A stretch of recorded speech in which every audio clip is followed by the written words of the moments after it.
I get back, right, I'm run down because I didn't sleep when I was out there. I'm not very good. If Suzanne's not in the bed, there's something, it's like I feel... What, she's got to be there to tell you to sleep? Well, Right now, Carl. It just... Now, and our ears, stop listening. Listen to my words. Stop, sleep now, ears. So anyway, I wasn't sleeping, so I was there for 4 days or whatever. I must have had about 3 hours. One real day's work filming, and he was shattered. Really. He was absolutely shattered. He was weak. He was ill for a week afterwards. I did like 35 days, you know. Yeah. So, yeah, but you were sleeping. If you don't sleep, it's basic sort of biology, that. If you don't sleep, you get run down. Sloths never get a flu, because it's good, isn't it? That's when your body's replenishing. Stop. Can we just go over that way? Replenishing. What is it then? I'm gonna burst. Sloths never get flu, because that's when your body's replenishing. So the thing is, I'm bound to get ill. Steve, you know what it's like. You're always like got a cold and that. Oh, he's dissing you. Everything's what's it got to do with I'm just saying, because you're a bit of a sickly child, so you don't Oh, jeez. I'm only going to go at the looks, and then only because I'm trying to get him on my side. So anyway, so I'm shattered. I get back, so I think it's a bit weird that this isn't shaking off. And there was some news report about how there's some serious illnesses in planes because stuff goes out the engine and into the... Oh, yeah, it's people from all over the world with all different things. Yeah, breathing the so same I'm thinking, air, what have I got? You know, it's my luck, innit? So I go to the doctors. The doctor said, well, you've done a whole day's work. You're not used to that. Your body's shut down. So he said, you better have a holiday. Yeah, you need. This is when your body needs replenishing. And I am a doctor, and I know replenishment is one of the best. Replenishization. Replenishization is one of the best things for sloths. So I said to him, I said, look, I'm not one to moan. I hardly go to see him. He went, oh, you. I hardly see him. I hardly see this fella. So I said, look, I can't shake this cold off. I woke up the other night shaking, and he said, oh, virus, right? So, which isn't scary at all, because everything, you know. Well, there's some dodgy virus, isn't there? Well, yeah, but there's some. That's what I'm saying. So, of course, it's a virus. Yeah. What else would it? What else would it be? I don't know. Not a doctor. So I said, oh, when's it going to go? And he said, oh, might be 2 weeks. This one seems like a bad one. Quite clammy, he said. So I said, yeah, I feel a bit clammy, yeah. And he said, yeah, you will do. So anyway, so I felt happy about that, and I'm more confident with the doctor. Because, you know, you've got your vest off and all that, so you think, why not just let him do a bit of a body check? So I said, doctor, whilst I'm here, I think I've got some eczema on my leg. And he goes, let's have a look. And I said, there it is there. And he said, that's not eczema. So you've got to touch a ringworm. Blimey. Right? So straight away, anything with a worm in it, you're going, you know what? Yeah. It makes it sound worse on it. I was thinking like tapeworm and stuff. Yeah. So he's going, yeah, ringworm, and he saw me panic, and he went, don't worry. You pictured a worm with a giant mechanical arm crawling up your back. You could see by my face was a little bit like, I've got a worm in my leg. He's going, don't worry, it's not a worm. And I said, how have I got that then? And I reckon it's from this bear suit. It wasn't. It was. Well, it was. It's a little bit weird that I had bare boots on. I had bare boots on, and where the bare boot was, I ended up with ringworm on my leg. Do you know why it's where it was? Because the only bit of your leg showing, because you had bare boots on, fake fur, with a fake fur tunic, and the only bit showing was your shin. You were walking around in long grass. You got it from the grass. Well, no, because I said to him, because I wanted to hear the words bear suit from him. I said, where what's the chances of that? Yeah. I said, where... Doctor, what might I got this from? And then you just shut up and waited for him to say bear suit. I said, it's a little bit weird, isn't it? I said, I thought that died out with rickets, right? Because I'd never heard of ringworm since I was a kid. I remember some dirty kid had it at school, and my mum sort of said, don't go near him. So I said, ringworm then, doctor. Where have I got that from? Thinking he'd say... Have you been wearing a bear suit? Yeah. Anyway, he said, well, he says gay people get it. What? Yeah. No, he didn't. He did. Why did he say that to you? Well, this is what he said. He said gay people. I said, right, tick that off. He said wrestlers. Why do wrestlers get it? And I said, I don't understand the connection. I said, I don't know, any gays. I don't know any wrestlers. And he went, well, it's the body, skin rubbing. Well, why do only gay people get it then? Why don't heterosexual people get it? Don't know. Didn't quiz him. But then he said, what about... Did a doctor really say to you, gay people get it? He might have said, like, homosexuals. Does this doctor operate from a park bench somewhere? Sorry, Does he have a lot of carrier bags with him? Why would his first thing be ringworm? Gay people get it. So yeah, I said not gay. No, I said I don't know any wrestlers. That's a fact. And then he said, have you stroked any bald pets? Any bald pets? Bald. He said, have you stroked anything with hair missing? Bald. Just yourself. And I said, I can't remember. And I couldn't be bothered. Sorry, were these all euphemisms? Like, wrestlers get it. Wink. Do they? Yeah. You stroked the little bald hairless thing. No, doctor. Okay, gay people get it. Look. Are you gay? Are you gay? I'm gay. I'm gay. I want to stroke someone bald. So I didn't want to get into the bear suit thing because then he'd be thinking, what's he doing? No, you've got it. So wait. So he had a list of he's reading this off a list, was he? No, he did it from his head. He knew it already. He didn't have to look at a form or anything. He went ringworm. He's obviously had a few people in there who have had it, and they've gone ringworm. That's a bit weird. Where have I got that from? And he knew straight away. So he's had 3 people in there with ringworm. Popular. One of them was a wrestler. One of them had a shaved dog, and one of them was a homosexualist. Is this the same doctor who told me that my nerves were too short for my body? Yeah, different fella. So yeah, ringworm I got from my time in Boston. Well, that was a heck of a story. I'm beginning to wonder if the reason Suzanne didn't go with you on that trip was not to do with work obligations. Some scientists have come up with a cure for bird flu. It's somewhat to do with some stuff in horses. They gave the flu to a mouse and then injected it and it's well again. I think we should stop coming up with cures for things as the germs are just getting stronger and stronger. I reckon by 2020 germs will be so big that we will be able to see them in the air. They will no longer be little particles. You wouldn't swallow one. If you did, it won't be the germ that will kill you. You'll just choke to death. I think that's how we'll die in the future. Choking on enormous giant germs. And they'll be like rampaging around the cities, will they? I'll tell you what though, right? Now, I'm getting worried now because the stuff he believes and thinks of, I mean, it could be mental. Do you know what I mean though? Like a proper paranoid sort of, one of those people that assume going to live in a loft covered in tinfoil. Yeah. Right? And pages of the Bible all the way around the, and Suzanne's having to put on some sort of spacesuit to come in and give him his beans on toast. Yeah. And he's going to have to polish each bean. That's what scientists do, isn't it? They just sort of think ahead of everyone else. That's what I'm doing. And the weird thing is, right, Steve, sometime last week, there was a science piece which was close to what I'd already said. Yeah. That they've got some germs that like eating sugar, right? They stick them in a lunchbox with a chocolate bar. Within an hour, it was gone. Right, and they say now these germs love chocolate and stuff. Did this scientist leave it near this fat scientist that works in the same laboratory? And he went, it's unbelievable. He said, Ted, he went, what? Right, I put the chocolate bar in here with the germ. I came, it's gone. That's amazing. Wow, that's brilliant, that. Do it again. What? Do it again. Leave another one, see if it happens again. So in the future, you're running around and germs are... eating chocolate. Right. That's not science, that's Pac-Man. I had a vision of that Chinese flu. Right? That's C. I had a vision of that Chinese flu. You had a vision of that Chinese flu, yeah, and that's the letter band C. C. Right? So 3 bands there. 3 cryptic clues. Not really. Text in 83 XFM. Just send the 3 band names. That'll do, won't it? Can they do a website as well? If they want, they can email in. Well, tell them what it is. Yeah, ricky.gervais@xfm.co.uk. Send it in there. Give them again quickly then, Carl. Right then, so get a bulb when it's young and that. Look Brilliant, after it. different, totally different. It, teach it stuff yeah. and all that. Okay. What's the band, right? Yeah. The second one, people have a problem doing this when they get home late at night. You know, they've been out drinking and that, they get home, what problem are they going to have? K is the initial. Third one, I had a vision of that Chinese flu. What do I mean? Brilliant. C is the initial. Play a record. I mean, it's abomination. Right. Give us the...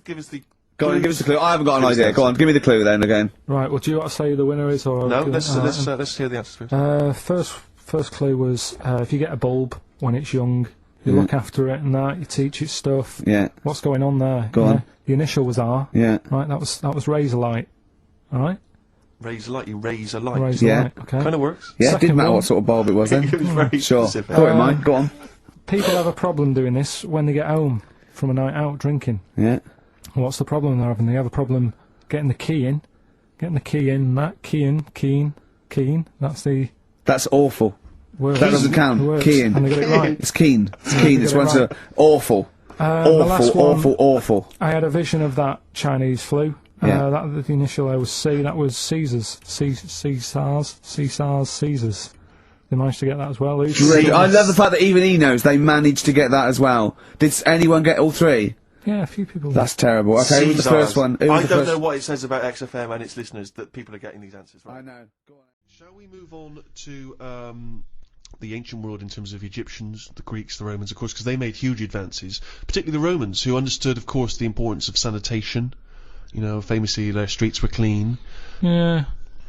Don't you think that if we hadn't have cleaned up as much, that I don't know, we'd be stronger? What? Well, I know what you mean. Yeah, They say now, don't they? They say let feed your a baby, kids eat eat dirt. mud and Yeah, all of that. course. Well, that's building up its sort of immunity system. If you're too closeted, you don't fight it. And that's exactly what immunisation is, giving you a bit. Yeah, but of it's the gone disease. mental now. Whenever a baby's born, he's drugged out of its eyeballs. It's only do you about a mean? week old. They're do you giving it mean? all sorts of shots. Like what? Loads of stuff for whooping cough. Yeah, you don't want whooping sugar cough. lumps. Tutankhamun could have died of whooping No, cough. but did you give it loads of stuff? And now it's like, I don't know, it's making us weak. Yeah. Soon there's going to be things that, one, we're not immune to, and two, our antibiotics no longer work, because of course things like the viruses and bacteria or whatever, they evolve and change so quickly that you can't keep up with them. And also there's this big thing, like the superbug, for example. There's a very strong theory that says that it's where people took half the course of antibiotics, and what it did was, it was almost like an immunisation to the bacteria and virus against the antibiotic. They got stronger. That's what I mean. So yeah, we need some germs, as you'd call them, but there are some that we have eradicated. I mean, I think it was in our lifetime that they eradicated smallpox from the world. They just stopped it, and it saved, millions and millions of lives, and they wiped it out. There are rumours, of course, that both Russia and America still have the smallpox virus under lock and key, which they could theoretically breed and use in a chemical warfare situation. Well, there was a bit of a scandal a few years ago, I think 10 years ago, where in a university laboratory, someone came across a marked yoghurt pot in deep freeze that had smallpox in it. That was a hangover from the 70s. When you say it was marked, was it like someone's put their name on it because they don't want someone to eat their smallpox No, yogurt? I think they looked into it, and it was the deep frozen smallpox virus that thawed out They and just released. left in the fridge. Well, I think so. Yeah, it was an I don't admin understand. problem. I'm sure that it's somewhere. What I mean is, it's under lock and key or frozen at minus Well, that's 200 not good degrees enough, is centigrade. it? Why? Under lock and key and all that. It's not good enough. Get rid of it. Why are they keeping a little tub of smallpox knocking about? Well, are they not meant to be? Well, No, that's but a what was he doing lesson. there in the first place? To me, that's like in James Bond, where they don't kill him when they have the chance. There's always that little thing of, let's play with danger, let's keep a bit. Yeah. Well, it's Pop it probably next to AIDS in the Kiora bottle. I don't understand why you'd store that. Well, there's probably a presumption, it's probably an overhang from the Cold War, where people were thinking, well, listen, what if Russia's still got some smallpox? We better hang on to some smallpox. It's just clutter though as well, isn't it? You see, we're obsessed. We're keeping stuff. And it's the same with germs. We can't even say, get rid of that. We won't be needing it. Smallpox. We'll keep it just in case. Get rid of it. We've got this obsession thing again. It's saving everything. It's like how we save every animal, even a germ, we get upset about if it dies out. Yeah, Keep a but bit. you say that, but of course, famously Alexander Fleming discovered what may be the most important breakthrough of the 20th century, which was the first antibiotic, I think, in 1928, and he's literally saved hundreds of millions of lives with that, changed the face of modern medicine. And he discovered that because he left a bit of old bread out for a while, and it went all mouldy in his kitchen. And he thought, oh, what's that? Oh, Let's have a look. But like I've said to you before, it's down to him being scruffy more than anything. It just seems like there's a lot of scruffy kitchens around that. I mean, you're saying. But think if his cleaner had come in and gone, "Oh, Mr. Fleming, you disgust me, you fucking filthy scruffy cunt. I'm gonna throw all this bread away." He's gonna go, Maud, what did you do with that old bread I left out? It'd gone green, sir, so I chucked it away. Oh, Maud, you dopey fucking slut. You've just caused millions and millions of people to die. Keep out of my fucking kitchen. I know, but don't put it there. It's the same way smallpox in a yogurt pot. It's in a yogurt pot. Wow. You're asking for trouble. But what if Maud had come in and thrown that away? Again? He couldn't shout at her. She's doing a job. I'd be annoyed if it was still there. Yeah, I'd say it's been here now for a couple of weeks. You haven't even asked. There's a lot of cleaners. That's part of the problem, I'd say. The cleaners. They're not doing the job. That's the problem in hospitals, isn't it? Yeah. There's filth everywhere. Well, they proved a point. In one hospital, they brought a team of people in to show doctors and nurses how to clean things properly, and deaths went down 30%. There you go. Just from properly washing your hands and properly washing the floor and things. That's amazing, isn't it? It's pretty simple. Just don't put, like, yogurt pots with smallpox in the fridge. Yeah, I mean, that's a starter. Yeah, but you were saying earlier, let's let babies eat mud, don't inject them. Yeah, but let them crawl around a dirty floor, clean up the floor, and no one will die. I did say that, but we've gone too far now. Babies are coming out mad. Oh, they can't handle anything now. Oh, he's got a runny nose. They're coming out all mardy. Get ill. Yeah, they get ill easy. They're not tough babies anymore. We're ending up with a load of weak people who need looking after all the time. That costs a lot of money, and they can't do anything. They're useless. Now that doesn't happen in other nature. If a little weak bird is born, you see Bill Oddie saying that won't last. he says that won't last a week, and he's right. You watch it and he says, "Oh, that third baby that came out, it died." But and what's your point, Carl? That modern medicine, which can help people live to the age of 75, 80, that it shouldn't be doing that? It should let people just die off? Well, here's something, right? The estate that I grew up on, there's a woman there. Yeah. Scruffy Sandra. I like her already. Oh, it's great. It's so descriptive. Now, she had no chance, even if she cleaned up her act. Yeah. She'd come in looking like Pretty Woman. You go, "All right, Scruffy." No, What's the point? What is the point? So the thing is, she used to always get on these buses called dialer rides that were sort of like posh taxis. You could call for one, it'd come round to your house, and it would pick you up and you'd pay like 50p. But it would pick up a bunch of other people as well. Yeah, on the way. So it would take ages to get to where you're going. That is. Oh, it's good though. It's kind of a bit of a day out. Old people used to love it because you'd get to see things. Right. And you'd hear a call coming in on the radio that, Scruffy Sandra's being picked up, and you go, "Oh God." And she'd always have loads of bin bags with her for some reason. Now the thing is, Well, she sounds clean. she stunk. Well, she's taken out the Was bin she bag, homeless? No, she wasn't homeless. No, she used to she just didn't bath and that. She just stunk. But the weird thing is, Why did they call her Stinky Sandra? she never was ill. Right. People didn't sit next to her Yeah. because she stunk. Yeah. Now, because of that, anyone who might have had a bit of flu or a cold never sat next to Scruffy Sandra Right. because she stunk.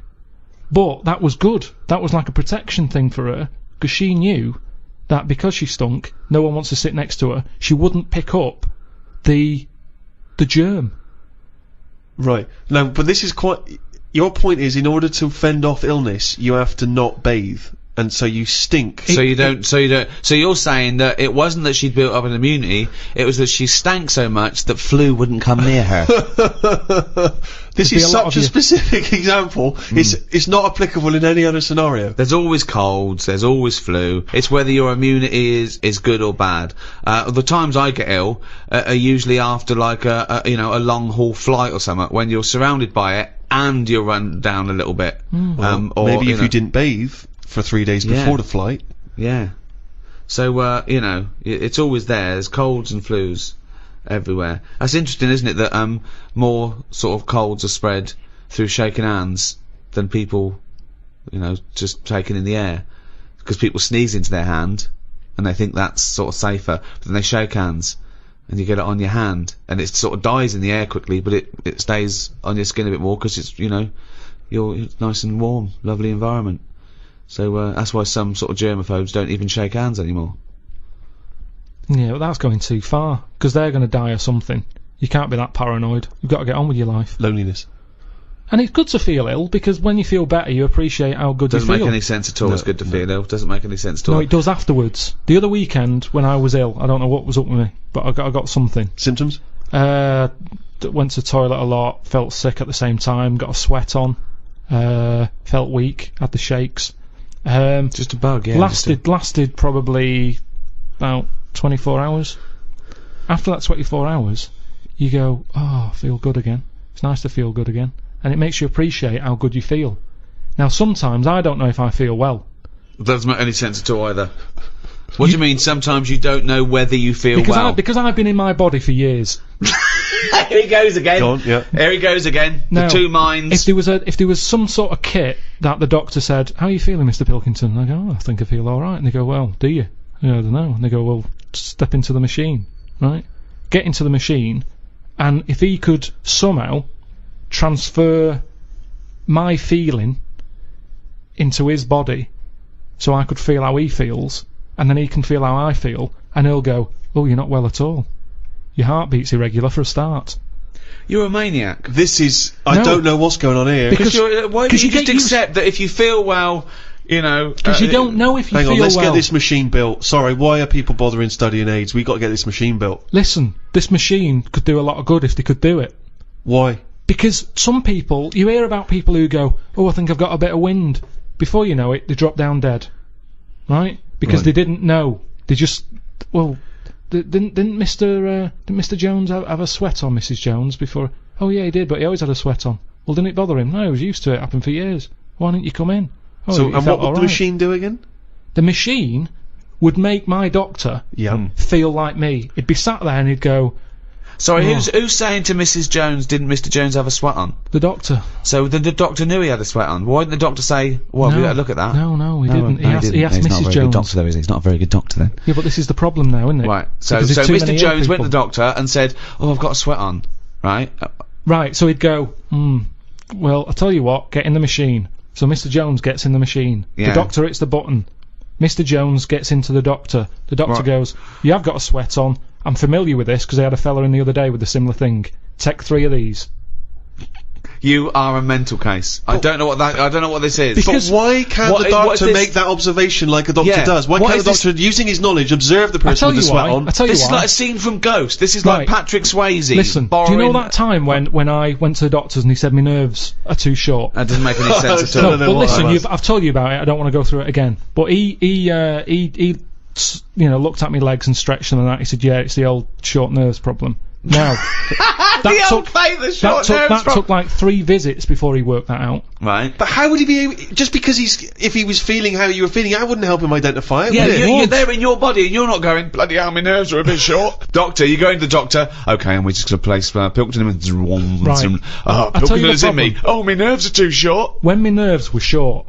Are they not short already? Have they extended since then? Well, I just have to do stretches and it's pull them about. Right. But when I had that, I'm not very good with words.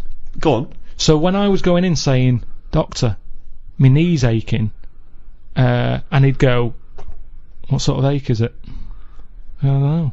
Yeah. I don't know. It's just an ache. Toothache. It's like a toothache in my leg. No, but it's different. It's a different ache. Now the thing Arseache. is, It's like an arseache. it's hard to explain an ache. So he'd have to feel the ache and then he could make an assumption from it. Thank you. So he would presumably go through training going in the machine and they'd bring in various sick people and he would experience and feel every single ailment. Great. Yeah, but over... Doctor, I'm going to let you know now what a swift kick in the bollocks feels like, just in case you ever have to diagnose that. Oh, you can't... I can't remember that one. Yeah, but... Doctor, now you're going to feel a spike up the arse. It's all about... Oh, I can't remember that one. Okay. No, Doctor... couldn't I just wait until the man comes in with a spike up my arse? No, you got to tell you so you know but when I you reckon feel I could it. assess it if he's coming, he's got the spike up his arse, I'd be You've able got to to tell. experience everything before someone comes in and gets into your body like Ghost, and you'll know what it is. Hey, listen, let's not dismiss this idea out of hand, of course, because you'll famously remember, Rick, that Karl had the idea of a man who can grow backwards. So he's born as an old man, and when he dies he's a young baby. I think we're all looking forward to the new Brad Pitt film. That is exactly that plot. Not a bit strange. It's not really strange, is it? Because it's from a novel, I think written before Karl was born. That's true, that is true, yes. Yeah, So but actually, I haven't read it. Well, so that's obvious. It's just an idea. and with all ideas comes something. Einstein said that. He said if an idea isn't... Go on.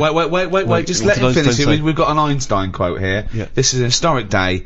Carl, sorry, what were you saying? What did Albert Einstein say? He just said something along the lines of... No. Give us the quote. It doesn't matter about how he worded it. It's the point in hand. Well, I think it is. I think a quote. I think like all, any sort of poetic content of anything is exactly how it's worded. So just what did Einstein It's say not, exactly? no, it's not. No, it is, yeah. Well, he said something along the lines of... Go on. An idea. If an idea isn't daft... Oh, start again.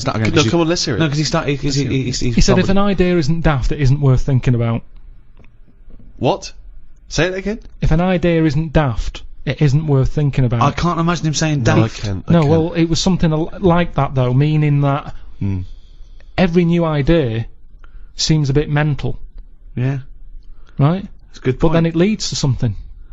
I'm not sure that but no. I think if we were sat with Einstein now and you'd brought up the machine that allows doctors to feel, I don't think he'd be saying we should pursue that idea. There's some ideas that go, I think the Earth might be round. People go, oh, you idiot, it's flat. And then there's people who stand in doorways covered in crucifixes with tinfoil on their head saying, Jesus is in my cock. Yeah. But Now, he's a mentalist. yes, but what I'm saying is, wouldn't you have said it was mental years ago when someone said, I'm going to make a machine so I can look inside your head? Years on, hello, get in the machine, we've got an MRI scanner.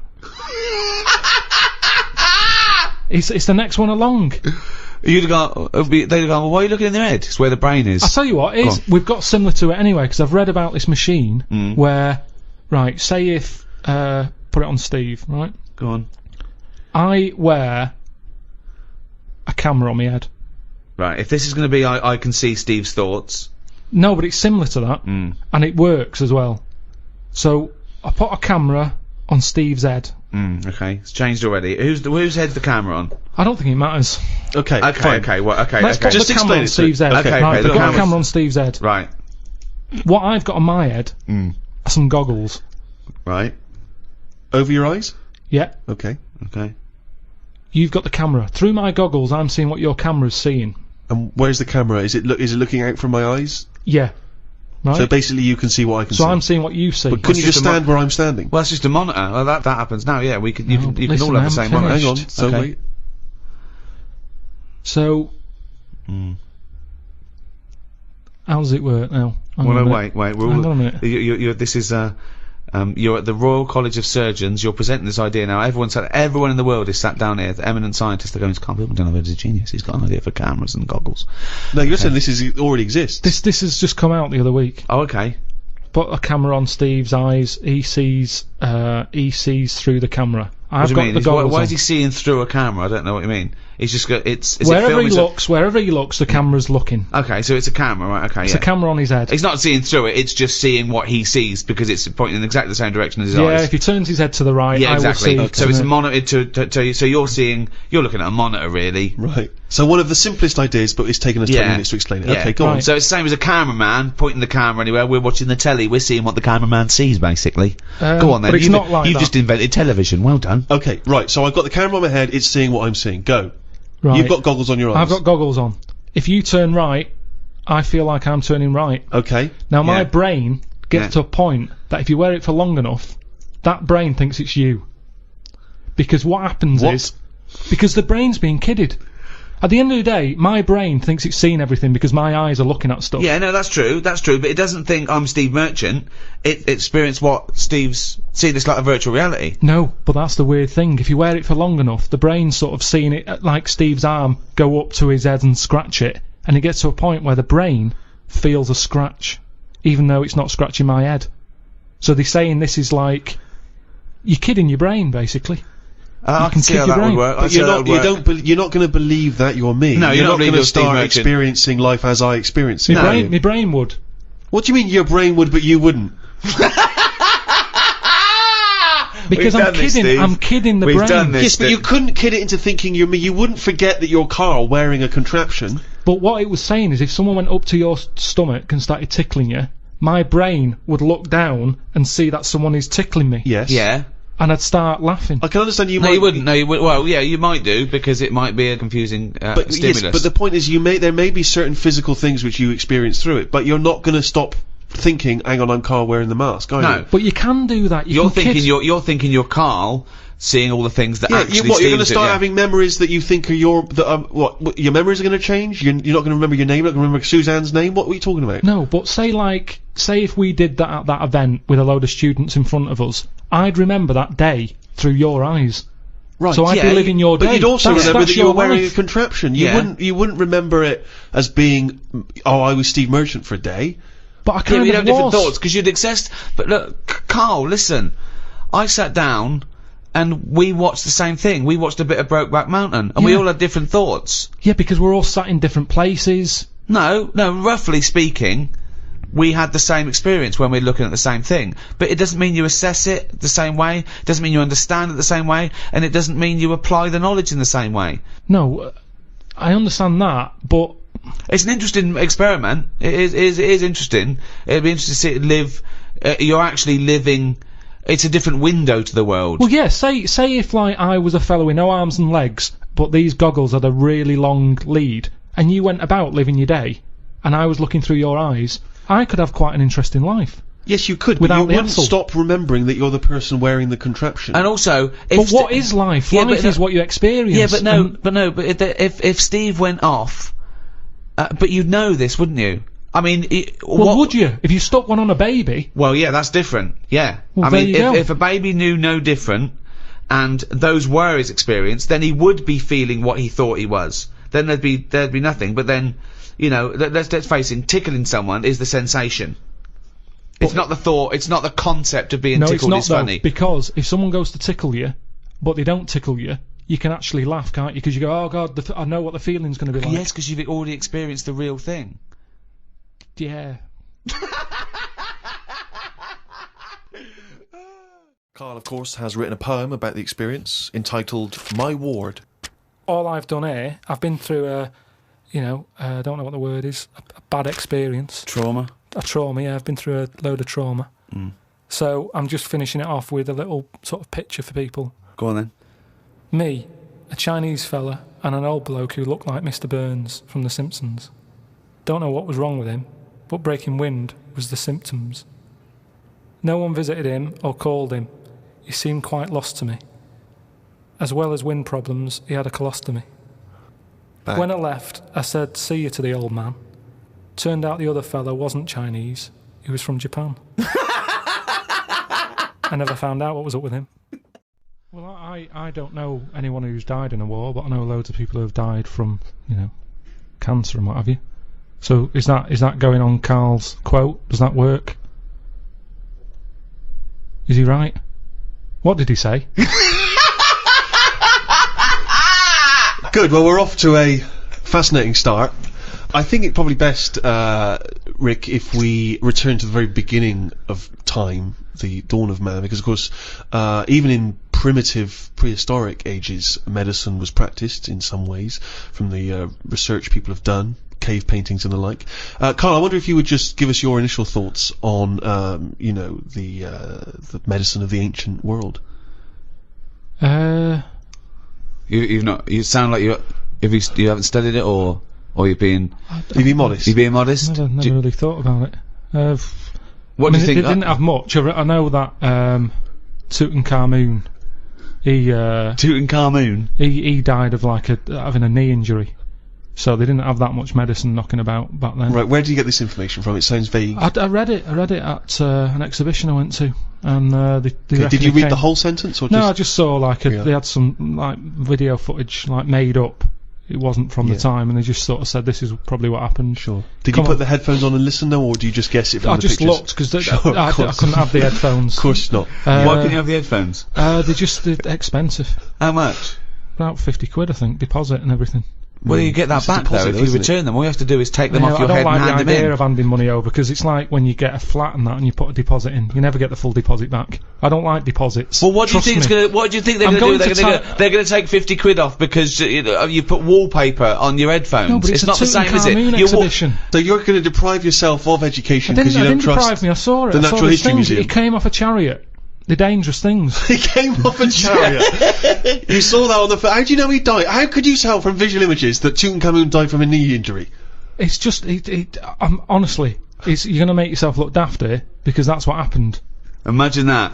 In a room with Karl Pilkington, we make ourselves look daft. How would we have to... that would be incredible. So aside from Tutankhamun's knee injury, that's pretty much your grasp of the ancient world in medicine? Well, I don't know anyone else who's knocking about. Well, what about if we go back even further? What about if we go to sort of primitive man, cave-dwelling man? What do you know there of medicine in that early stage? They didn't really bother. Okay, is that guessing, or... Wasn't the earliest ones like people like shaman and those absolutely, of course. Tribal lords that would say...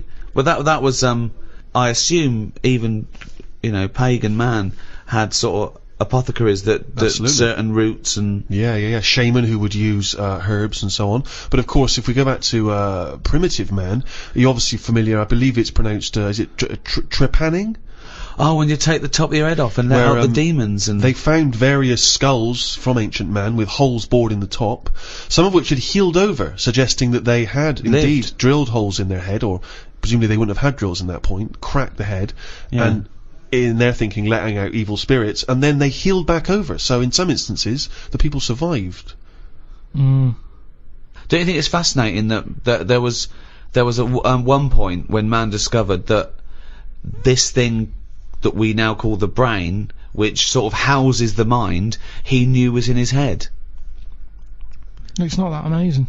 Well, no, it's not to you, because you know it's there. But but back then, I reckon I'd know that's where it is. Why? Can you feel where you're thinking? Well, it just makes sense to put it there. What do you mean? When you think and you speak, it comes out your mouth. So it just makes sense that whatever's near that is near to the mouth. If your brain was in your foot, it'd take ages for you to say anything. No, it wouldn't! Why? Yeah. This is like actually talking to a primitive man about his understanding of medicine. They would have more insight. By this point, we'd have just cracked open your head to get the demons out. I never go to the doctors unless it's really bad. That is sensible. bad. That is very good advice. No. That's brilliant advice Well, for it is, anyone though. listening. Never go to the doctors. Unless it's really bad. But that's why a lot of people, die, because they don't want to bother the doctor, or they're mildly embarrassed, or they don't know bad symptoms. Go to the doctor if you're not sure about something. Like you were terrified to go and have your prostate. Still not doing it. Why not? I wish you wouldn't talk about it, because now Suzanne will listen to this and she'll go, oh yeah, you haven't been, and start dragging it up again. But why are you worried about a qualified doctor? I don't know what they're doing up there. What? They just pop year are we in? They what are you talking about? They pop their finger up. That's what I mean, though. Why? Why are they still using the index finger? What, would you prefer the forefinger or the thumb, would you? No, what I mean is, we've got... Or a thumb on a stick, some kind of thumb on a stick. Yeah, would you prefer it to a be... mechanical thumb, a robot thumb? Why isn't it just a little camera? Well, they put the camera up if they initially discover something.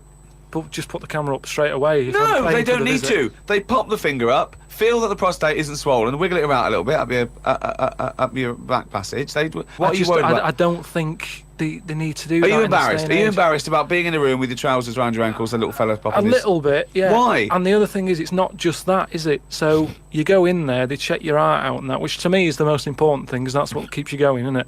Yeah. Right? You've got to go there. You sat on the bus, stressing out, thinking, oh, in less than half an hour I'm going to have a finger up the arse, right? What is the problem? And they go in, they check your heart, they probably check your testicles and that. What's up with that? They check your testicles, yeah. Yeah, but it's all building, and you've sat there going, oh, soon that'll be happening. Yeah. And that's what puts me off. So if they just came round when you were asleep, Suzanne just let them in and goes, he's over there, right? Yeah. And they crept up and went, bang. You go, what are you doing? That?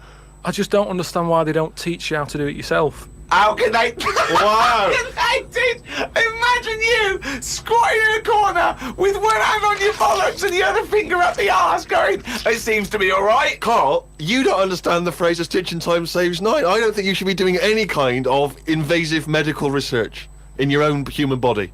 But then... Who knows what trouble you're going to cause? No, but then at least... You would get stuck. Yeah. You would get stuck. Suzanne would come out, your fist would be up your own arse. Woke up at 9:55 a.m. As soon as I woke up, I looked at Suzanne and she looked at me. I said, did I tell you about...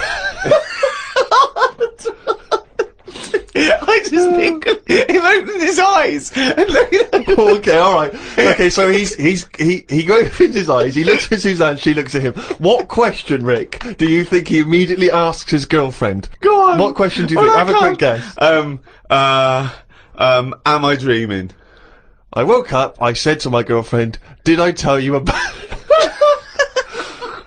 I woke up, I looked at Suzanne, she looked at me, I said, did I tell you about the immune system? Did I tell you about the immune system? Suzanne started laughing. I said, it's amazing. She said, not now. Oh God! I was thinking that! Springing into action, he zips up, his eyes are like... Did I tell you about the immune system? Oh, shut up, Carl. Put the kettle on. Oh God! Oh fucking hell! More, revelation. We were talking about it last week, but Carl brought it up again, just now. Didn't want to go to the doctors, didn't want to have a full sort of body checkup that may save his life, because he saw on the website they do a test where they have to insert a finger in his arse. Well, don't tell me about it. Why? Don't put it on the website. Just put, we look at your heart. Yeah. We'll check your blood pressure out. Yeah. And then they could just do it quickly. Could just sort of say, right. How can they do it quickly? No, but what I'm saying is, it's worse, isn't it? Going in there, knowing that, I mean, they've got it on the website. So you're on the journey on the bus thinking, in about 20 minutes I'm gonna have a finger up my arm. But they're doctors.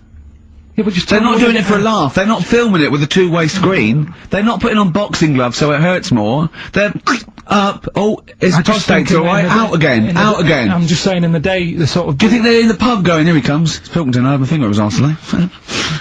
Do they allow ladies to do that? Do they allow female doctors to do it? Of course they do. They're doctors. That's worse. Though. You're sounding like him. No, I'm just interested in, because, you know, do they allow female doctors to do the finger up the arse thing? Well, of course they do. They're doctors. Forget the female and male. They are doctors. Right, do you know any female doctors to do that? But what I mean is, isn't it a bit like if you're being searched at an airport, you know, and you're a woman, they send in a woman person to search you. They don't send in a bloke to do it. Is that the same thing? Yeah, they probably trust someone who's gone through 6 years medical college not to be taking the piss as opposed to a fat security guard who couldn't get anything else. Do you know what I mean? You're talking about there's doctors all the time coming out in the papers, or they gave them this so they could look at their boobs or whatever, or, you know, it's all you're always hearing stuff about dodgy doctors. But what I'm saying is, the reason why they do that security, because there's lots of security people, and they can, you know, for your own, you know, for your own modesty, there's a female one to search females and a male one to search males, and that's fine. But there's not like 4 or 5 GPs to choose from, and you go in there and you go, is it your arse and testicles? Do you want a bloke or you know, you accept it. Got long fingernails. They don't have long fingers. What do you think of this female GP looks like? She's sitting behind the desk like Cruella de Vil, with cleavage and long red false nails, going, "Hello, love, bend over. This may hurt a little bit." There's gloves and Vaseline. I mean, I don't believe there's 2 of you now in the room. Carl, they're doctors. They have to. What would you rather do than put the hand down your throat and round your alimentary canal to feel your ass? It's a quicker way in. You seem to know a lot about these doctors who stick fingers up people's asses. You're a very well informed gentleman about this sort of thing. Say if they did find something. Yeah. Would you then have to get like a second opinion, so someone else's finger? Well, no. They test it to see if there's anything suspicious. That it's usually a swollen prostate, which can be anything. So they, you know, they catch it early, and that's it. They feel up there. But if you want a second opinion, then the same doctor will just stick a thumb up and have a feel around then. So it always works in the same way. Yeah. Well, if there's a doctor who can, I don't know, put me at ease. I mean, surely there's another way around it. I don't believe that. I mean, what is this? 60 million people or something in the world, isn't there? 60 billion or something? Well, 6 billion, something. Yes, you got it. Right. You hit it. Well done. That's good work. Right, so yeah, there's 6 billion, did I say? Yeah, what's 6 billion then? Loads, isn't it? Yeah, but So if you want a doctor to phone up to assure you that the finger at the bum thing's not painful and that it's necessary, and Just that that it's not just someone necessary, trying to get really. kicked. Just that it's not an easy way round. Alright, You what's know the what I phone mean? number here? It's, we've changed, haven't we? oh, for You're the Hang on, here producer! it is. 0871 222 1049, and I think you select option 1. It tells you anyway what to do. Please, if you're a GP, or if, you know, even if you've completed medical, I mean, we want a qualified doctor, really. Anything else is not good enough for Karl Pilkington. We'd love to, you can ask him all the other questions, because you know, Karl, as I said last week, he doesn't, feel his own testicles, because he doesn't like the feel. Yeah. So, you know, I'd like a doctor to explain to him how necessary that is. And this is truthful as well, I've got a very slight pain around the genital area at the moment, and I think it might be some kind of groin strain, but I'm a little bit anxious, not entirely sure Yeah, what it is. you've been with me twice when I've gone along to get them checked. Yeah. And I'll go, oh, what's that? Yeah. It's terrible. I mean, but, you know, it's usually, I think you're in a pretty low risk, aren't you? I'd hope so. You're coming out of the 20s, I think testicular sort of, I shouldn't be doing this, I'm not qualified. All they said was to me sort of like his 20s and 50s. We're into Mine sort of felt like they dropped a bit the other week when I was on holiday. I don't know if that's like when you're relaxing or I was wearing shorts a lot. How far? If it's 2 foot, it's too far. I was having problems walking. What do you mean? Why? No, it was just a bit, I had shorts on all day, I'm happy, I'm walking about on the beach, what have you. And then, at the night, when I put some long trousers on, I was sort of walking like they probably like stretch a little bit. Sometimes, I told you, when I was about 18, I was scared. I went to, the doctor, I felt a pain, right? And, because I was doing biology, I thought I'd show off this doctor. I said, I've got a pain, I think it feels like it starts in the epididymis and goes up through the urethra, either. And, he went, finger up the arse. He said, your jeans are too tight, they're squashing your balls. Karl, we're often accused of bullying you. This is a recurring thing, isn't it, that we bully you? But both of us, and Ricky in particular, is always concerned about your well-being, particularly in Alaska, if you recall. You are not going to be eaten by a polar bear. But when you had your medical, I found out that you didn't let them test your prostate. Did you? No, but that's... Why not? In the UK alone, more people die every year from prostate cancer than being savaged by a polar bear. It's a bit of a weird time to bring it up when I'm in the middle of nowhere. It's one of the biggest killers, right? And that's just a simple test. So a doctor pops his finger up your anus and he goes, yep, you're all clear. And that's you relaxed for another year. I don't understand why you're suddenly caring about this now. I've got little battery left on this phone.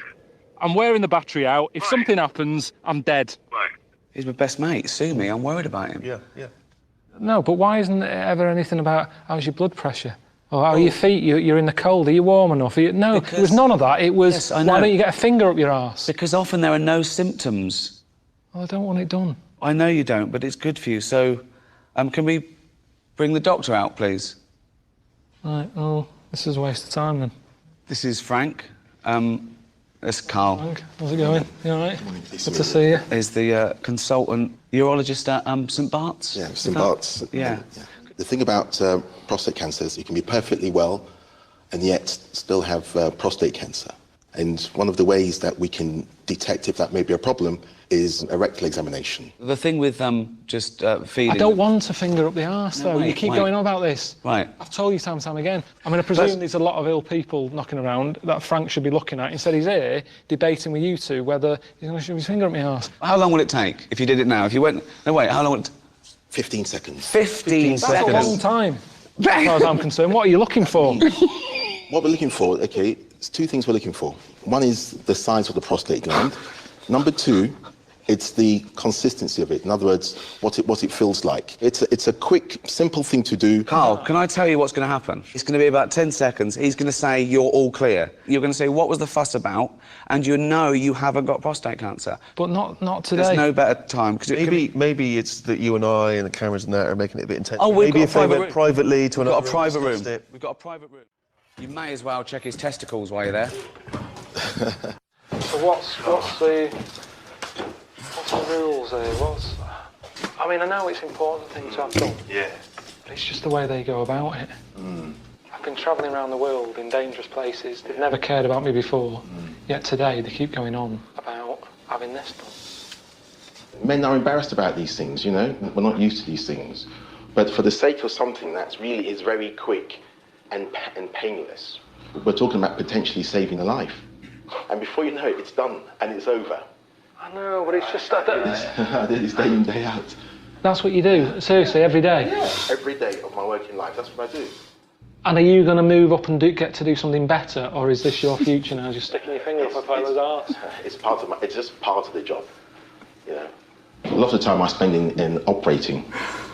A lot of the time I spend in clinics. So how many people are you doing a day? 10 to 20 maybe. And which finger is it? Is it a big one or a little one? It's the index finger. Why is that? Why not just a little? Because the prostate lies a little bit in. Get your hand. You just couldn't do that with your little finger. So you're going round a corner. You've got to go in and round. You've got to go in and then a slight twist. It's the thought is worse than the actual delivery. Let's put it that way. It's the thought of it. All right. And okay. Let's do it then. Let's do it. Do you wear gloves? Oh, yes. Do you know Richard Blackwood? Yes, the comedian. Yes. Yeah, he had a colonic on telly. Never seen again. I think that's far worse. So rest your pillow.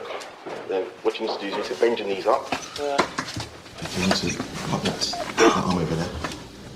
So what I'm going to do, I'm just going to get some lubricating gel.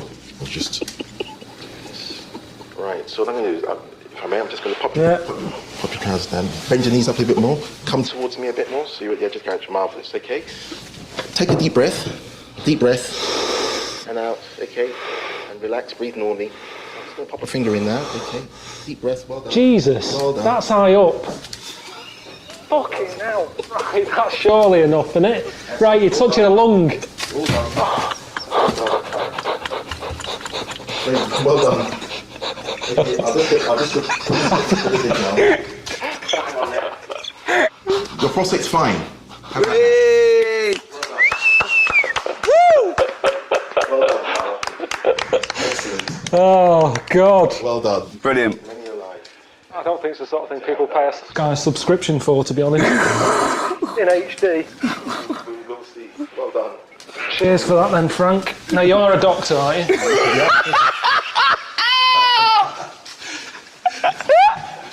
He just said to me, because he was shaking, because he said to me, and I quote, he said, he's just whittering to himself, I must remember to eat next time Suzanne's away. I know. I must remember to eat next time Suzanne's away. No, but you did. I mean, I wonder if I lived on my own if I'd still be about. Because I just neglect myself. Yeah. So, I mean, for all I've eaten. A lot of self-abuse. Is that what you're saying? I had lasagna last night that I messed up. Right? Why did you mess it up? Cooked it for too long. It was like a brick. Right? And she called up and said, have you eaten? I went, yeah. She went, was it nice what you have? I said, lasagna. Was it nice? I thought, I don't want her to worry, because she's probably been out and had a good meal with all the work people. Yeah. I didn't want to say, well, you know. And she went, okay, bye. And I go, that can't go. Yeah, I bet he cooked it like a brick. Yeah. I bet he threw it away. Anyway, gin and tonic. And I had Scotch pancakes for breakfast. That is all I've had.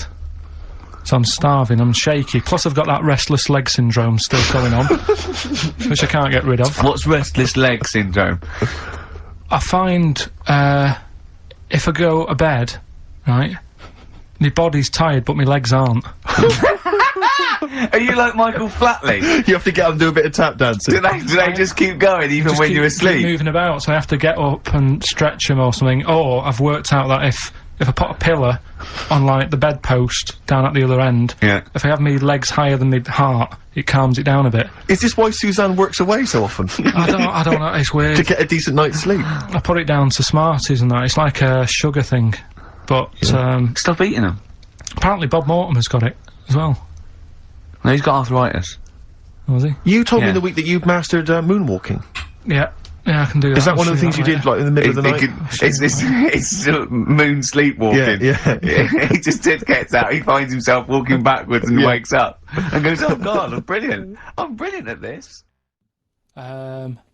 Medical problems then. I've got a couple of things under the banner of colon then educate me. Yeah. We've got, this is interesting. Right.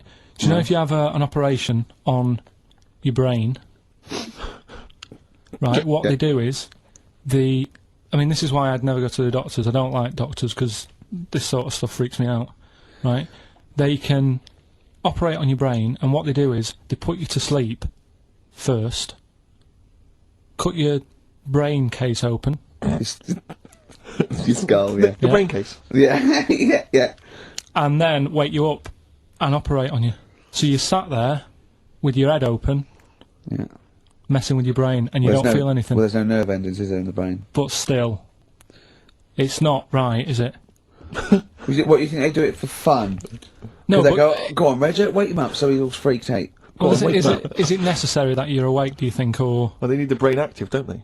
Yeah, but it is when you're asleep, you're having mad dreams. I had a mad dream the other day. Go on. No, I might tell you about it later, but there's no sense to it.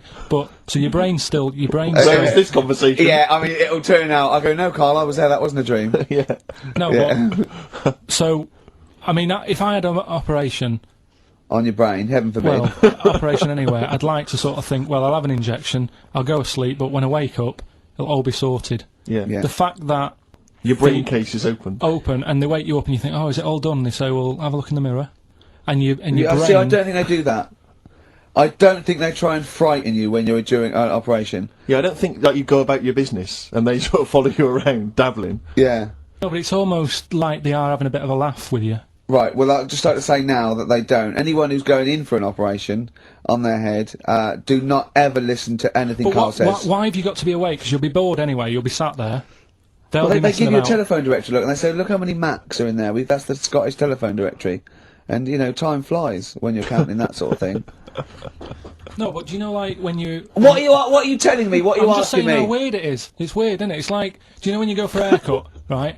It's a bit embarrassing. Well, I don't anymore, but when you go for a haircut, it used to be you go for a haircut? It used to be a bit embarrassing when, like, they'd wet your hair and they'd make you have that sort of Hitler cut because your hair's wet, and I used to hate it, and I think, do you have to do that? Do you know what I mean? You know It's what I mean, similar. It's very similar to open skull surgery. What I'm saying is, it's almost like barbers like to do that to make you look daft and feel daft for a bit, and there's women coming in and out, and you're sat there with a daft haircut. Yeah. And this is what that reminds me of. Do you think they do it in a shop window? This brain operation? I'm just saying, it's a bit weird. Do you think they do it? Why are we doing it in John Lewis's?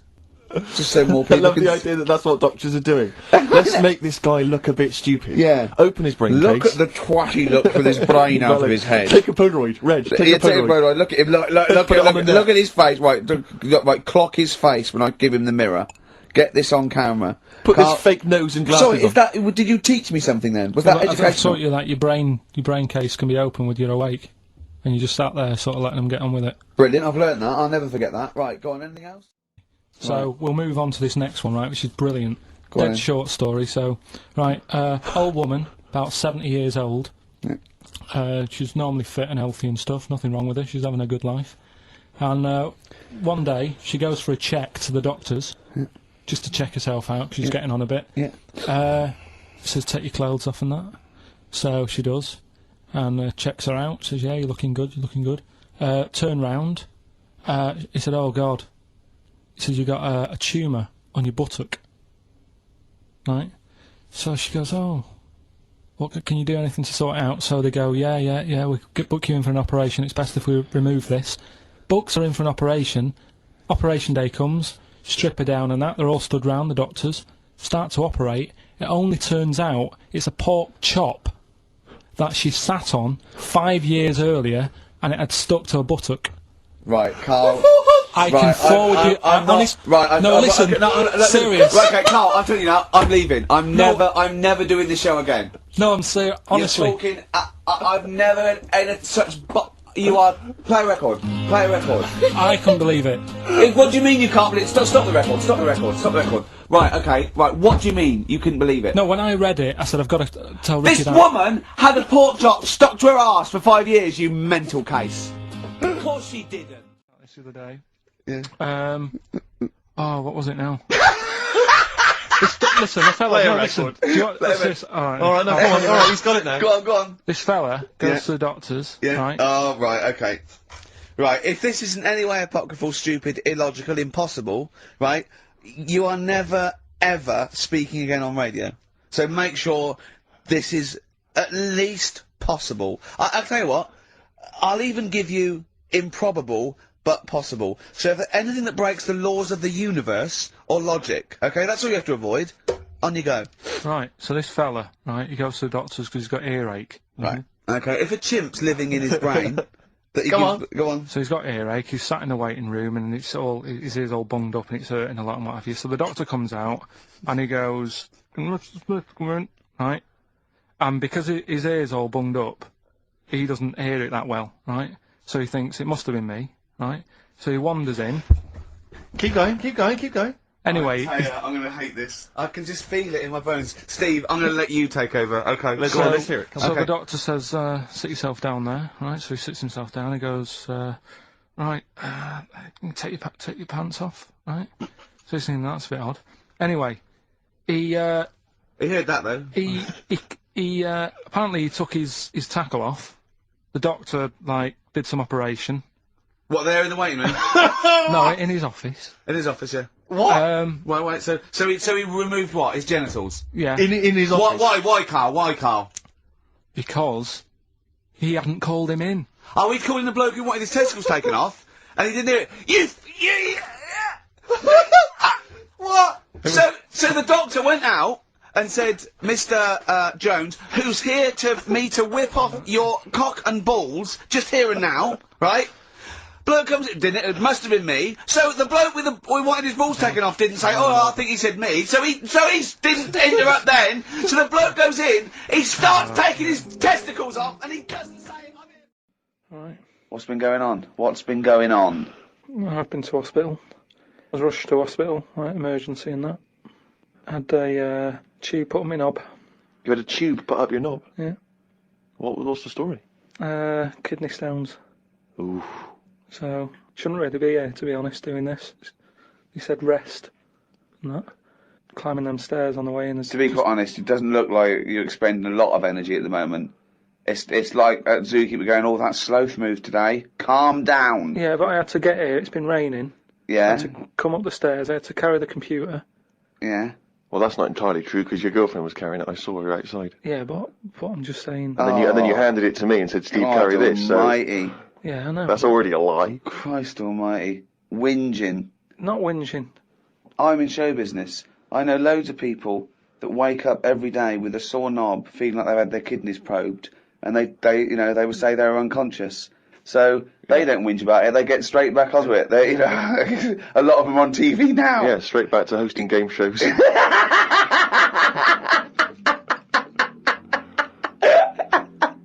So you rushed to hospital. So take us through the events, because it does sound quite dramatic. You started feeling a bit of pain, did you, initially? I felt a bit of pain, and I thought, maybe I just pulled a muscle or something when I've been wrestling with Ricky and that, because you don't know what damage has been done. So I just think, it'll go in a minute, and then it didn't. It got a bit badder. It got badder, did it? So then I thought, I was crippled. I was lying on the floor in agony, looking on the internet, looking for sort of Still looking at solutions. Monkey News.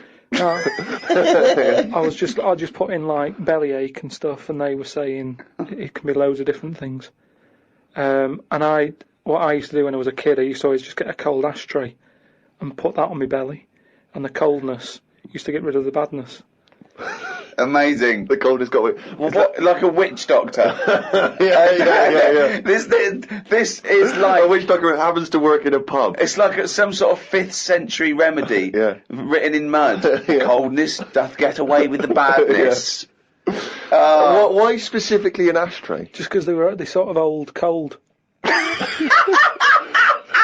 They're old cold. I don't know what this is.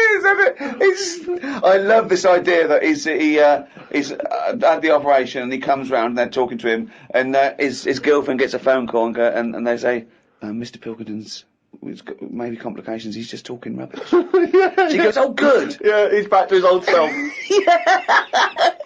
What? Why specifically an ashtray? Sorry, because it's old cold. I understand it's old cold. Yeah, we understand. Everyone who's done a medical degree understands old cold, but old cold belly badness. If you want to buy that book, Old Cold Belly Badness, it's the history of abdominal surgery by Karl Pilkington. No, it just but do you put it in the freezer or something first? You can do if you want, but they're normally cold anyway. Sort of thick glass and that, it holds the cold. But we don't smoke in our house, so I had to use a plate. Oh, well, that's madness. A plate's not going to work. Famously, a plate doesn't work. No! Oh, God. So you put He put a plate on your belly, but that didn't do any. No, you don't remember. That didn't work. So, called Suzanne and said, "Oh, I'm in agony here." She said, "Go to the doctors then." Good advice. So A lot of people would have done that straight away, as opposed to going through the plate ashtray. Ashtray in bed. So he got into hospital and he went to hospital and he said, "Have you got an ashtray?" They went there essentially an ashtray. This is no smoking. So anyway, so then we get in a cab and what have you, go there. I have an X-ray His voice is even more boring than usual, Extraordinary, isn't isn't it? Yeah. Fuck me. and they put me on a drip and everything, give me some morphine and stuff, and found out that I had kidney stones. So that's why I was in hospital. And they get them out by, I don't know what's gone on, to be honest. I've got some tube inside me, from my kidney to my bladder. That's helping me stuff get about. And so there's a little tube up the end of your knob into your... Yeah, it's not there now, it's high up. Right. So it's high up between my kidney and my bladder. But why didn't you have the thing where they go in the side? You had the choice to... Because I said to the doctor, I'm not a doctor. I said, what do you He think? went, "Stop putting yourself down, Carl. He said, We need you in the operating theatre now." he just said, I said to him, what should I have done? Because he said, if you want, go home, and we'll get you in again or something. Something like that. And I said, no, I might as well have it done properly. Have it done now whilst I'm here. Sorry, the choice was have it done properly or go home. It was something like that. He said there's something you can do, and I said, oh, Flush it out. no, because it's too big. It's something like 7mm. And it's basically because you don't drink enough water. Yeah. So anyway, I said, what do you think I should have done? And he said, tube up the knob. And I said, not my favourite one of the choice, but if that's what you think. So he said, yeah, have that. He did me little diagrams, which didn't help. He was like showing. How big did he draw your knob?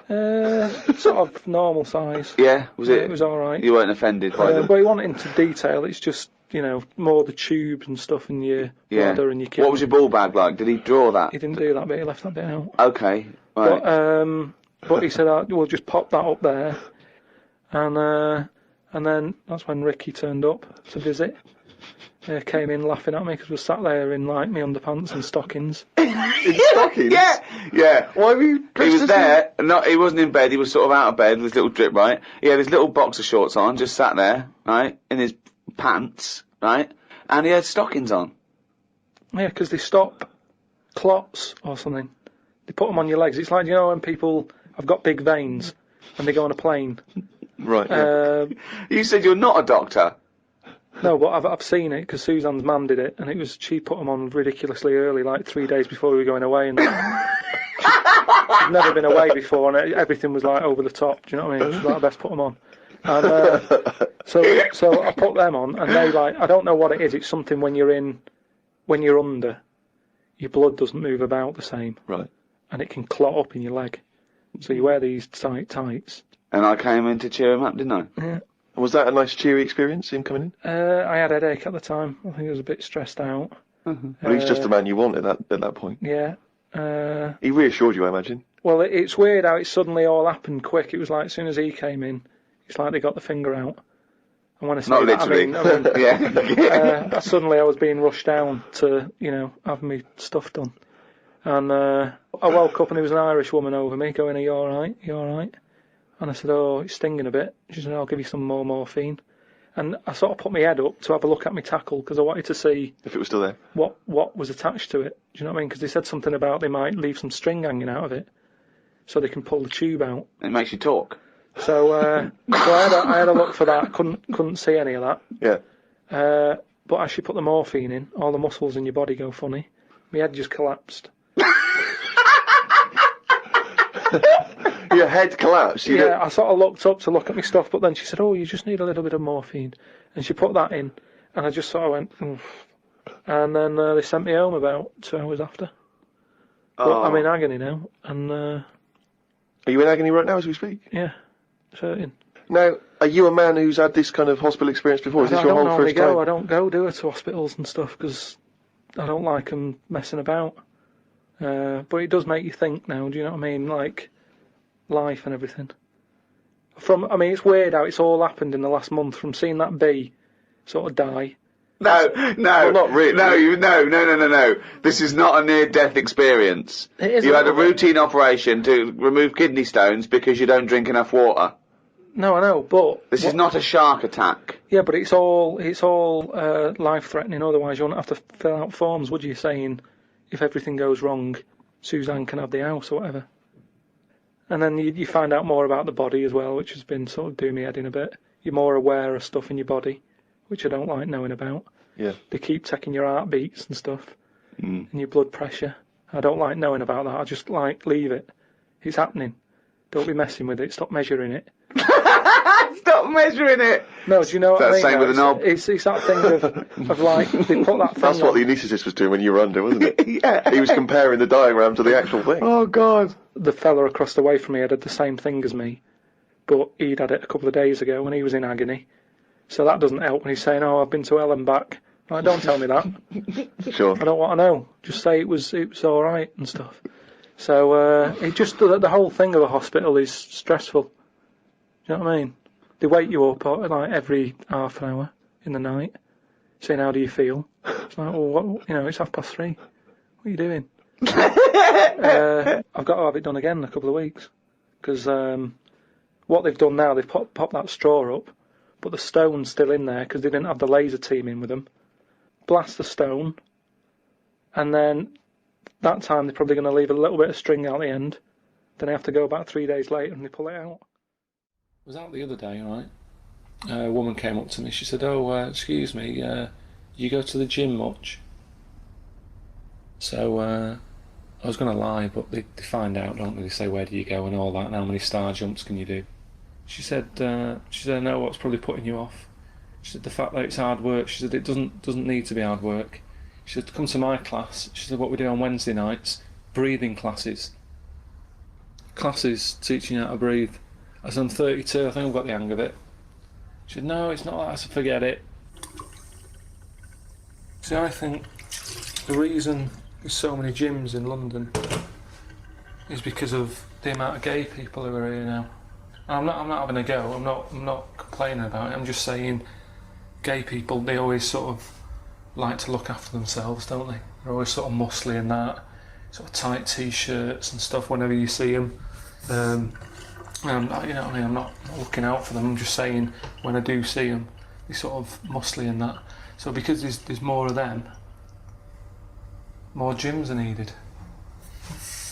But then the problem is, the more gyms we have, the less other shops we have, because the space they take up. The other weekend, I just wanted to do some painting and decorating in the flat. Right? Thought, right, I need some brushes and some paint. You wouldn't think that'd be hard to find in London. Yet couldn't find anywhere. Couldn't find any sort of hardware shop, DIY shop. Yeah, if they had an urge to do some sit-ups, you know what I mean, I'd be spoilt for choice. I look in some of my girlfriend's magazines, and it's all like, eat this, don't eat that, drink water. The amount of times people are telling me, "Oh, you don't drink enough water, you." Your dad's like 60 odd, right? I've never seen him have a pint of water, yet they're telling us we should have like 7 pints a day or something. And then they wonder why there's a water drought on. There's a fella on the telly the other week who was saying we only get so many heartbeats in a lifetime, so we shouldn't be wasting them, should we? We shouldn't be running around lifting weights and all that. Now look at the tortoise. Never rushes about, right? Yeah, it lives to be about 250 years old. You know what I mean? When was the last time you heard about a tortoise having a heart attack? Doesn't happen. And they keep coming up with daft ways of sort of keeping fit, don't they? Paintball. You know what I mean? Chucking paint at each other. I don't know where they're getting the paint from.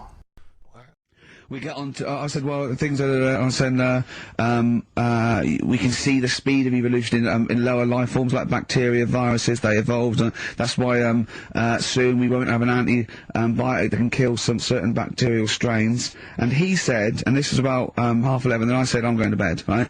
He said, in the future, they reckon that you'll be able to wake up and eat a yogurt you can have a chat with. I don't know what that means. Let's put a song on, right? And we'll come back to it. So you're going to explain that? Yeah. You've got an explanation.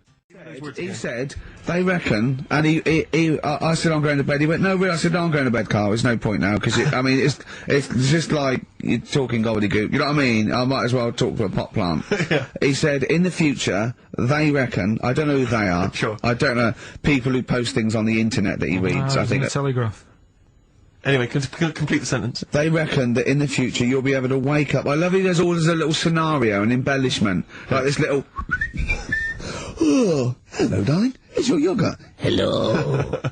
You'll be able to wake up and eat a yogurt you can have a chat with. All right. Well, thanks for that, Rick. I'm looking at you. I'm going to throw that over to Carl. Right, it's when I was away on holiday, right? I got, I don't normally buy the Telegraph, because it's too big and that, innit?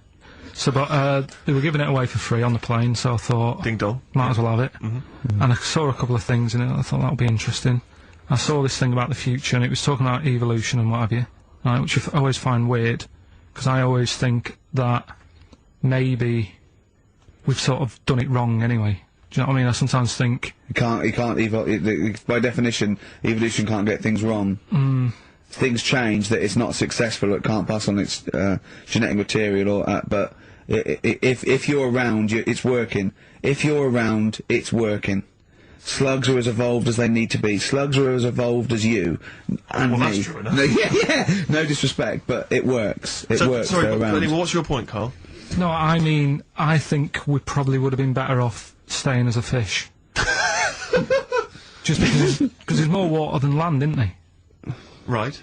And you wouldn't drown. This is why I went to bed. No, I'm thinking of dozing off now. No, but it went... do you know what I mean? From... What was it? It was bacteria, it was fish, mermaid, man, onwards and what have you. So anyway... Oh God! No, there are a few knowledge gaps in your theory of evolution. You generally got it right though. So but I mean, basically, yeah, it went bacteria, fish, mermaid, man. What next is the big question. So it was telling you all about this and what have you, and saying how like we shouldn't have interfered because maybe if we wouldn't have invented planes and what have you, maybe we'd be able to fly and what have you if we really needed to and stuff like that. Okay. So we've interfered with evolution, you see. Right. But then it was saying, well, what's the future got? Well, yes, in one way we have interfered with evolution. Yeah, the evolution of the human being in society is changing. It's no longer based on the strongest or the fittest, because medical science can keep us alive long enough. People can pass on their genetic material where without this civilization they wouldn't have been able to. So yeah, there are different parameters, there are different pressures, there are different things that say whether we're going to pass on our genetic material or not. Okay, so in that sense you're right. And that, Rick, as far as I'm aware, has led to a yogurt that you can eat and have a conversation with. So this is what it was saying. It was just saying, you know, we're living in mad times and that. You know, there's a lot of weird stuff going on. One of which is... Go on. And the fellow was just saying, you know, with computers and stuff like that, the way it is, we'll be able to wake up... Go on. Have a chat with your yogurt and have something to eat. What do you mean, have a chat with your yogurt? Because of the amount of... I mean, you have them yogurts already, those friendly yogurts.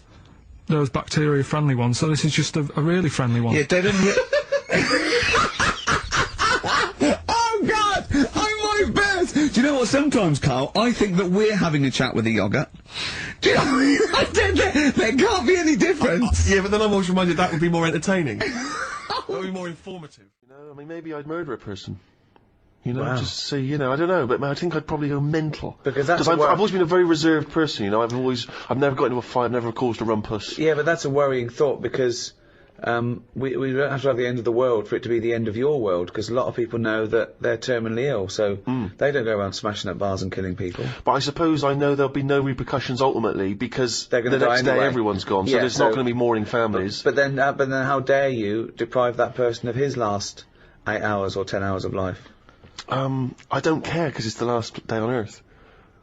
Well, that's so true. I know the moral guilt that I'll feel is over in a few hours. Morality isn't relative just to repercussion, is it?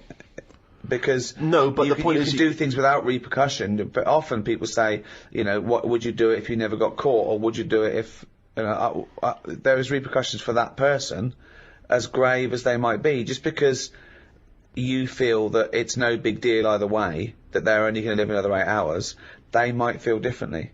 And you're saying, well, you won't care because you won't be around. But then, why do people care about their loved ones when they won't be around? Why do people get a will ready? Because my point is that they know that those people will continue to live for an indeterminate amount of time. So you do care about the other person's Of course I feelings, do. Oh, no, of course I do. But my point is, knowing that everyone is going to be wiped off the face of the earth the following day, all of those repercussions are no longer quite the same. I'd find it hard to divorce myself from my morality that's ingrained just because it doesn't matter anymore. Yeah, but I mean, I honestly, to me, it seems that we're approaching just the end of all things, and so I'm saying that there's something about the fact that we're all going to end that somehow seems very liberating. What would you do? I've always wanted to kick a duck up the arse.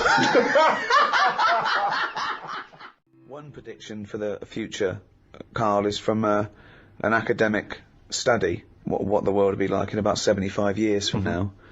And a big prediction they're sort of sure of is that androgyny will rule. There'll be so little difference between men and women, apart from the biology, economically, socially. It won't matter who the biggest breadwinner is, that's already being phased out. If you're in a traditional heterosexual male-female couple, it'll be who stays home, who earns the most or whatever. It won't be governed by gender.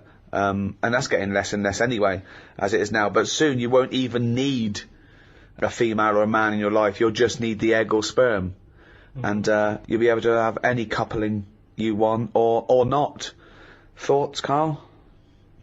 That isn't what I've heard. What were you heard? I heard that. So you read an academic study, Rick, but let's find out what Karl's been reading. I heard we're all going to go ugly. Different point, though, isn't it? That's a completely different point. That not listening to a word Ricky said. No, it's just if we all sort of go ugly, that will sort the population He problem gets an out. extra syllable in the word ugly. Ugly. Ugly. Ugly. Yeah, so that just sorts the population out because people aren't sort of having it away left, right and centre. Well, no, then that doesn't sort. What do you mean? Sorry, Rick, I don't understand what the hell he said there. Are you saying because everyone's ugly, everyone won't want to have it away more with the ugly person? Yeah.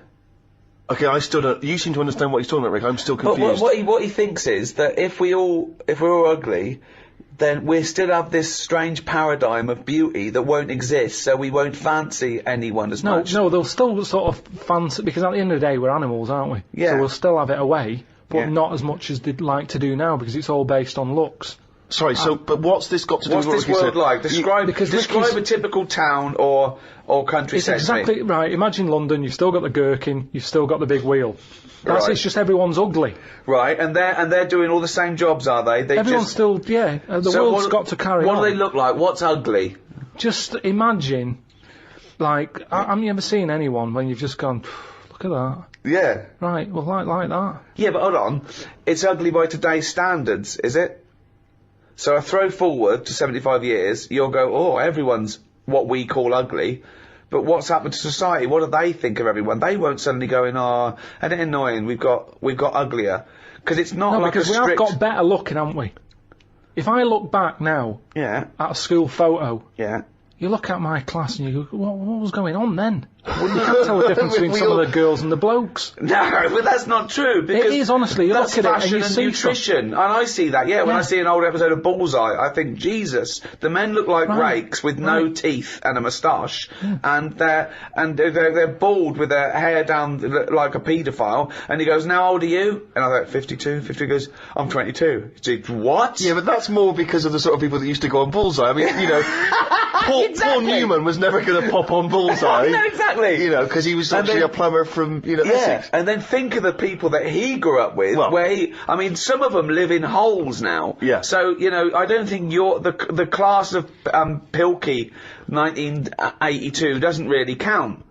When he said, we've got better looking, I thought he was going to talk about cavemen, not his school photo. I mean, what happened there? There's been no evolution in that time. What are you talking about, Karl? We've got better looking now, haven't we? I wonder if he's confused it with the paradigms of of beauty have changed, haven't they? So in the 50s, Marilyn Monroe was considered, you know, very desirable, whereas that body shape on women, Yeah, more that's recently what I said, it's has fashion. become less, you know, there's Yeah. lots of skinny women are seen as a paradigm of beauty. But, so that has maybe changed. But we will change. Yeah, we'll Probably not in change these little 75 things. years. I mentioned before about your little finger. There'll come a time when that'll go. I've watched it. I've kept an eye on what my little finger's doing. Sometimes it does nothing. It never helps out. All the others are grabbing hold of stuff. That one just sort of sits there watching. So you could get rid of that, and I think that will go in evolution. Think of the books he could have read when he was doing that, when he was monitoring his little finger. I've been watching my little finger. But again, it's what you mean. Like 75 years is nothing. The only thing that changes in 75 years is trend, fashion, economics. The gene pool doesn't change unless there's been some sort of really weird mutation due to an external force. That I don't know. For things of science fiction where we all accidentally drank plutonium and got 3 eyes and 1 leg. It doesn't happen that fast. I've told you before, if you shaved a caveman, he's basically us. He's basically us. Well, he's basically Carl. Yeah. But, you know, the little finger will be, let me tell you, millions of years. I think what's more interesting about the future, Carl, is the fact that technology integrated with humans will be fascinating. So, for instance, they're talking, you know, about the fact that in the future we may even be able to have chips in our head that allow us to access the internet, or an equivalent of it, directly, mentally.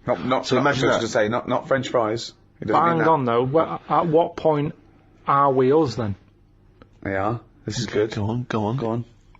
No, because if I can go on the internet at any time, then that's going to know more than me. What does that mean? Okay. When I don't know an answer to something now, which is a lot of stuff, Really? Go on. you Yeah. watch University Challenge, Yeah. and the stuff them kids on that know. I was just thinking, where have they stored that? Where's that gone in their head?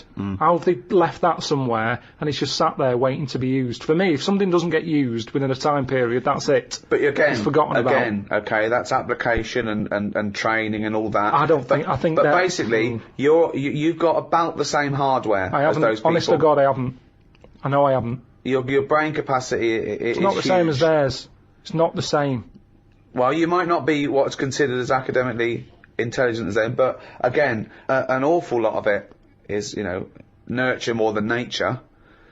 Your brain's good. Your brain is up there. Don't worry about that. Well, it isn't. But listen. So what I'm saying is, if I want to know the answer to something, I go on the internet. Yeah. Right. Now, if I've got a chip in my head with Google on it, Yeah. I'm never going to use my head. I'll just be forever on Google. I'm never going to use my head. Well, I'm not, But what because do you what's think the your point? head is, though? Because I'm going to get it wrong. The chances are I'll get it wrong, so divert that. It's like saying... No, you can't bypass the brain straight to Google. When you're having a chat socially, it's not like they're going, all right, Carl, how are you? And you're not there. You're asleep and Google's talking. Oh, I think you'll find that they're... No, only Do you for want to see naked ladies? Come No, this way. no, only for questions, though, that I don't know. But what I'm saying is, because I don't know a lot of the answers, I'll just say, forget it, leave it connected to Google. no. So then I'm not me anymore. Well, what are you doing? Where's you gone? I'm looking at Google. So it is you. No, but what Steve just said is, we'll have a chip in our head Right. that can access the internet. Right. So why bother using But you're my own still knowledge? the go-between. You, Carl, are the go-between between the internet and whatever your But you mouth can't says. beat the internet. Yes, You but can't, you're it the knows everything. No, you're accessing the information like it was part of your brain capacity, but you're still processing and using that information. But hold on, where does Google get the information from in the first place? Someone on one of them bright people on University human, Challenge a has human put it being. on. Yeah, a human being. So, but I'm going to get lazier. I don't watch the University Challenge and go, I want to be like them. I'm going to start reading books. I've accepted I'm never going to be like them. I can't play along. All I tend to do is I say to Suzanne, right, so every question now, I'm going to have egg as the answer. And I'm hoping that one day... What an amazing game! What an amazing intellectual pursuit that is! What a lucky lady. What does Suzanne say to that? Well, she just sees if it works. She just plays along, and then I'm saying, oh, it might be this one or whatever. I love that, because I remember once, it was about 5 years ago, Carl and Suzanne were round near Christmas, and me and Jane were there. We were playing different parlour games, like charades and that. And then one game, you have to do that thing where you have to beat, and you have to do animals, and you have to go. First one is A, then B. So you say aardvark. Next one goes beaver. Next one goes cat. It came to Carl. He panicked, and he went egg. And he was on F. So you're sat there watching University Challenge, and on a good night, it's, you know, well-known jeweller of Fabergé's, well-known for his jewel-encrusted egg. Humpty Dumpty is commonly pictured as a living egg. Sometimes it's extraordinary. If you keep saying the same thing, eventually, it's like a broken watch. Carl It's always Pilkington's head right, looks innit? like hay. Yeah. I've just got more chance of getting it right. Sure. But also, he told me when he plays University Challenge, he said he's given up ever trying to get an answer. So now he tries to guess who's going to answer the question. Another great game. Suzanne's roped in on. Unbelievable.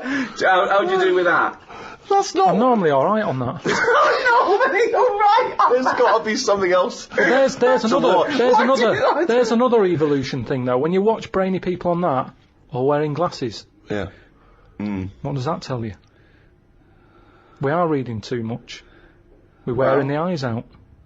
And that you can't argue with that because the evidence is there. can. Most people on University Challenge, which is a quiz show if people don't have that in the country.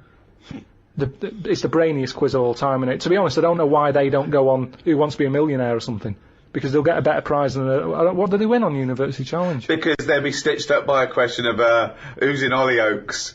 It will be the yeah. But that's the snobbery as well. It'll be what character does Andy Lincoln play in this life, and they won't get it, and you'll go egg, and you'll be correct.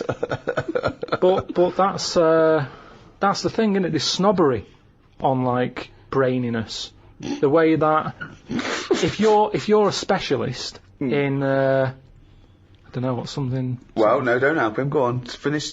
You've started a conversation. You're halfway through a sentence. You've got a point. You can't bail out now. Okay.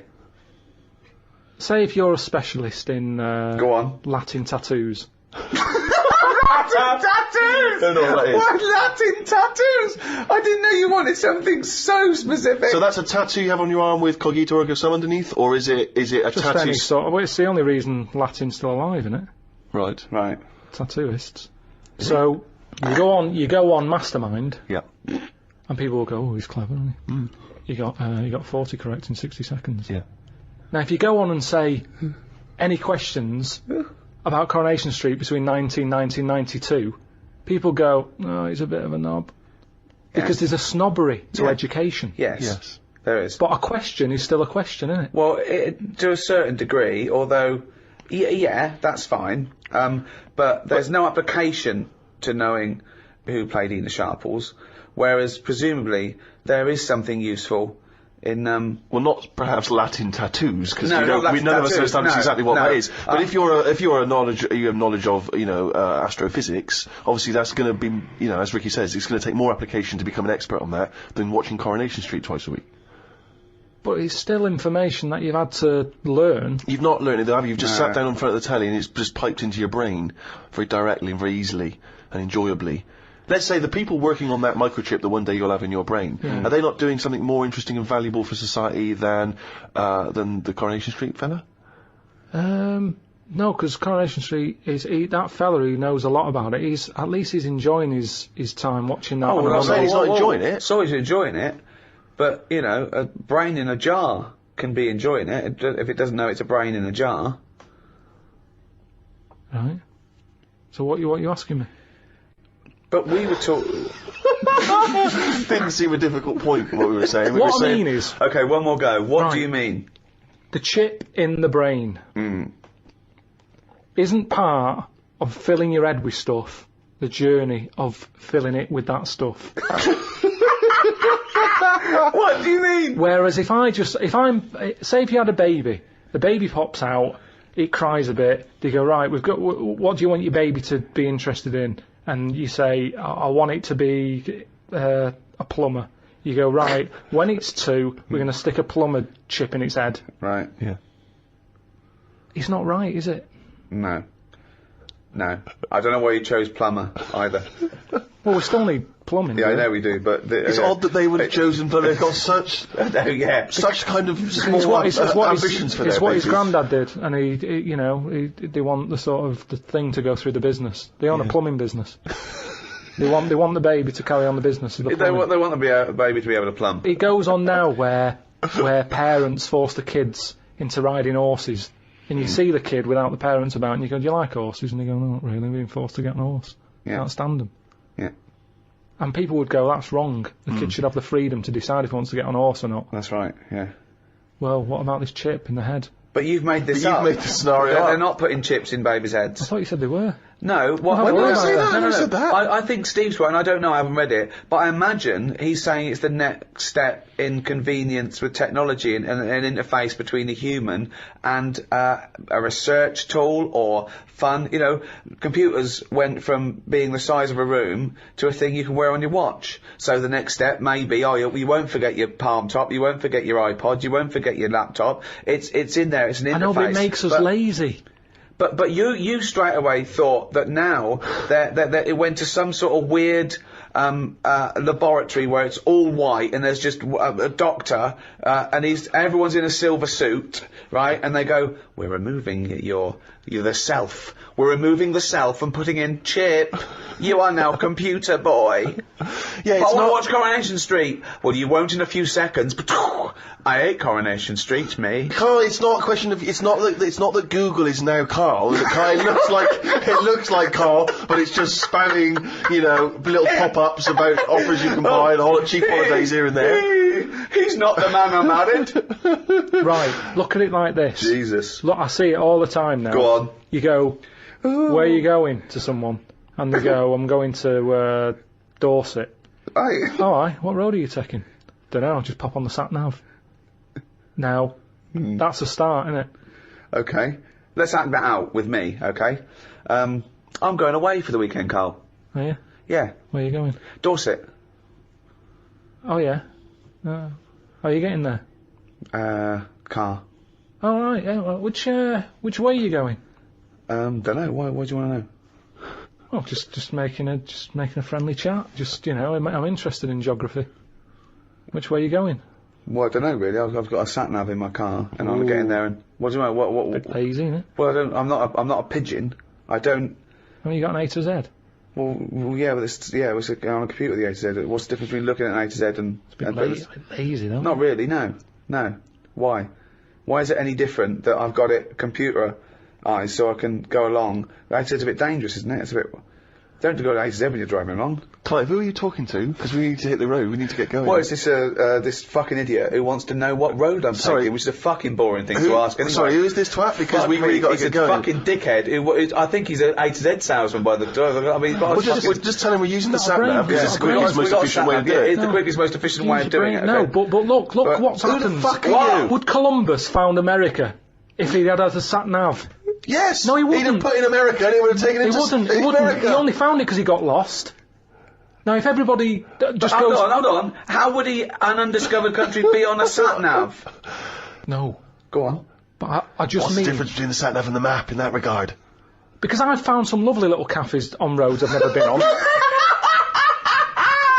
Well, I've instantly gone from finding a continent to a little cafe. I love that! Little greasy I am off to discover the unknown world. Where are you going?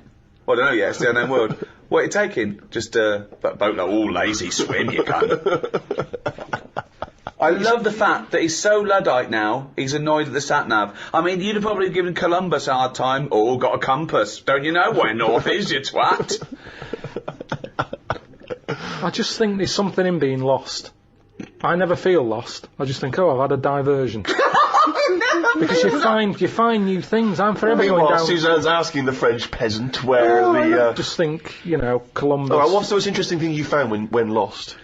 Like I say, I found a shop that was like a fancy dress shop. Amazing. Do you need fancy dress stuff? Dressed You up never as got Columbus it. and went and bought a sat-nav. Went to Dorset for the weekend. You never go out. Why do you need a fancy dress shop? That sounds like the one thing you would hate is fancy dress. Yeah, but I like looking at they have like a space helmet in there. Right, so you found a fancy dress shop. Where were you supposed to be going that you had time to get sidetracked and go in a... I think I was going to a meeting. We'll just cut it. Amazing, that's the last time. I don't want to get lost. Yeah, you don't want to get lost, do No, because I you? always give myself loads of time because I get lost a lot. I always give myself. Get a sat nav. No, I'm just saying that's how you find little treats along the way. And next time you pass it, or next time someone says, "Do you know where the fancy dress shop is?" You can go, "Yeah, I do." I have no idea because I was lost. I didn't know where it was. No, normally I Oh, learn. I'm not going to tell you, lazy cunt. Haven't you got an AZ? Oh, that's harsh. Yeah, find it yourself, you lazy twat. Well, I might get lost. Good. You might find another one. It just goes back to the chip thing in the head. I think you've got to learn along the way. We can't get lazy. We can't have chips in the head, knowing how to plumb. That's what it's all about, isn't it? And making mistakes. If you make a mistake, I've done some wiring, got a little shock. Won't happen again. It will. I've seen that experiment with you before. We all changed. Carl used to have hair. Yeah, but you by your own admission had it for long. You didn't have it hair for long, did you? You No, started it wasn't. going It wasn't. Didn't want to hang around my hair. It was never. I've told you, it didn't feel needed, so it went. I never did anything with it. It was hair of a Chinaman, wasn't it? Even the hairdresser said. He said, "You can do nothing with this." So what do you mean? He said, "It's just too. It looks all limsy." Limsy! Sorry, was that's a limp or flimsy? I reckon. Well, no, that Limsy is a Chinaman that gave his name to the limp hair of the Chinese. So you think your hair bailed on you because it was not getting treated well enough? I think that's true. I think that's how it works. But yeah, I know what you mean. I sort of think about if I've changed and that, but I don't think I have that much. Still have the same sort of thoughts. I like olives now, which I didn't like probably 3 years ago. Right, wow. But you can, if you eat 4 in a row, you get a taste for them. And I thought, go on, then I'll have 5. And I thought, yeah, they're all right, these.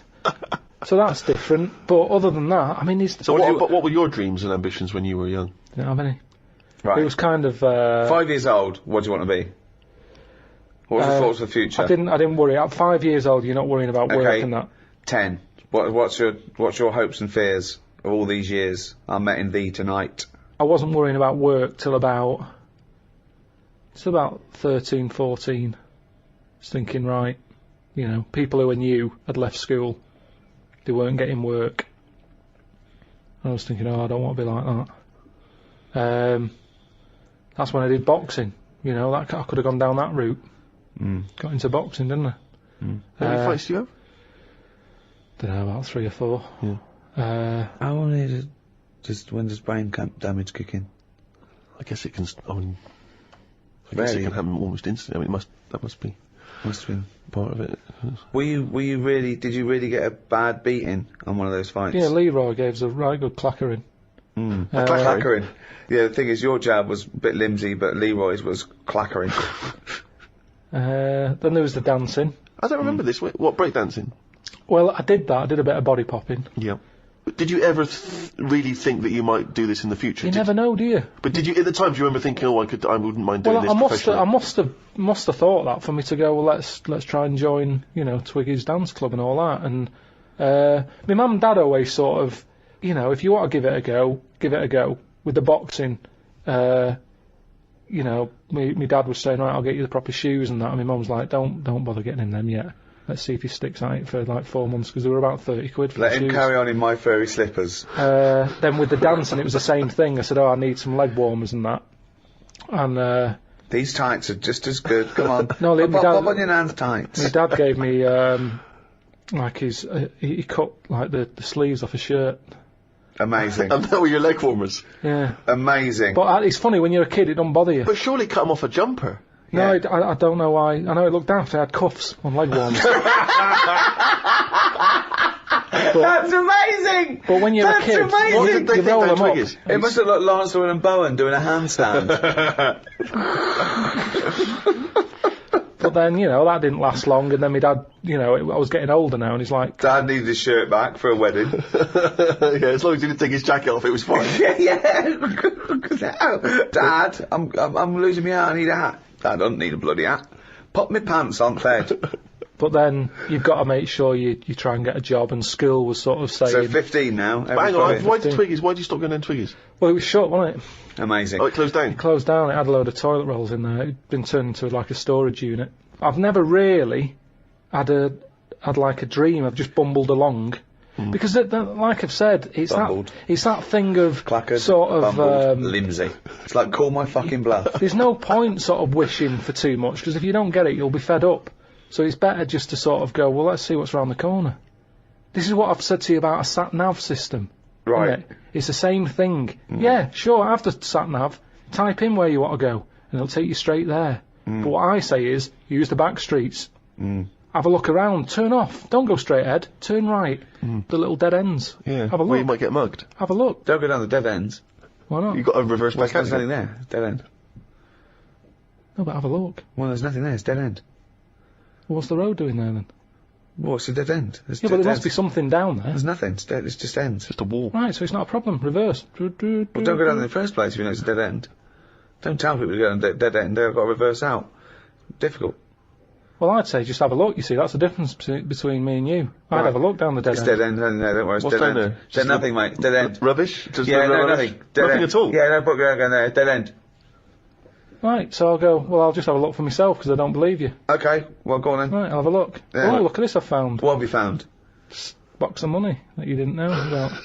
All I'm saying is it could be He has anything. still got the brain of a 10-year-old, hasn't he? of money. He's still got the brain of a 10-year-old. I'm just... set your stall out. Right. So where's the store? Where are you setting the store? Not in the dead end. 'cause there's no through traffic. thoroughfare. Yeah, you want to be on This a is sort of crazy. public highway. Where are you setting the stall out? What are you selling? What are you selling? Well, this is what I'm saying to you. What are you selling I'm first? selling a mixture of stuff. What? Like what? All sorts. What have you bought it with? A bag of money you found in the dead end? Leg warmers. Right, you got new leg warmers with do you want cufflinks with them? What? Do you want cufflinks with them leg warmers? Well, no. Why would I do that? Well, you got to fucking look smart, ain't you, you cunt? So you're selling, what are you selling? So, Yeah. you set your stall out. Yeah. Right. Now, Yes. isn't it dangerous to sell all the same product in that shop? Right. Okay, I don't know what you're talking where's the about. analogy going? This is Yeah. a metaphor. I think it's a metaphor. Yeah. Or simile. It's a What, simile. what are you selling? What are you selling first? Bang. Two, hang on. 3, 4. No, but Quick, this is it's what The I'm saying Apprentice. to you. This is what I'm saying Go to you, on. though. I Right. just said to you, Yeah. you... Yeah. Well, I don't know what you wanted to do. You haven't told me. But Right. I'm Do you want me saying... to tell you what I wanted to do when I wanted to be... Well, at 5 years old, I wanted to own a sweet shop until my mum said, you know, you got to buy the sweets first. Right. From 10, I wanted to be like a scientist. 15, a vet kicked in. But at Carry some on. point you jettisoned all of that to try and pursue a pop career. 20, I wanted to be a pop star. 25, I thought I'd better get a job. Well, At 30, I did. me saying turn off the main road and do a right Yes. is saying just have a look around in the same way that if you go into a It was shop... a metaphor, wasn't it? Yeah, Right. it was, yeah. Yeah.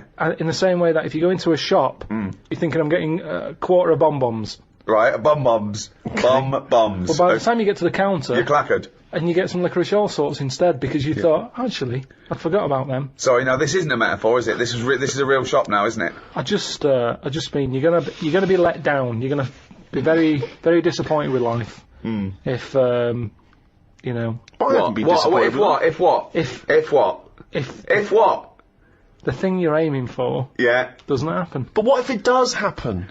I'd like to take issue with this because there's a lot of young people who listen to our podcasts, and if they listen to this tripe that if you try for something in life it won't happen, so don't bother, I think it's a bloody disgrace. Imagine if Leona Lewis had thought that when she went on the bloody X Factor, she wouldn't have got punched by that bloke in that. Alright, that doesn't make sense. But you know what I mean. She would not be living her dreams.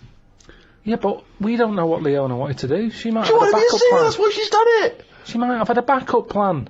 Yeah, but she fulfilled the main ambition, which was to sing. That's why she went on the show. She didn't go on there because she thought I might want to work down a branch of Waterstones. You think she went in there and said, quarter bum-bums, this is X Factor, but she went, oh, go on then. Well, I was saying. Well, what about the girl who looked like a fat baby? She went on there with a dream. It's not going to happen.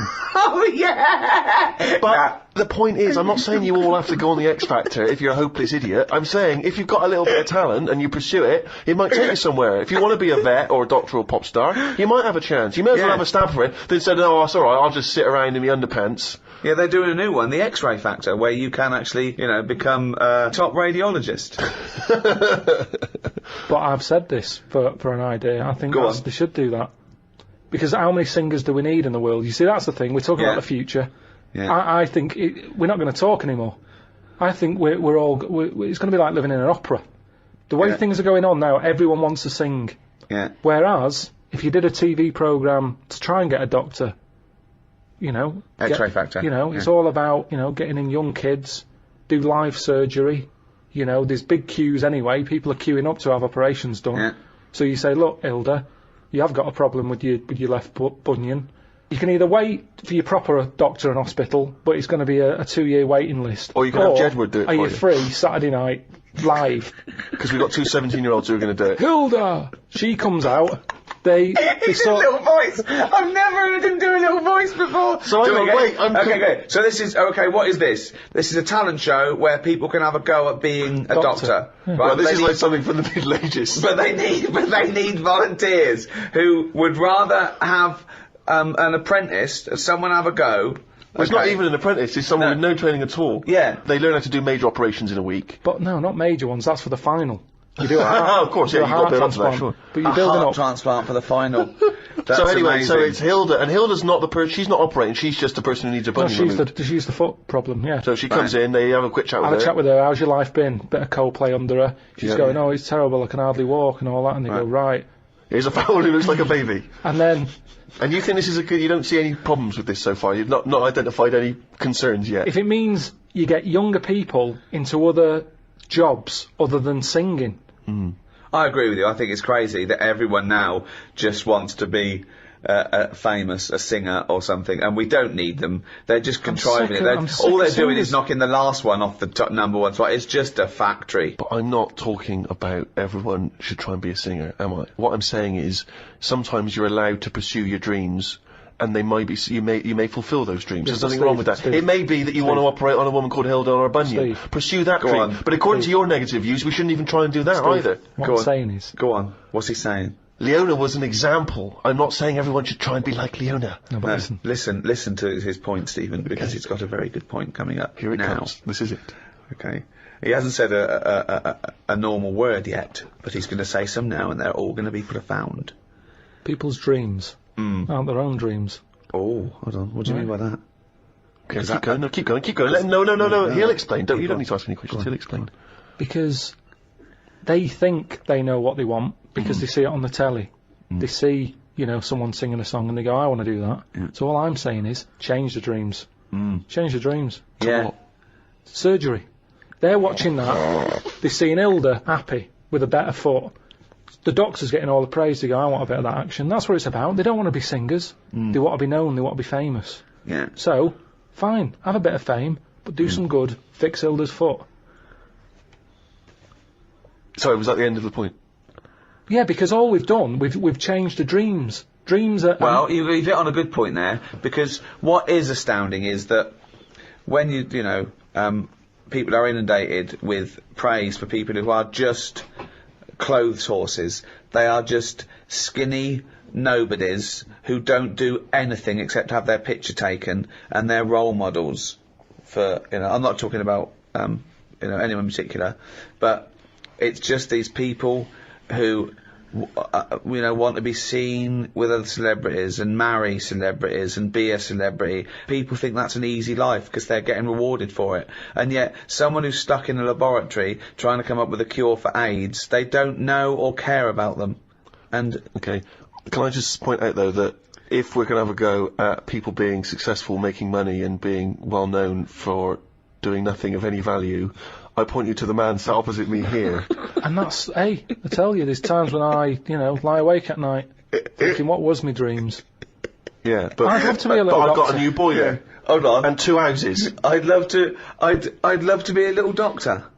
Yeah, I mean, it's past me now. There's no way I can go back. Well, but it would have been brilliant. You're wrong. Karl Pilkington! Hilda! What is it? What now, Hilda? What's up with you? I've got terrible piles. There's some sort of blockage up there. I haven't gone to the, I haven't gone to the toilet for a week. Well, Karl, can you unblock Hilda's arse? Now live, unblocking Hilda's arse, Karl Pilkington. I thought she had bad feet. No, no. Jedward fixed her feet. There's a lovely job, that's why they stayed in last week. Her arse is worse than her feet. It's because she's been off her feet for so long, because she couldn't walk. Her arse took the brunt of it. and it's just terrible. Piles of burst, and it's blocked up there where all she just eats is cheese because she's so depressed. I'd probably knock it on the head there. Why? I'd just say, like going back to the street thing, I've gone down the wrong avenue. I go, this isn't for me, I didn't know I'd be, eye to eye with this. What's that? It's not for me, and that's how you find out that it's not for you, by doing it. Right. But at least I gave it a go. So this the same as you had one fight with Leroy, you went along to a dance studio, it was shut, you've seen Hilda's arse, and it's turned you off proctology. Once again, you've just abandoned it. Yeah, well, there's Have no a point. go! Have a go! Just feel inside Hilda's back passage. Feel the blockage. Right. No, because the audience have already decided. They've seen a weakness in me. They're going to vote me out. No, There's no point me getting dirty fingers for this. Modern man, in a sense, with all the technology we have, can play God. And this is something which is huge now. A lot of ethical discussions about things like stem cell research. Should we be interfering in what should be a godly terrain? You say no straight away. Straight away, no. I think they're sort of like messing about now. I think that's the problem. We've got the tools and they like to use them. And that's what happens. I've got a sander for Christmas, and I can't wait to sand stuff. I can't even think of enough things that need sanding, but I want to use it. And Not that's the scruffy same, sander. And that's the problem, innit? If you've got the tools, you can't have the tools and say, pop them in the shed. Well, no, I don't want to use them. Got a new tool here. Right. Sand the shed down. That's the problem, innit? All these medical people. That's what happened in the Hulk, isn't it? Yeah, well, again, that's, I'll just say that is a work of fiction. The Hulk. Yeah, but with all fiction comes the future. Yeah. So, certainly in science fiction. But the problem is, this is what I say is the problem. We can sum it up here if you like. I think Go it on. sums it up. Go on, no, this is a... Is it a quote from someone? Well, yeah, he is one for sound bites, and it just saves a lot of time, Carl's quote. You don't have to study the book or anything. So let's sum it up there. We're going to end it here, but we're going to end it with this quote from Karl Pilkington. Carl, shoot me.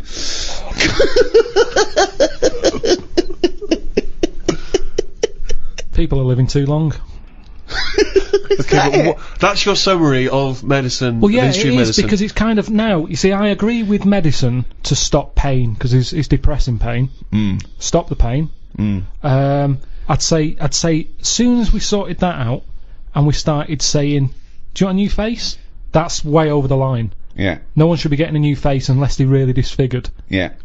But those are the people who are getting new faces. No, they're not. There's people messing about. Yeah, no, it's people... Well, plastic surgery, but that's people's own choice. They're paying for it. No, It's it's up to them. ridiculous. I know, but It's not taking it away from other people, is it? Yeah, it is, because the person who's messing about with someone's face could be doing something No, else. because they're plastic surgeons. They're privately employed. Yeah, but they shouldn't be. They What are should you be talking sorting about? someone else out who's got a little funny head.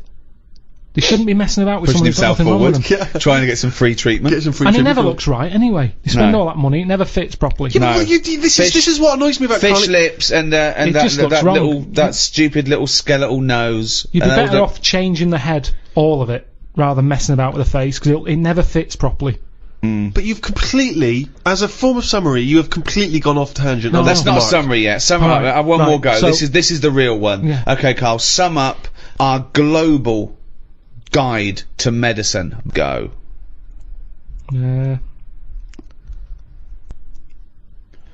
Today's cure.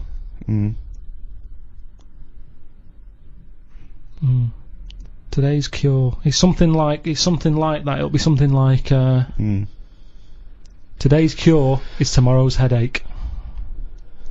It's all right. That's all right. Because what I'm saying there is, Go on. we can come up with stuff. We can come up with a tablet to get rid of headache. Tomorrow, your headache's gone. Your leg's hurting. So today's cure is actually tomorrow's leg ache. So today's cure is tomorrow's leg ache. Yeah, but ages ago I said to you, don't solve problems, Yeah. because a problem solved is a problem caused.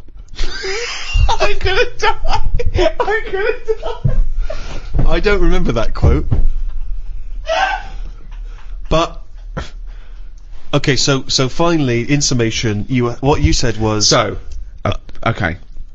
At the end of So- the day, we've all got to die of something. Right. Now, Albert might come in. I'm a doctor. Right, Albert, how are you today? What's wrong with you today, Albert? I've got an inflammation of the testicular region. Right. Oh, my scrotal sac it's all stretchy and swollen. It's pustulating, and it's causing the penis to be all red and inflamed, and that spread to the anus. Right. Take these tablets. Right, where do I put them? Just have them with some water after a bath. Okay, I'm not gonna have a bath. I can't have a bath of these because honestly, you see these get in a bath and they start bubbling with the. Yeah, like I say, just take the tablet. I don't know what it is, but look at it.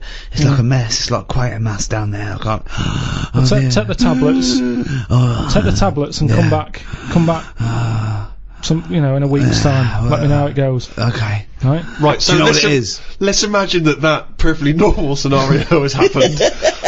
What is your point? Right, he'll come back the week after. Yeah.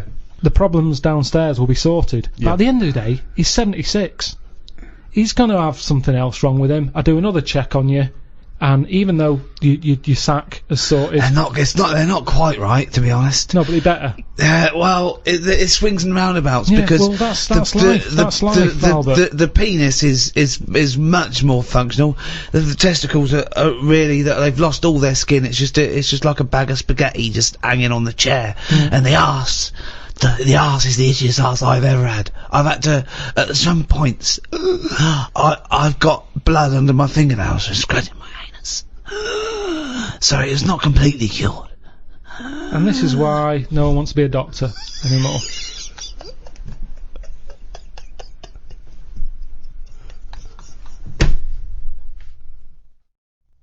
Karl, that cataract operations on the eye were performed in India as early as 1000 BC. And in Babylonia, in the same time, the fees of eye surgeons were rigidly fixed by law and were quite generous. So, for instance, if you're a very rich person, it cost you about 10 shekels. If you're a slave, only 2 shekels. But if the rich person lost the sight of their eye after the surgeon had operated, they would cut off the hand of the doctor. What? So he gets one chance at it? Well, he doesn't want to screw up. Yeah, I know, but everyone's allowed a couple of errors. That's how you learn, isn't it? That's a stupid rule. But then again, I don't know why they'd be so worried about their eyes back then. What do you mean? Well, there was less to look at back then. What do you mean? Well, like now, I saw a fella on the tube on the way here today who was blind, proper fully on blind. Blind. Now for him, I just was like, oh, that's so depressing. Right. So much to see in the world now. Loads of stuff. Right. Art, buildings, and all that. Now back then, if these people did have sight once, the pyramids, you remember it in your head, and that's enough. There wasn't loads of clutter anyway. It was all sand, so even if you fell over because you're blind, at least you landed on something soft. Whereas now, it's rubbish being blind. Stairs, loads and loads of people, loads of curbs and things. It's not a good time to be blind. So I'd prefer, if I was going to be blind, That's be blind brilliant. back when Tutankhamun was knocking That's about. a choice that people have that are blind now? No. If you're going to be blind back when Tutankhamun was knocking about. But all I'm saying is... Sorry, Doctor, I didn't seems- realise there was a choice. it Oh, seems- yeah. If you'd only told me you were going blind, I'd have said, well, let's get you back 3,000 years. It just seems a bit harsh, that's all. When someone's trying to help you and operate on your eyes, and they have a little bit of a slip-up, like we all do in jobs. You have a bad day, and he has to have his hands cut off. Then who's helping him? Who puts the hand back on him? And if they don't put the hand back on him right, do they have something done to them? They're blinded. Well, it just seems like yeah. a no-win situation. I wouldn't be a doctor, and maybe that's why there aren't enough doctors about now, because of things like that that put people off. I don't think so. Well, I wouldn't be a doctor now. Why? Look at the hassle that happens now. You're being watched all the time. You're not allowed to slip up. Right. Well, that's generally quite a good rule, isn't it, that doctors don't make mistakes? No, but you've got to... I'd say at the end of the day, it's a complicated job. I'd get more annoyed when, say like the fella I've got round coming to fix my boiler. The fact he keeps having a go, he keeps charging me 80 quid, he don't really fix it. Is it and he still keeps not coming working? Back. I haven't cut his hands off. No. He keeps coming back. Oh, I'm a bit short on money, let's go round to the Pilkington household. Charge him 80 quid again. Oh, it's Christmas, let's pop round twice. Do you know what I mean? Whereas a doctor who's trying to help people, it's a difficult job. Yeah. If he makes a mistake now and again, I think, well, it's bound to happen. It's complicated. Can't you see where I agree with you that people make mistakes, and I imagine there are good and bad doctors. They try and even that out by it being a very, very obviously stringent exam, and you know. It's 11 years they've got to do. I read up on it. 11 years it takes to be a doctor. No, it doesn't. It does. It takes 7. No, but then they've got to be in a hospital or something for 4 years before they get to play with someone. Right. Okay. Yeah. So okay. that's ages. You're going to get bored. You're going to get bored. But but that's it. They really do try and rule out, and there's still chance and mistake, and don't forget, you know, you're given nearly impossible tasks still in medicine. Just think of the risk with you know, transplants alone. You know, and they're getting better and better at those, and they're lasting longer. But the fact of the matter is, it's better to have a go, innit, than not have one. If someone said to me, right, depends. you need a new heart, we're gonna do it. If they say you're gonna die anyway, let's try this new thing, you might as well. But then there are some things that there's not worth the risk. When someone, it goes wrong, someone's facial surgery goes wrong because they wanted plumper lips or a little nose, I'll go, you're a fucking idiot. Yeah. Exactly, yeah. You shouldn't even be doing that. Doctors shouldn't even be allowed to do that. I don't know why. I really don't know why a doctor under a Hippocratic oath takes the risk of something going badly wrong. Sometimes general anaesthetic because they can't be bothered to fucking go for a run. Right? So they have fucking bits sliced off and tied up and sucked out. I want to go, you lazy fucking fat pig. Just go for a run and stop eating burgers. Right? You might fucking die. Oh. Well, can I just stop you there, Rick? Because actually, if it weren't for a plump patient, the stethoscope would never have been invented. Well, because he couldn't hear. Yeah, the person who invented the stethoscope, Dr. René Laennec, had a very fat patient come in and couldn't hear her heart through the blubber. But then that's the sign of the problem. I mean, that's the sign of the problem, isn't it? Yeah. I mean, rather than saying, hang on, let's get a bigger chair in for her because she's got a fat arse, I'd say, well, you're not welcome here. If you can't get through the door, I'm not seeing you. I mean, if you've got a doctor who's having his hands cut off because he messed up an operation, yet fatty's coming in and getting special treatment, I wouldn't give him time of day. You see, this is what I'm saying, right? This is going right back to what I was saying at the beginning. The problem is, we've got pills for everything, and all this is doing is making people treat the body badly. Because you're going, be alright, there'll be something.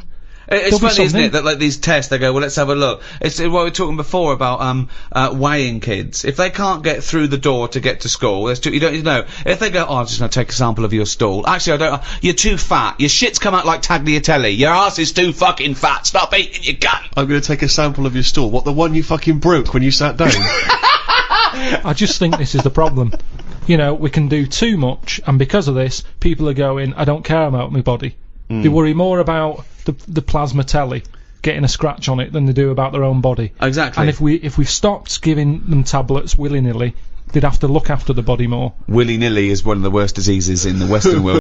So, Karl, if you had to go to a new planet, don't worry about starting life again. They've got sort of like these breeder clones that do all that, but you can choose 6 people from this world to take to start this whole new world, okay? So you need, you know, as I say, you don't need to. So what's happening here? Is this? It's going to be wiped out, okay? It's going to be wiped out, but there's enough on this spaceship for you and 5 other people, okay? And they've got them there. They've got these sort of breeder clones there, so it's going to be populated. You're going to have the workers, the drones, everything like that. But you want to take 6, I suppose, sort of world lords to teach, to lay down the politics, the teachings, the laws, the government. I'd hate it. And how long have I got to make a decision on it? Till the end of this podcast. Right, go. Who do you take? Who's the first person you take, and why? And where are we going? Mars.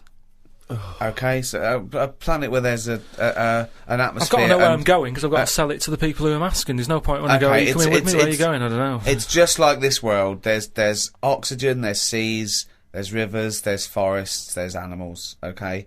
But we're going to populate it with the human race, and you can choose 6 people to lord over this new kingdom. You want the best people for the job. Yeah. So, who's the first person? Probably Patrick Moore. Why? Why would you take Patrick Moore? Just because he knows his way about up there, doesn't he? He'll know the way.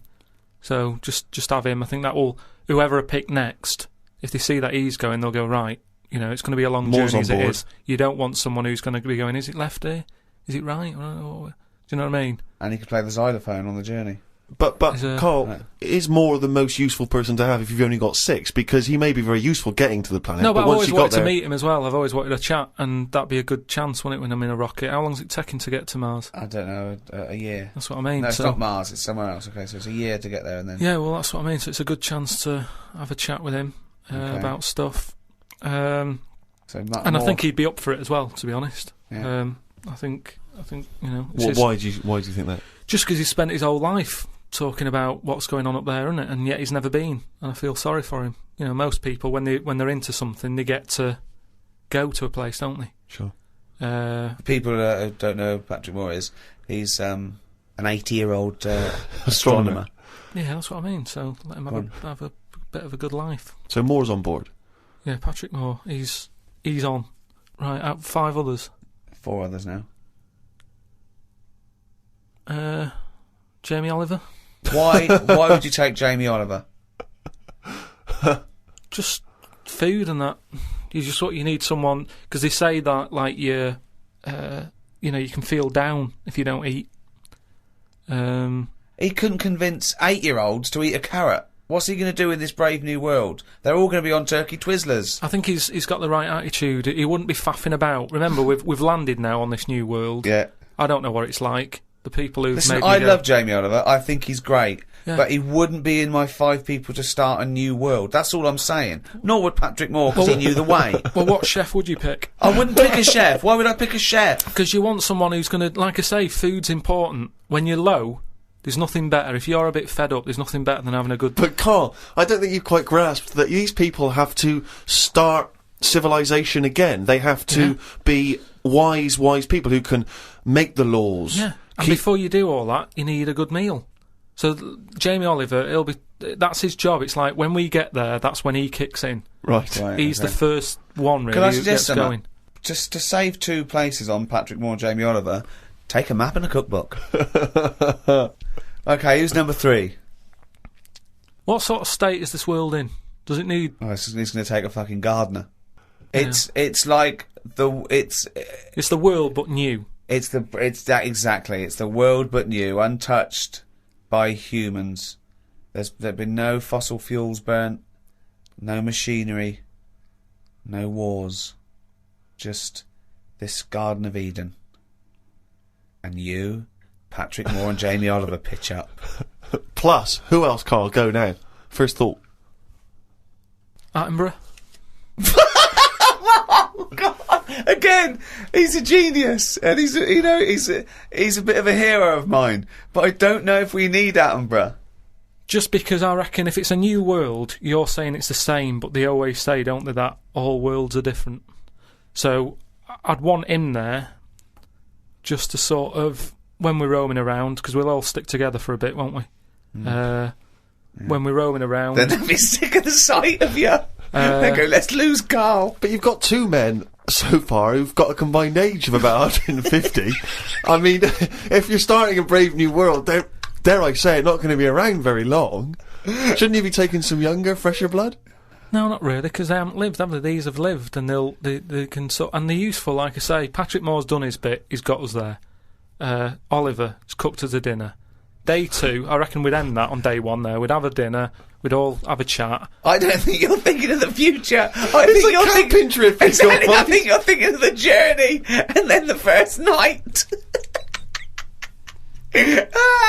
Okay. So you've got day David 2. Attenborough, Yeah. you've got Patrick Moore, you've got Jamie Oliver, you've got 2 other places. I get the feeling that you're not so much recruiting people for a new world as I'm a celebrity, get me out of here. As a dinner party with Yeah. people you'd like to meet that you've seen on the telly. Oh. Come on, 2 more. I'd text someone who's a bit daft, just so... No, you don't need to, Carl. That's covered, believe us. Yeah, No, please. that's what I mean, though. I don't want them having a go at me going, why are you here? I'd point the attention somewhere else, to text someone else who'd sort of wind them up. So Who's that then? Paul Denan or someone like that. It really is. I'm a celebrity. So you've got Patrick Moore, you've got David Attenborough, you've got Jamie Oliver and Paul Denan. They're starting life again. Okay then, brilliant. Oh God. Right, one more. This is amazing. It's going to be. I'd love to go back and visit this in 1,000 years. What teachings they laid down. Oh God. Don't know. It'd have to be a woman. I think you got to have a woman in that little group, haven't you? Could have another woman chef or. It's mainly eating. He's got that covered with Oliver, but no, he's got to take Nigella in case he's in a cream cake kind of mood. Oh God. Delia Smith was furious. She'd packed her bags and everything. Or a nurse. Now you're thinking. Abby Titmus?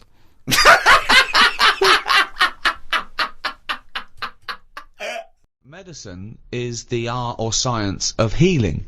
And that doesn't always have to be a drug or a surgery. I mean, bedside manner has a lot to do with things. And also, it's all about care as well. We mustn't just forget that some people don't need medicine. They just need help. For example, there are people that help disabled people have intercourse where they can't, maybe get on to the woman herself, and there's someone that actually helps the man put in his penis to the woman's vagina. They leave the room. What? I've never even heard of this. It's true, absolutely true. They're helpers. Yeah, no, I believe that is the case. Yeah. And that's just as needed as anything that might cure them. It's not. That's pleasure. Yeah. So what are you saying? Because you can't walk or move, that you can't love someone and want to share that love? I'm just saying it's not a priority. Well, no, but they're going to live. They're healthy apart from their disability. I've met someone. They want to consummate this love, and someone helps them out and goes, well, that's part of my job. No, it's not part of the job. Well, it is part of this job because that's their job. I have never heard anyone say, I've had a right day today. Why? I've been playing with Arthur's tackle all day. They don't play with Arthur's tackle. They pop Arthur's tackle in Hilda's vagina. I don't think they do. They do. How can they enjoy that? I mean, maybe once, and they'd go, that didn't work, did it? I didn't enjoy that, Hilda. No. How can they enjoy it with a nurse stood there? They don't. Do they help her in. She helps Arthur in, or he might be a male nurse. Pops Arthur in. Goes, okay, Arthur. I'll see you in a few minutes. Right. Goes outside. But what's the point, though, in that? Why? Because it's all about the mood and everything. He's just stuck onto a like a stag beetle clinging onto a leaf. There's no enjoyment in that. Oh, the well-known stag beetle copulating with a leaf syndrome. No, but I'm just saying... That's a well-known position in the Kama Sutra. I'm just saying... he knows that, I think it's a lovely act, and someone's willing to... Wouldn't you help someone Definitely not. No? Definitely not. No, so the guy goes, this is my wife, we're both say, well, I can't, can you just pop me in, Carl? You're the only person around. No, I don't think it's important But there enough. are people... What do you mean you don't think it's important enough? I'd be happy to go round, put the washing on for them, make the bed. Do you want a cup of tea? Yeah, I'd love one. There you go. Oh, just before you go, forget it. If they asked me to do that, I'd quit. And I don't think it happens, because people wouldn't take that on for a job. You never hear about it. On Comic Relief, when they're raising money, they don't go, thanks to Midland Bank for this £100,000, that's going to go towards Arthur getting his end away. That's ridiculous. So you would rather them not have the pleasure of each other than just help them in? No, because they'd work out some way that they could do something for each other. I like to play the guitar. My fingers aren't long enough. I'd knocked it on the head. It's the same thing. If you can't do it, don't do it. So are you telling me, right? Okay. Supposing there's a little fella who's got no arms, no legs, right? Right. Little Bob. Okay. There he is. All right, Carl. Right. He's got a friend, another little fella with no arms and no legs. Alright, Carl. Right? They love each other. Two little fellas. Two little dwarves with no arms and no legs. Okay? Lovely little fellas. They get married. Okay? Carl, you can't put my penis up my my boyfriend's bottom, can you? No, I can't, no. Why not? No, do you need anything else doing? No, I'm fine, yeah. No, it's weird how you can manage everything else. Well, no. I'm here to help you, everything else seems to be sorted. Well, just in the chair. Why do you need help in this department? Well, because he's over there and I'm here, and if you just pop me in and just leave No, I'm us not there. doing that, it's not good for you. You've lost your arms and legs, you'll be losing that soon if you carry on sticking it up there. Of course. There are, of course, a number of extraordinary developments. You may obviously be aware, Karl, that the first contraceptive diaphragms, centuries ago, were citrus rinds. Half an orange rind, for instance, would be used. I mean, more selfish men turned them inside out. I believe that's also still being used in parts of Manchester. For what? An orange. Just think of your head. And it worked. Well, we don't know at this juncture. I mean, maybe... I don't It know. worked as a contraception because women went, fuck off, what are you going to me with a fucking orange on your cock for, you dirty cunt? But it could... I mean, again, it's that thing, innit, of we look at it now and we laugh. But look at what's happening. People now are always trying to get us to eat more fruit.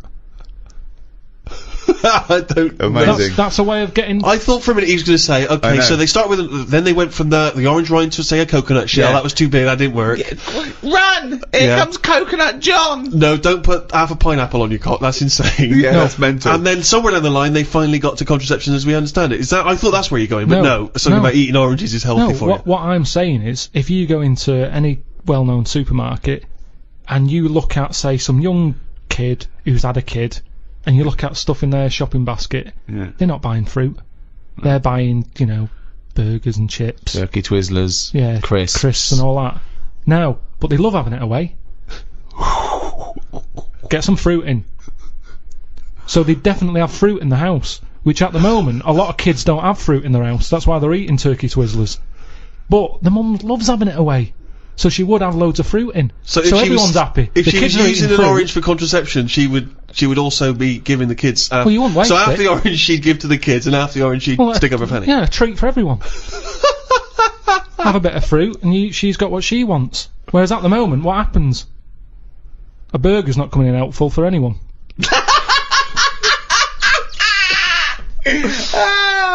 If you want me tonight, pop a sesame seed bone on your cock. Take out the fucking pickle. No one likes a fucking pickle up the fanny. Oh, he's a bloody romantic. He popped a plum roast sausage up my fanny yesterday. He loves me. Through the Middle Ages, particularly in Europe, we ended up going backwards, and it became, people sort of returned to superstition, started relying on that. Sanitation was poor. A lot of the amazing sanitation the Romans had built was left to ruin, and we went backwards. And really, it wasn't until the Renaissance that people like Leonardo da Vinci started to, draw pictures of the anatomy and so on. Well, putting scientific evidence and experimentation behind the theories, as opposed to someone with a big cauldron saying, if you bury a toad, your warts go away. Exactly. He looked into this and then thought, well, maybe they don't. Maybe it's a coincidence, So that's where experimentation comes. Empirical evidence, not just hope. Of course, you still couldn't experiment or dissect humans because that was frowned upon. So often they would actually, the only people they were allowed to dissect and operate on were criminals. And at times, criminals would actually be dissected or cut open whilst they were still alive as part of their punishment. Is that ever justifiable? Do you think, Karl, that people sacrifice for medical advancements? They do it now, don't they? You hear about these people having, tests done on them. You get paid 20 quid and they say, let's rub this cream on your head. Yeah. And you get your 20 quid, and if your head goes funny, they say, well, you took the 20 quid, it's your own fault. Wasn't that a student that took a few grand? He became the living elephant man, didn't he? Oh yeah. It was quite horrific. His head was in all kinds of weird shapes. I mean, that's unfortunate for 20 quid. But I'd say do it on the ill people, because they've got nothing to lose. Just test it. It's, all this testing on animals and that. Well, don't test it on animals. If you've got an itch, the doctor can say, I've got this cream here. We haven't tested it. It might work. It might make it worse. Give it a go. Right.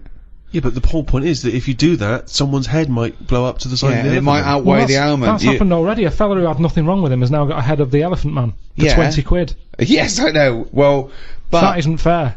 no, I know. But you're saying you're going for athlete's foot. Rub this on your feet. Oh, your bollocks fell off. Never mind. It was a chance we had to take. I mean, that's a particularly sloppy bit of medical research, that one. I know. Yeah. No, but say like my Auntie Nora, right? She's had everything wrong with her, right? She's had tablets that haven't been tested on anyone else. They test them on Nora. She's up for it. She's like, oh, I haven't had that. That's our little tester. Yeah. She loves it. But she knows that that's the case, and she's happier to give something a go than not a go. I mean, it's ridiculous the amount of stuff. She rattles. She carries that many pills, like a maraca. You can hear her coming. But that's the way her life is now. She's just used to the fact that if it weren't for all these tablets, she'd be dead. Yeah, but well, not necessarily. But the pills. She doesn't take pills that have been untested. She's not taking experimental I think pills. she's honestly, she's got so much. Well, so she has again, a lot. you just made that up. Then you just assume that they haven't been tested on someone. Where'd they get them? Where'd they get these pills from that haven't been tested? Well, it's all very new. She's on a lot of new medication that can go either way. Could this be one of the reasons why she farted for 24 hours? It could have been one of the side effects. 5 minutes. Oh, 5 minutes, was it? Yeah, that's what my mum said. It's all the medication because your body's in shock, isn't it? It's been, given all these drugs that it's not used to. Luckily, some of the pills weren't suppositories because she'd have lost them in the great fart of 1989. I've lost all my suppositories.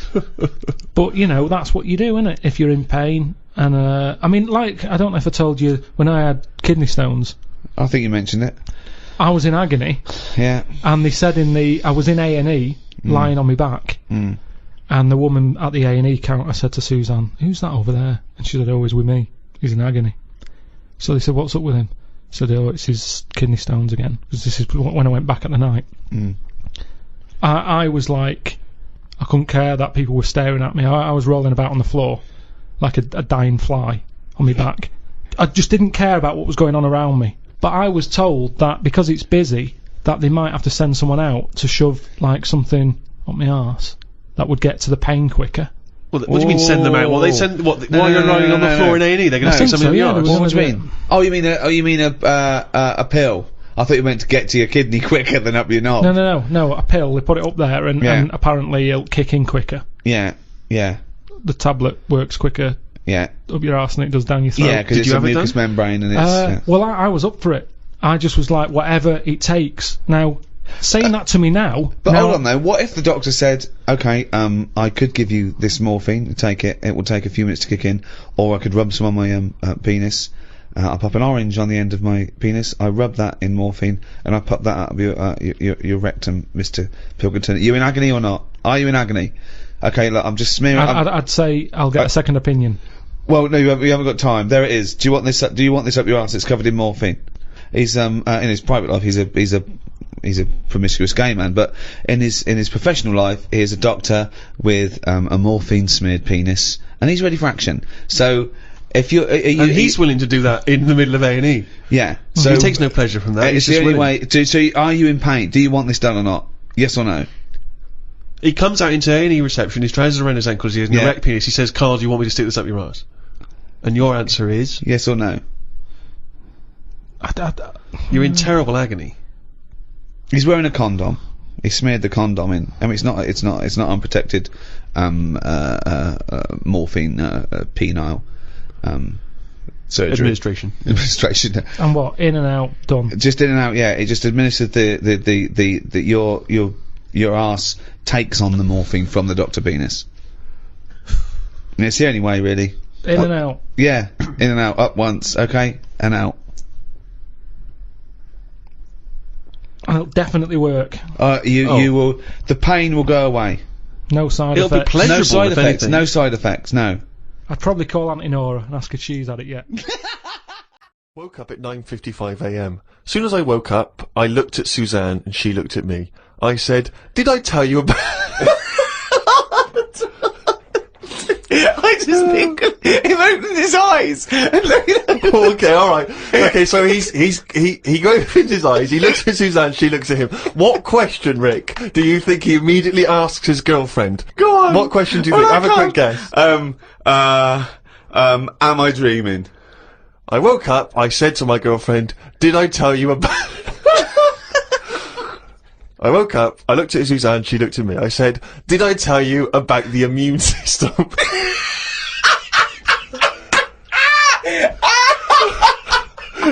I tell you about the immune system? Suzanne started laughing. I said, it's amazing. She said, not now. Oh God! I was thinking that! Springing into action, he zips up, his eyes are like... Did I tell you about the immune system? Oh, shut up, Carl. Put the kettle on. No, it's something, when I was looking on the web, found something out. Go on. It's a story about a woman who had a baby. What are you talking about? What? A woman who had a baby who was having a baby. It was no clearer when you repeated it. No! Carl! I don't know what to do. I don't know what to do for the common good, right? Pursue this line of inquiry, right? Because I don't know where it's going, or play a record. I'm actually torn. I don't know what to do. No, I remember seeing it and thinking, I've got to tell Ricky about that. It's brilliant. What should we do? Should we go with it? I mean, it's like, it's entering into the abyss, it's opening Pandora's box, it's peeking, it's going down to the cellar. I've got a couple of questions, though. Go on, then. Well, come down there with me. Okay, come down in the cellar with me. Okay, right, Carl. What, first of all, it was on the way. What do you mean? The baby was what? Had another, was it, she didn't give birth, the doctor didn't find one of those set of Chinese dolls up her? Russian dolls, whatever they're called. That's what I pictured it like, those dolls where you take the head off and there's another one in there that all look the same, but no, the story was, there's a woman who's... No, don't just say it again, that's a headline. That's not a story. There was a woman who had a baby, That's not a story. Imagine handing that in as a thesis to loads of the BMA. There you go, and read that. That's a children's rhyme. Yeah, there was a woman who had a baby What do you mean? So she had a baby, right? Yeah.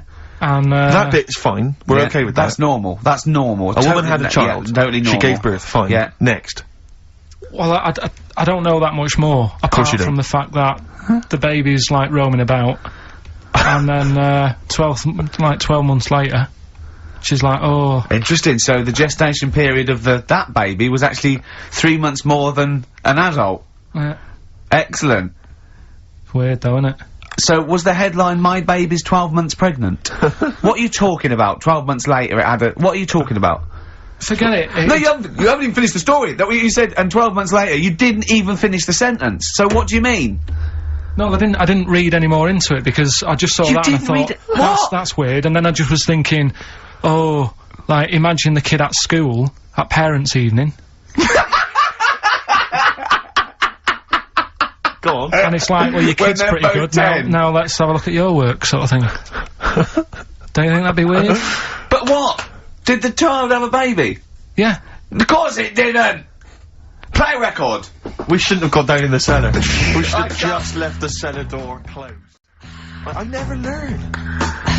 That's the Zombies and a song called Time of the Season. I've enjoyed that. What do you think of Zombies, Carl? It's alright, yeah. No, not the group, but the Living Dead. Don't worry about them. No? Why?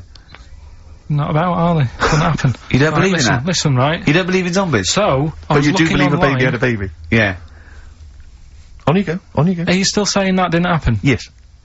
Right, well, I'll find the thing again, I'll print it off, and then you'll read it. All I'm saying is there's more information that we need. Yeah, but it always annoys me that when I do get the information, you'll go, yeah, but it's named Sally, you didn't say that, and make out... No. As if... No, don't make it look like we're over-inquisitive or over-cynical. You come out with the most abominable things man has ever uttered, and you expect us to accept them. Usually headlines, usually illogical, not just probably wrong. So, fleas are born pregnant. Are they? Interesting. Yeah. Right. Okay. See? On we go. So... See, that's true, and you're not impressed, because it doesn't involve a little werewolf child. or half man, half shark. You're just not, it's not good enough for you. No, but if I read the first line of something and it's not that interesting, I go next, right, and I move on. Now, when I saw a woman had a baby, and it had a baby, But you still didn't read on. No, but, alright, I didn't read on, but it got me thinking. Like I said, you wonder about the parents' evening. I was thinking about, you know, is it a good thing? Because you're gonna spend more time with the kid. Do you know what I mean? There's a lot of mums who have to go to work and that. She's going to be a great mum. Grew up with her, literally. Yeah. Do you know what I mean? So she's going to be a great mum. I just wonder if, I know it sounds weird, but if was it the you know the baby that woman had, was that a girl or a boy? No, it would have been a girl, wouldn't it? Of course it would. It'd be mental, wouldn't it, if it wasn't? And we just had an email from Dan. He says, my Mrs. Lynn is pregnant and is 8 days overdue. Karl, could you offer any words of encouragement to coax the baby down the birth canal? I've sat Lynn only inches away from the speaker to allow optimum audio transfer to the uterus. What would you say to that child there, just to lure it out to the wide world, Karl? I wouldn't rush out, to be honest. Right. It's not good, is it? Out here. Sure. And I don't really want to talk about kids either, because Suzanne's mate's just had one and now she wants one. Oh, God. Yeah. Please never bring a child into the world, Karl. Promise us that. They just bore me. Have you seen, there's loads of people in the office who have got them now and they've all got baby pictures everywhere. And they're all like, isn't it nice looking? And it's like, no, it's not. They all look the same. Do you know what I mean? All like Mel Smith. Just... Don't they? But it's that theory, actually, right? Do you know how I've said before about babies, right, yeah. but like little old people? Yeah. There was, no. Another of the great theories. No, the fact that, you know, you're born, and you sort of, you know, you got no teeth, you got a little bald head, you can't control your bodily functions and that. Sure. Then you get to like Sorry, 70. you're describing yourself? Yeah, I was to say, you've got a dangerous ground, I'm just saying, that's how you're born. Yep. Then you get to about 70 or whatever. Yeah. All that starts to happen again, doesn't it? Right. Yeah. Now, there was a story in America about, just backing this up again, 70-year-old fella. 70-year-old fella, okay. Little bald head. Yeah. Right? Probably no teeth and that. Probably, yeah. Nappy and that, right? Yeah, probably, yeah. Goes into... Like 70-year-olds pop the old nappy on your 70th birthday, take your teeth out. Goes into an off-licence to get some beer. Doesn't get served because he didn't think he was old enough. Right. Okay. Right, okay. Wait. Karl's back. Wait a minute, No, sorry. okay. So they thought he was a giant baby that had walked into an Forget off-licence. it. Weird, innit? Steve, forget it. Karl, please. I Forget need it. Karl to answer. No, I mean, that's the story, but it's weird, isn't it? That's it's what not I'm true. saying, it just backed up The my guy argument in an again. off-licence thought that a giant baby had waddled A into an 70-year-old off-licence. wrinkled baby in an overcoat, stuck in Werther's Original, smoking a pipe and going, I can't believe it, the price is not the same as they were, right, was a small child. Well, Yeah, weird, isn't it? Play a record, you're an idiot. right, what is the saying? Chucking a baby out with the bathwater. Yeah. Have you heard that phrase? Don't throw the baby out with the bathwater. Well, yeah. Yeah. Right, how would you use that? Well, how would I use that? Don't throw the baby out with the bathwater. I suppose if maybe you've been discussing something, you've come up with some plans, but you're slightly worried, and, you know, you might abandon the whole plan, whereas there might be some ideas in there which are still worth retaining. So you don't want to throw the baby out with the bathwater. There might be something you can just change and you don't, You know, there might be a few ideas you can salvage from an otherwise worthless one. Well, the saying, right, comes from, like, years ago again. And, pre or post phone? And, ages and ages ago when, like, you know, the bloke worked in the house, you know, he was like the coal man, and then you had like No, wait, it's important. then like the mum is like, you know, she stays at home making the dinner, looking after the kids. Yep. And you've got like the little kid who's just growing up, just messing about and stuff. So what happens is, back then they didn't have like fresh flowing warm water every day. So all they could only afford to have like one full big bath of fresh water. So they'd fill up the bath, right? And then the dad would come home and he'd say, oh, I've had I had a tough day at work and that, down the pit. And his wife would say, it's alright, I'm putting the dinner on, you're gonna have a nice warm bath. So, because he gets the bath first. Because he gets the bath first, because he's the grafter. And he's right? covered in coal. He's covered in coal, so the water's like minging by the time he's finished. Yeah. Right? And then the wife says, oh, after all my cleaning the house and doing the cooking, I'm a bit sweaty now. She's covered in dust and grime. She has the next one. I'll have a bath, right? Yeah. At the end of the line, there's a little baby. Yeah. It's been playing out all day. Also got like little grubby knees and stuff. Needs to have a bath. Yeah. it goes in the bath, right? But because the water's so dirty, Sure. they go and empty the water out of the window. Can't see the baby in it. Chucking the baby out with the bath water. That's where it comes from. I don't know what to say, Steve. Because I've heard this. I'm just. What do you think, Steve? Steve.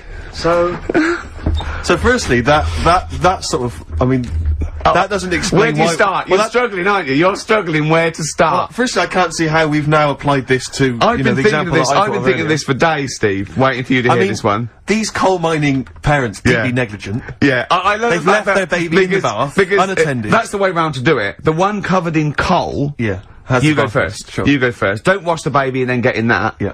You one covered in coal goes first. Yeah. That's the best idea. Yeah. Second most dirty one goes second, and then the clean little baby. Yeah. I think we should do him last because he's done nothing towards this family. But more than that, Rick, leave him to his own devices. Yeah. Jack, I'm just going to throw the water out. Yeah. In the bath. Don't check have you, first. Have you checked that the baby's Don't down there? check, No, I'm not don't even going to waste bother. my time You'd checking. see it, you'd see I'd it. be able to see You'd a baby. see a baby in if there. a baby was in here, Yeah. I'd be able to see it. I'm just Yeah. going to throw it out. Yeah, I'm not even going to look, to be honest, Jack. Not We've all even had our gonna bath. look, yeah. If the baby's in there, Yeah. then it should be, Be making careful, itself Jack. We have lost 3 children this way. Don't worry. This isn't No, but it's better this not isn't knowing. It's broadcasting though, better is not it? This is knowing. nothing. Come up with something. Well, the fat Talk. baby then, the fat baby that they found, that was on the telly. Right. Well, what was that? It's just a little fat baby. That,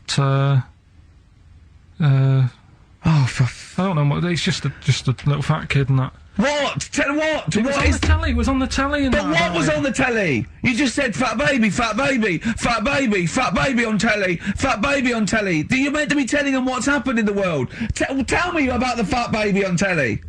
It's just they've found some, there's this illness called Momo, right? And, they've just got this woman had a kid. It's really sad, it was on Channel 4 and that, right?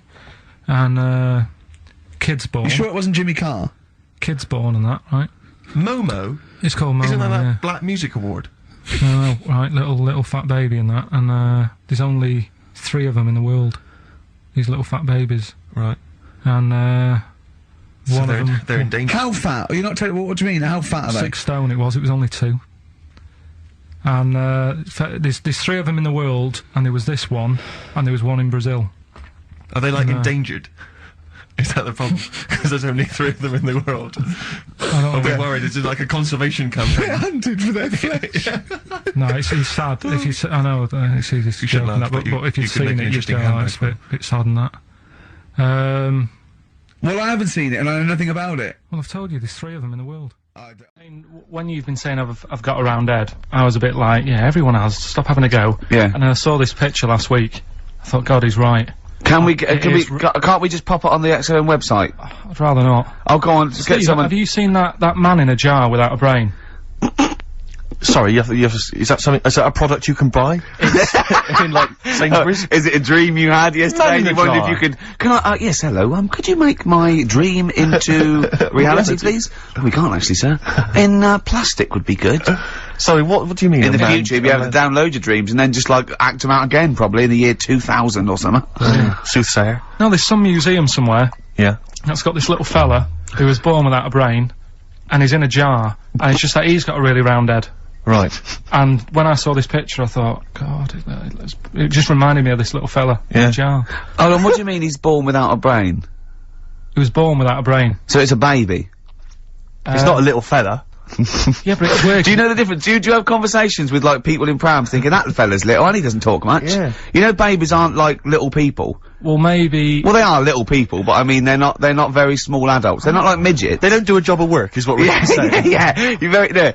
What do you I mean? didn't read about it. I just saw the picture. And This it is looked where like you're a going man. wrong, Carl. This is always your mistake. You see the picture, you don't read the little caption. But what do you underneath. mean? How do you think- guess at what you think the meaning But how is. did you know he didn't have a brain? He said something like the brainless man. Yeah, but people say that about you. It doesn't mean you literally you haven't No, got a no. spinal cord. I bet somebody's seen it and knows what I mean. It's a famous picture. It's Right, like- call in 08700 800 1234. Once again, you win a prize if you can tell us what Carl is talking about. Just in general. It's an ongoing competition. We're trying to find some CDs to anyone who knows what Carl is talking about. Well, we've had calls confirming that there was indeed a fetus or a stillborn child. A pickled baby. A pickled baby. No wonder it died. Born without a brain. But everyone has, you know, pointed out that it wasn't a little fella. It certainly wasn't a little fella. No, no. But because it had been in the jar for a long time, I think it had aged a bit. What are you basing that on? You do carry on growing, yeah. Yeah. Well, your ears and your nose. Your ears and your nose. And your eyes don't grow, so, Yeah. you could probably, yeah. I'll dig it out for you. Yeah. Imagine if, like, there was an experiment where they were raising a child just based on the information that we said on the radio. What kind of a person It was like would they download, be? yeah. And What kind of information would they and have? it took everything literally. Exactly. And I think, yeah, there's no irony or, yeah, it was just. They just, everything we said they assumed was fact. Everything that Carl said. And they any assumed was question, fact. any question it had about the world, it could only ask Carl. Exactly. And it was See, now, his- this worries me because without wishing to be disrespectful in any way, Carl, you know I think you're the best man on earth. When you have a child, we could be in a situation a bit like that. Do you know, is it a concern for you, do you think, that, like, when your son's growing up, or your daughter, and they're asking you questions, you're conscious, I mean, you yourself have admitted that Yeah, you have a sphere of knowledge which you are an expert on. Ask your mother. You'd say ask your mother. That's good. That's great, fair enough. That's good. And I'd play with it. I think I'd be a good dad. Yeah, I think you would. But I wouldn't be the one who's shouting at it. No. I'd Who would just you let- get to shout I'd at it? But Windsor Davis. He'd be good, wouldn't he? You horrible little man! Well, you know, I'd tell it the rights and wrong. You don't have to be a really bright person to know the rights and wrong in the world. Yeah. No, I think you are bright, Carl. You are. And at what point in their life would you tell them about the evolution of the baguette? Which you told us. Or the story of the bee. Yes. That you scored once. Or the two children. Would you ever get them to meet as maybe like that? They could be godparents. The friends you had at school. Yeah, with webbed hands. the big heads and Big webbed heads. They hands. weren't my friends. That weren't friends. I wish we could track them down. Oh, that'd be great. I imagine they're in a zoo.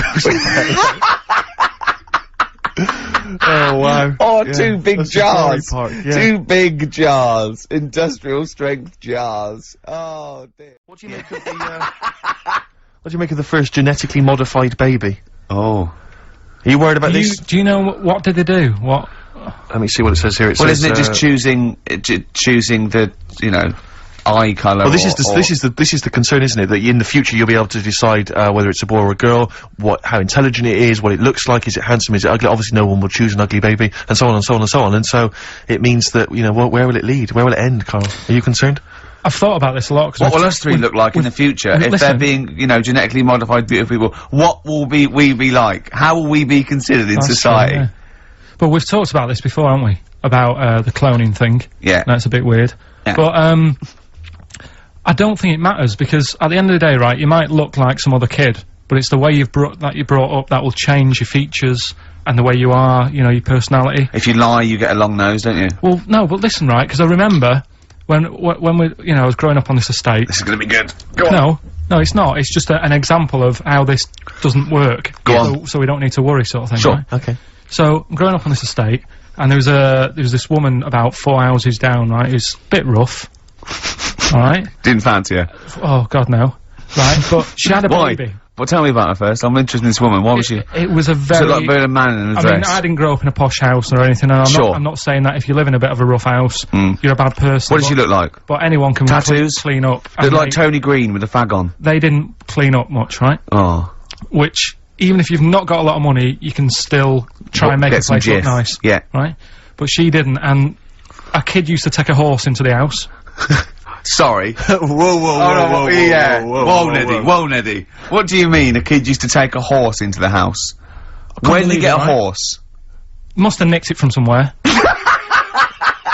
Must have done. you seen a horse in it? No. What, is that from outside the saloon round the corner? Yeah, was it just tied up with a bit of... Right? And, Oh, that's great. I'd Did been Big out. Jake come looking for it? I'd been out. Oh. Nicked Right, away. sorry, let me get this. This was before the lynching stopped or after? Where did he get a horse from? What do you mean he must have nicked it? His mum said, where'd you get that from? I bought it. Alright then. But keep it out the kitchen. I don't want you going Catlin rustling. Where did he get a horse from, Carl? And how long did he have it for? Was he Until- leading it or riding it? Mum, open the door, I can't stop! I can't stop it. Open the patio door as well, I'll be... Looks like we got us a runaway. What do you mean? I don't know, but the thing is they couldn't afford to buy one because they're not cheap. So I'm just guessing. Maybe that's wrong of me. But I think... He had a horse? Yeah, right. So that's why the family didn't have any money, they'd spend it on the horse. No, I don't think, that's what I'm saying, I don't think they would have bought it. So anyway... Yeah, it's wise to whisper, Carl, in case they're listening.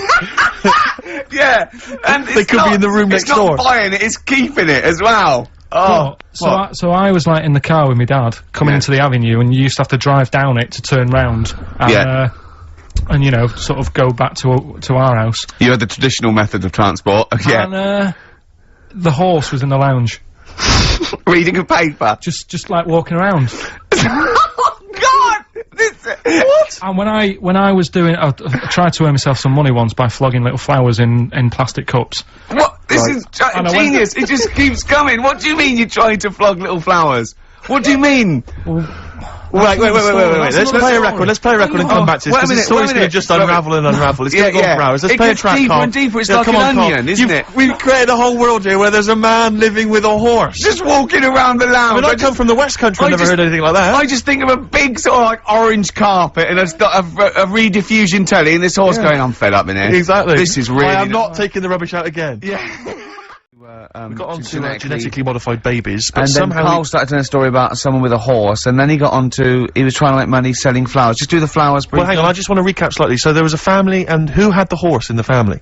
It was... Because you lived on an estate in Manchester. So the mother was a right pig, apparently. Well, I don't know whether that's relevant. You don't need to go that far. But what I'm trying to do is, like, make a picture for you so you understand. What a picture it is. Who did she look like?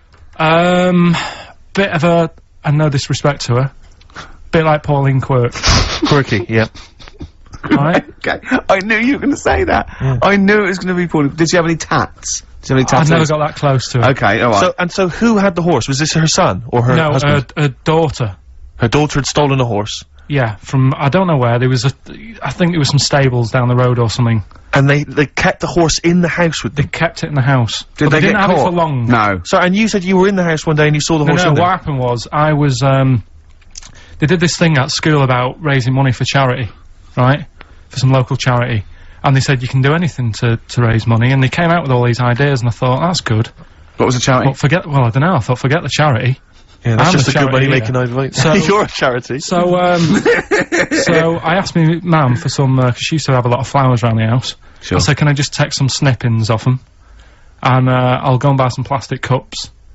And, got some soil out of the garden, planted the bits of plants in them. Yeah. Got a tray. Yeah. Had about 25 plants on it, selling them for 25 pence each. Excellent. Did you sell any? Yeah, so loads. So did you just cut, you didn't just cut them and stick them in the soil? Yeah, they want to survive. Oh. But I think people sort of thought, well, good on him for trying.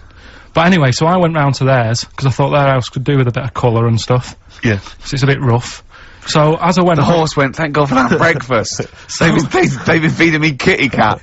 So I got up to the door, and they opened the door, and it was one of them houses where no carpet. Yeah, a horse in the living room. You know. We've all been there. And the horse was walking around the living room. Oh. I looked quite happy and everything, because I always say that about animals. Black Beauty was on. Yeah. Well, think about it, right? If you were a horse, where would you rather be? In a little wooden hut with a load of hay, or in like a house with a central heating, 3-piece suite, and a telly and that? Telly and that. No, but I was saying this the other day. And an Atari, right? I was walking through London. Commodore 64, rubbish. Exactly. Walking through London with Suzanne, right? Yeah. And you know, like homeless people always have dogs. And she said, oh, I hope she looks after it. I said, that dog is happier than most dogs. Right. Because people always walk past and give it a pat on the head. Yeah. It's with its owner all the time. Yeah. It's out in the open, it's not locked up in a house. Yeah. It doesn't eat, but other than that. No, it does eat though, they're always alright. So that's what I was saying, I think this horse was doing alright for itself. Do you know? Well, not many horses have got their own house. Exactly. For a start, yeah. But anyway, that's by the by. Yeah, so anyway, this family, who's a bit, what we were talking about, it was about cloning. Genetically modified kids and all that stuff, yeah. Right, now what I'm saying is, you could say, you know, right, Steve, you could have a baby, right? And Ricky could see it and say, God, I want one that looks like that. Yeah. Right? It could happen, Rick. So... Come on, work with him. So you take it to the doctors, and I don't know what they do, they inject it with something or whatever. Yep, that's how it's done. Yeah. And, get a little baby, and there it is, it looks the same. Now, the thing is, you separate, you both go off and do your own things. Yep. Right? Now, you look at Stephen, you look after your baby. Yeah. you treat it well, you give it good food and I'm a that, good dad. all the vitamins and stuff. Yeah. Ricky just gives it cheese, right? So then it changes its looks. It goes a bit fat, you know. It gets tired easily and that sort of thing. Now, when this family, Why am I just feeding a baby cheese? right? This family had a horse in their house. Yeah. They had a little baby, and my mum went round and said, "You're not going to believe this, but it's a beautiful looking baby," right? Yeah. And I was like, well, you know. And the weird thing is, it was a good-looking kid, but as time went on, they didn't really look after it. And I'm not saying, like, abusing it, but it used to run around, it used to play out till, like, 10 at night. Yeah. It used to chase cars. Right. It was a bit...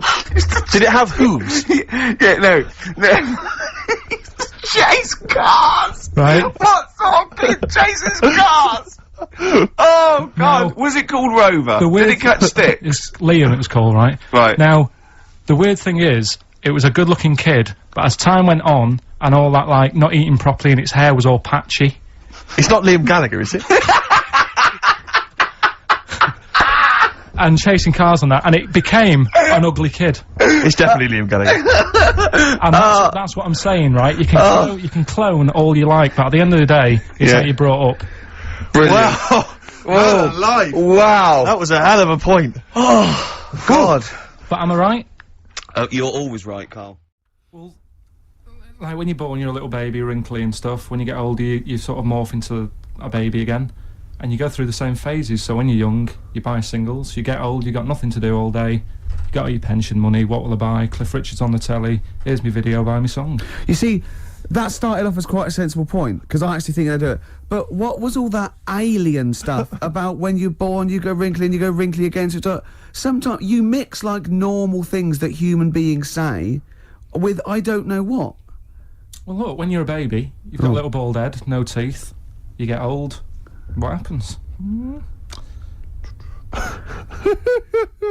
Are you a philosopher? Are you an official philosopher? Because, I mean, it sounds like it. Do you know, the other week when I came up with, like, a different idea of how we can sort of make the world run and that? Can we just have a quick recap of that? Because I seem to remember it was a load of old arse. It was ridiculous. It was, he was saying that the world is overpopulated, so the system would be where people were living too long and stuff. So what happens is, people live till 78, I don't know how you can enforce that, right? Yeah. But when they die, they've got a little baby in their stomach, Right. like a pip in an apple, that then carries on when they die. Right. It wasn't a theory, it wasn't an idea, it was the ramblings of a mental case. You're saying it's stupid, but someone's emailed in and said, oh yeah, that's pretty good. Just saying, if that's a no, right? I've been thinking It is a about, no. what about if we do it the other way, right? Ah. Go on. Somehow, I don't know how A yet. kid has an old lady? That's what it's going to be, isn't it? A child will give birth to an old man. No. What I'm saying is, right, Go on. work the other way round. Come on then. So if somehow we can inject something in like a body that's just died, right? Listen to this. Imagine this as notes. So- when he hands it into the Nobel people, Yeah. and they go, if there's a way that we can inject something, they go, well, what? Well, I don't know the chemical formula, but something HO2. Right. So anyway, so you inject it in the temple. He's narrowed it down to the temple. So what happens? She sort of wakes up, Amazing. right? And she works the other way. So like she might be 77, Yep.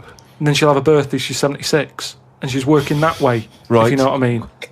Okay. Are you with me? No, keep it. Because the thing is, you've got. I'm really scared. Yeah. I'm really scared. This is the maddest thing you've ever said. This is madder than the old lady with the pip like an apple in her belly. It sort of did work. This is. No, it didn't work. It worked in your head. It's like a dream that you wake up and go, oh, I've got a great theory. And This is it. Let me just tell you the on, ending, because the endings works out a bit better. Go on. What I'm saying is, when you die, at the age of 78. 9 months, What? at the age of 9 months, because that's when you come out, What do you mean when you die at the age of you're 9 not scared of dying because you're now a baby, so you don't know what's going on anyway. So there's no fear. So you missed out a bit here. So this woman, what, literally gets younger and younger? I think when she's in her 20s, she's in her old age, Rick. Yeah, but it doesn't matter because that's the fun part of your life, isn't it? when you're 20 and you've got all your energy and that. So before you die, you're actually having a good life rather than it being the other way around. But does she do different stuff than she did on the way up? Because she's already lived 78 years, hasn't she? Don't forget. She was a baby once, and she grew to her years, then someone stuck a needle in her head and said, right, back you go. No, we'll forget all that bit. Forget all that bit. How do we forget that bit? What I'm saying So is... she died and she doesn't remember all her... This is a new life, is it? Let me just leave you with this. Right, you're talking shit. Explain yourself. But aren't the family getting younger as well? What's happened to the family? Forget it then, we'll leave it as it is. No, leave it as it is, shall we? Shall we? Can we all agree on that, guys? Now, should we agree to leave it as it is? Is that all right? Because I don't want to hear any more from the diaries of Charles Manson. No, it's. I mean, you're a fucking maniac. I don't like change, and that's what's happened. I'm not. You don't, do you? You're like Rain Man. Yeah. He really is like Rain Man. Anything change? He's got to get in a little routine. You can't. I don't like to. I'm not like Suzanne's mum and dad and what have you, where routine cannot change no matter what. Like what? Well, we've talked about it where, you know, if it's a Tuesday, I'm having sausage, egg and chips no matter where I am. That's what they're like. Right. That's what they'll remember, actually. When I'm saying about stuff about Live 8 and all that, you know, people will remember. If people said to a dad, you know, you remember Live 8? Okay, what day was it on? Tuesday, well, I had sausage, egg and chips. Nothing changes. But the thing is, today, normally we have a bit of a, you know, I know what we're doing where and all that, and it's all sort of messed up. We don't usually know what we're doing where. We say, what should we do next? No, but I know, like, Rockbusters has been done early. Right. So that's normally done at about... That's really throwing you. I say, I just don't... I don't like all this change and that. It's messing about, isn't it? What could you... If I said, right, quick, you've got to come up with top 5 things, what would it be? I mean, I'm into weird stuff, but it seems a bit tight to stick them in a list. What, like what? Well, like, you know, sort of freaky people and that. I've got that freak book. But I don't know if they'd be happy if I called one of them and said, good news, you're at number 1, because you've got 4 legs or whatever. I don't know. Do you know what I mean? Okay, then, this is the exclusive Ricky Gervais guide to Shortlist magazine, Karl Pilkington Top 5 Freaks, in at number 5. So you've got to work backwards, haven't you? I've got to know what my number 1 is. I think you do work five. backwards. Probably something not too good at number 5, but it's still interesting. Lighthouse Man. Who's that? Lighthouse Man? What's Lighthouse Man? It's a fellow with a hole in his head. And he, what he does, rather than moan about it, sticks a candle in it.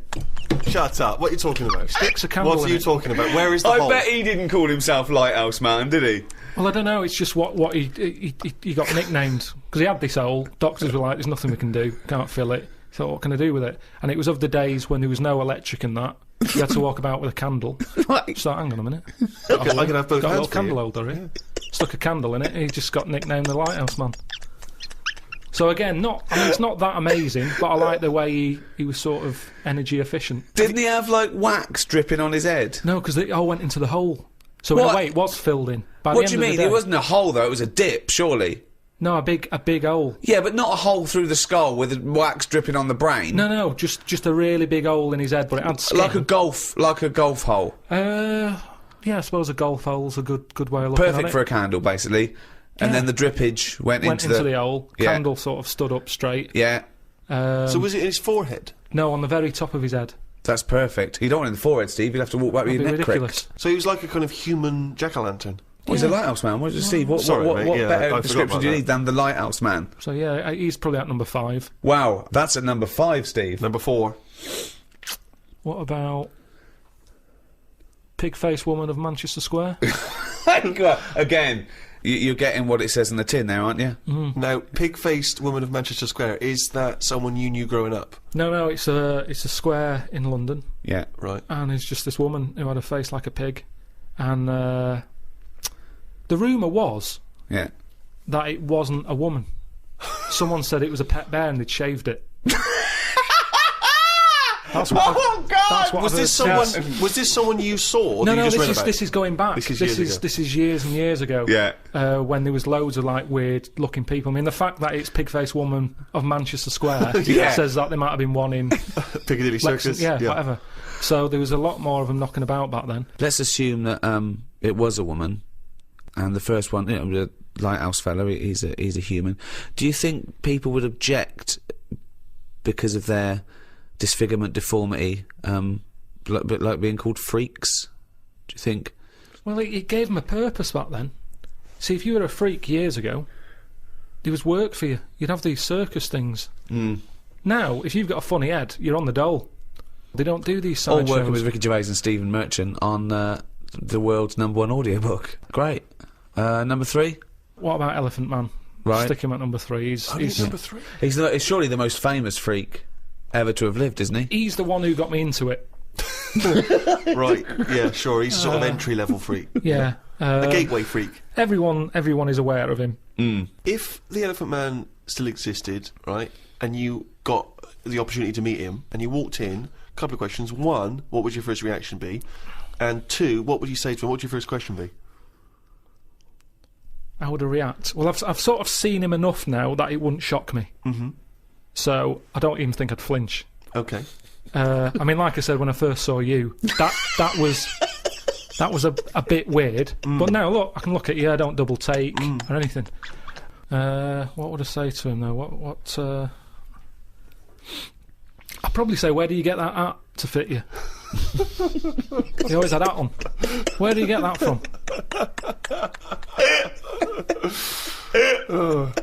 That sort of flat cap that he's got. Yeah, that one, didn't he? So, Very stylish. so yeah, I'd have him. So he's at number 3. Right. Elephant Man number 3. I can't wait for Blimey, 2 and yeah. 1. Right. Okay. Number Well, I 2. know what my number 1 is. It's just number 2 now. I don't know his name, but there's a fella knocking about. Well, I don't think he's around anymore. But he had like a normal body. Looking at him, you'd go, "What's up with him? He's not a freak." Takes his undies off. He's got 2 knobs. Right. Wow. Yeah. Okay. I mean, there's nowhere to start.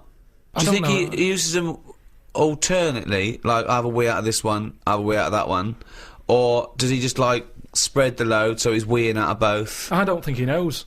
What do you I mean think he it's doesn't sort of know? like a lucky dip. When he goes to a urinal, Yeah. he can have a little bet with himself. He's just like, I don't know what's going to happen here. So do you reckon he holds them Holds both them out? definitely. So he takes his trousers down because I mean, you know, Yeah, you can't use a Y front. right? It'd be, Need more like a W front. Yeah.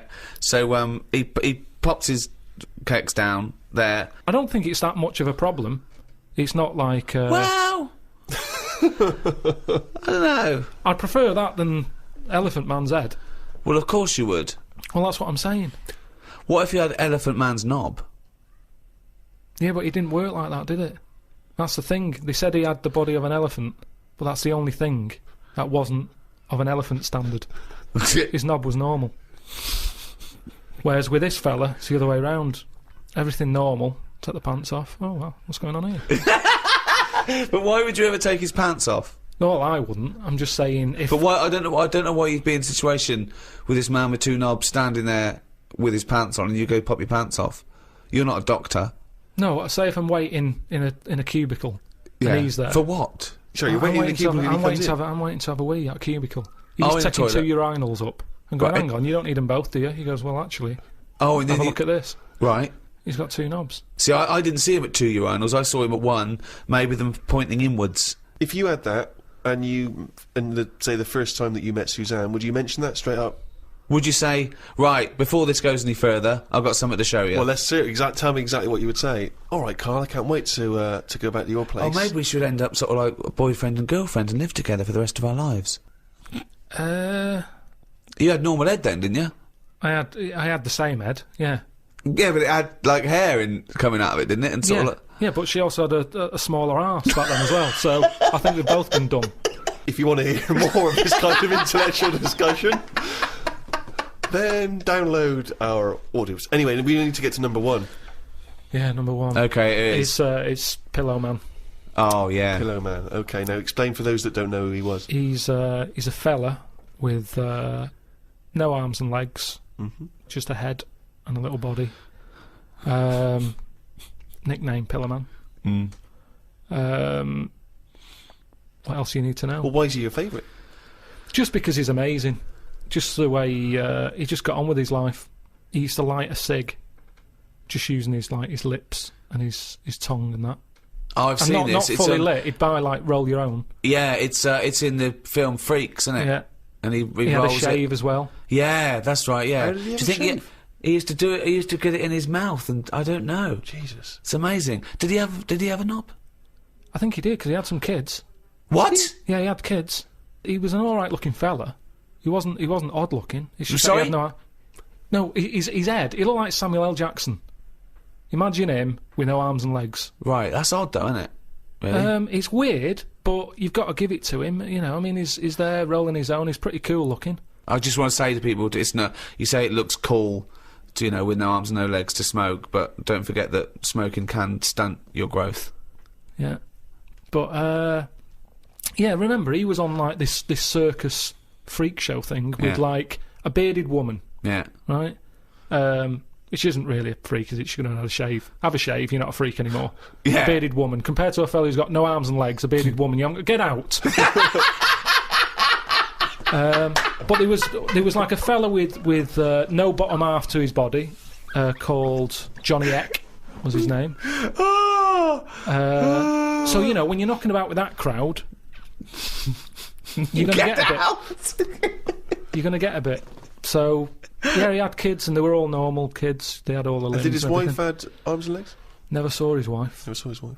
I think He was probably ashamed of her. She was a bit of a freak. for someone like him, you'd think he'd just give up, wouldn't you? You think, forget it. What sort of life is it? Yeah. I'm like a Mexican jumping bean. It's not worth living. But he just got on with it. To have a shave, I don't even bother having a shave some days. No. Nor did the bearded lady. Lazy fucking bitch. So that's why I've put him at my number one position. It's just amazing, isn't it? The human, how whatever you dealt, some people just get on with it. Yeah. So yeah, the Pillow Man, or Draft Excluder, as I prefer to call him.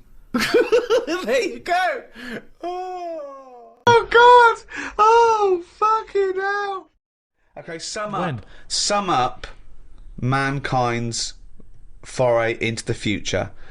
I want this. This will be the introduction to a book about the future. It will then be read in 100 years' time and go, Karl Pilkington was the most prophetic genius that's ever walked the earth. These are his words from 2010. Just some predictions. Just sum it up. Just sum it up. I believe. Start off with, I, Karl Pilkington, believe that mankind in the future will. Okay, start off And with that then what? sentence. Just have like a top 5. Well, no, or just Or maybe just predictions. Just predict. Yeah. So and just- then a little thing to remember. And remember ye this. So I, Karl Pilkington, predict that in the future mankind will. Start off with that. Start off with that sentence. I've given you that one. All right, I'm Karl, and the future. He's already gone off road. It's a scary place, but the future's got to happen. Right? There's no getting away from that. Yep. Okay, your predictions are. Well, we're all.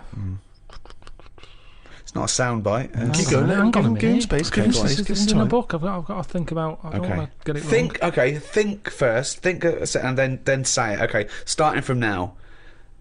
These words of wisdom will be inscribed on a wall of a museum one day. Proceed. Wall of a lavatory, won't it? I think trousers are going to be stopped being made. Just because Right. you see kids now, they've got pants around their ankles. They're going further and further down. So I think that's evolution, just getting rid of the trouser. Right. It's just dropping naturally. That's the evolution of the trouser because it's dropping incrementally Well, you see now, you down can the see arse. kids' underpants, so they're just dropping. Yeah. I think they'll get to a point when they just don't bother wearing them anymore. Right. Prediction 1. Okay, That's an amazing one. They'll stop making trousers in the future. Good, Okay. We're going to get weaker. That's already happened. They used to say, an apple a day keeps the doctor away. Now they're saying eat 5 fruits. Right. So we've definitely that's evidence. You can't argue with that. I'd probably put that first because the guy's right. What's number 2? So swap that round. Okay, that's number Give 1. him the pants second. Yep. I'm gonna die. I'm gonna die. Okay, They number used 3. to say an apple a day keeps the doctor away. They used to say pull your trousers up. Now they say put them down. You can. I've never had such fucking dribble. Number 3. Right, number 3. Oh, the scholars are now waiting with bated breath when they find this old scroll, and they go, "Ooh, what can number 3 be?" I reckon we'll blend all our food. Oh God! No, because I honestly thought then he was going to make a point about race. But he said, I never thought it would be. We'll blend all our food. like they do for babies, you mean? Just I just think when you think about all the stuff we eat now, cavemen chewing on big lumps of meat. Yeah. We had wisdom teeth. Yep. Now they say, "Oh, take them out. You're not using them." Yeah. Why not using them? Because your food's soft. Yep. Sorbet. Yep. Soups. Yeah. You know, everything's softer, Just isn't it? those When you two, get an but yeah. avocado, they say, "Is it soft?" Everyone's squeezing the food before they buy it. Yeah. No one wants anything tough. Yeah. So I think chewing is a sort of It's a thing of the past. We haven't got the time to chew. Everyone's like, "Hurry up, eat that." You don't have to go out for dinner with Ricky. He's like, "Hurry up." Like, I'm still eating Well, it. he does blend his food, I think. Okay, so blending food. Great. I reckon. What else do we do now? So I've done teeth. Done trousers. I've come up with this idea. It's sort of like glasses, but you can live wherever you want to live. What do you mean? Everything that's real, you're not looking at that anymore. This is really the future. I'd put this at number 10. This is like... We're only doing 5. Fuck me. So what you mean is that you look through the glasses and instead of seeing what the real world, you see a tropical what paradise. You want to see. So if you're a young kid and you like the idea of living in the urban ghetto with all graffiti on the walls and that, you can see that. Yeah, but hold on. Are you walking around? Because you'll be bumping into stuff, won't you? No. Why not? No, what you mean is that the stuff that's there in the real world is being digitally reimagined in your glasses. So what was a nice country lane is suddenly now an It's urban got loads ghetto. of graffiti on it. Sure. Absolutely mental, pointless, would never work. Absolutely But one of the older- maddest things you've ever said. Really weird, that one. Yeah, It could be done. I reckon it could be easily Why done. would it be? Okay, Because- last one, that's number 4. That's a load of bollocks. So what's number 5? There'll be more letters in the alphabet. Why? Why? Because we're running out of words now, aren't we? No, we're not running out of No, words. we are. We are definitely running out Just of using, words. just using the letters we've already got and yeah. making new words. Yeah, we're making, No, but we haven't got enough now. Of course we have. Have you any idea? You could have a word with 9 L's Yes. before you run out. Yeah, and they do in Wales and what have you. That's because their alphabet is shorter than ours. They've only got something like 24 letters over there. Right. But they go mental with the L. Now what we do is we've got 26 letters, but we are now struggling. We're not struggling at all. We are. We're not. I mean, it's a stupid... Boswallocks in shampoo. Now there's a word where they've gone, well, we've invented something here. We've got something we're putting in shampoo. Boswallocks? Boswallocks. Have you just made that up? No, it's now they go, I knew with Boswallots and ceramide R. Yeah, but that's a new word because they have to, they come up with a new word. But it's a terrible word. Why? Boswallocks. It's another word. Is that real? You've made that up, No, I haven't. It's a real word. Boswallocks, yeah. Now this is what I'm saying. So years ago when they came up with all the sensible ingredients, Go on. sodium. That sounds that sounds all right. He likes sodium. He doesn't happy like with that. Boswallots. Because it sounds like something in it, like an ingredient. Well, yeah, but that's because you're used to it. Is this a load of Boswallocks? Are you winding me up, No, the two of it's you? real. It's real, and that's because 26 letters. We've wasted them. Years ago, we went mental with the, pneumonia, sticking a P on it, and there's loads of words where you go, "What's that letter doing in there?" Whereas now, they can't do that. They've gone, whoa, pull that back. Why is that letter there? And now you've got stuff like abbreviations and stuff. Yeah. Let's not waste letters. Let's just control it a little bit.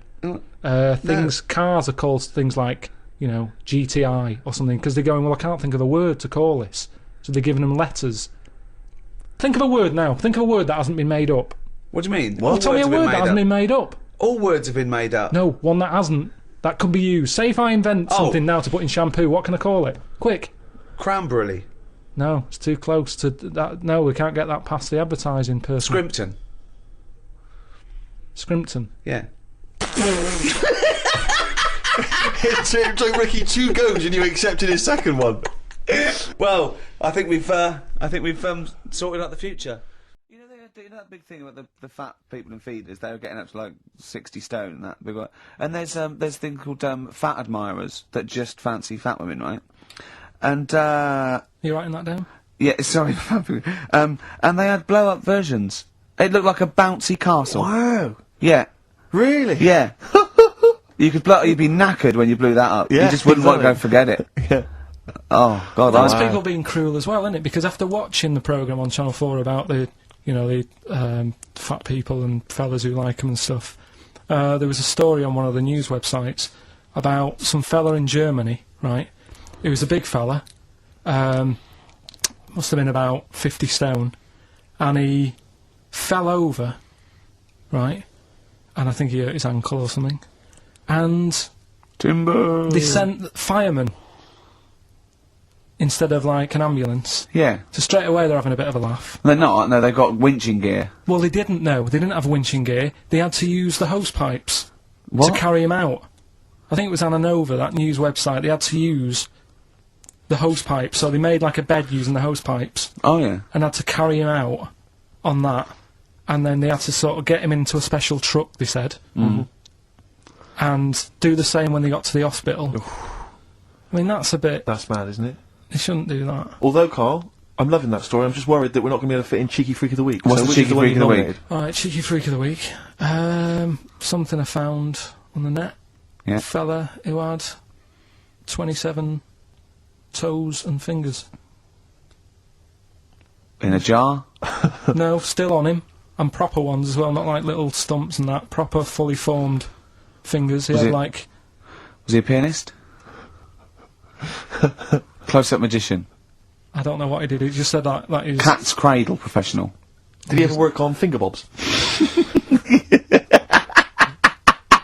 He was saying in the week. For the crowd scenes. I'm now going to do Braveheart. He said about the Elephant Man. He said, I want to do a thing right with freaks, where it's good and bad. He went, what did you said? The pro about him is... What about the fellow with loads of fingers, or...? No, the Elephant Man. Well, he... He said the bad thing is he stretches his jumpers. When he puts them on. Yeah. And what's the good thing? Sort of... He never gets up and goes, oh, my hair's a bit of a mess today. No. He's always having another bad face day. I'd like to complain about this head and shoulders. Are you taking the piss? Yeah. Oh, dear. So that's freaky... Didn't you see an elephant woman in Manchester? Yeah, leave that. What do you mean, leave it? No, because it is sad. I know it's sad, but I mean, I don't know what my next sentence is. No, people always That think... should be the end. I don't need to say anymore, people will know what she looks like. It's a good name for her. Did she like buns? Oh dear. It was when my dad was a taxi driver and I used to sit in the front. Yeah. And she used to get a lot of taxis. Yeah. And he only charged you half price, didn't he? He was a good guy. well, the bad thing is as well with people like that, you don't want to offend them because they never forget.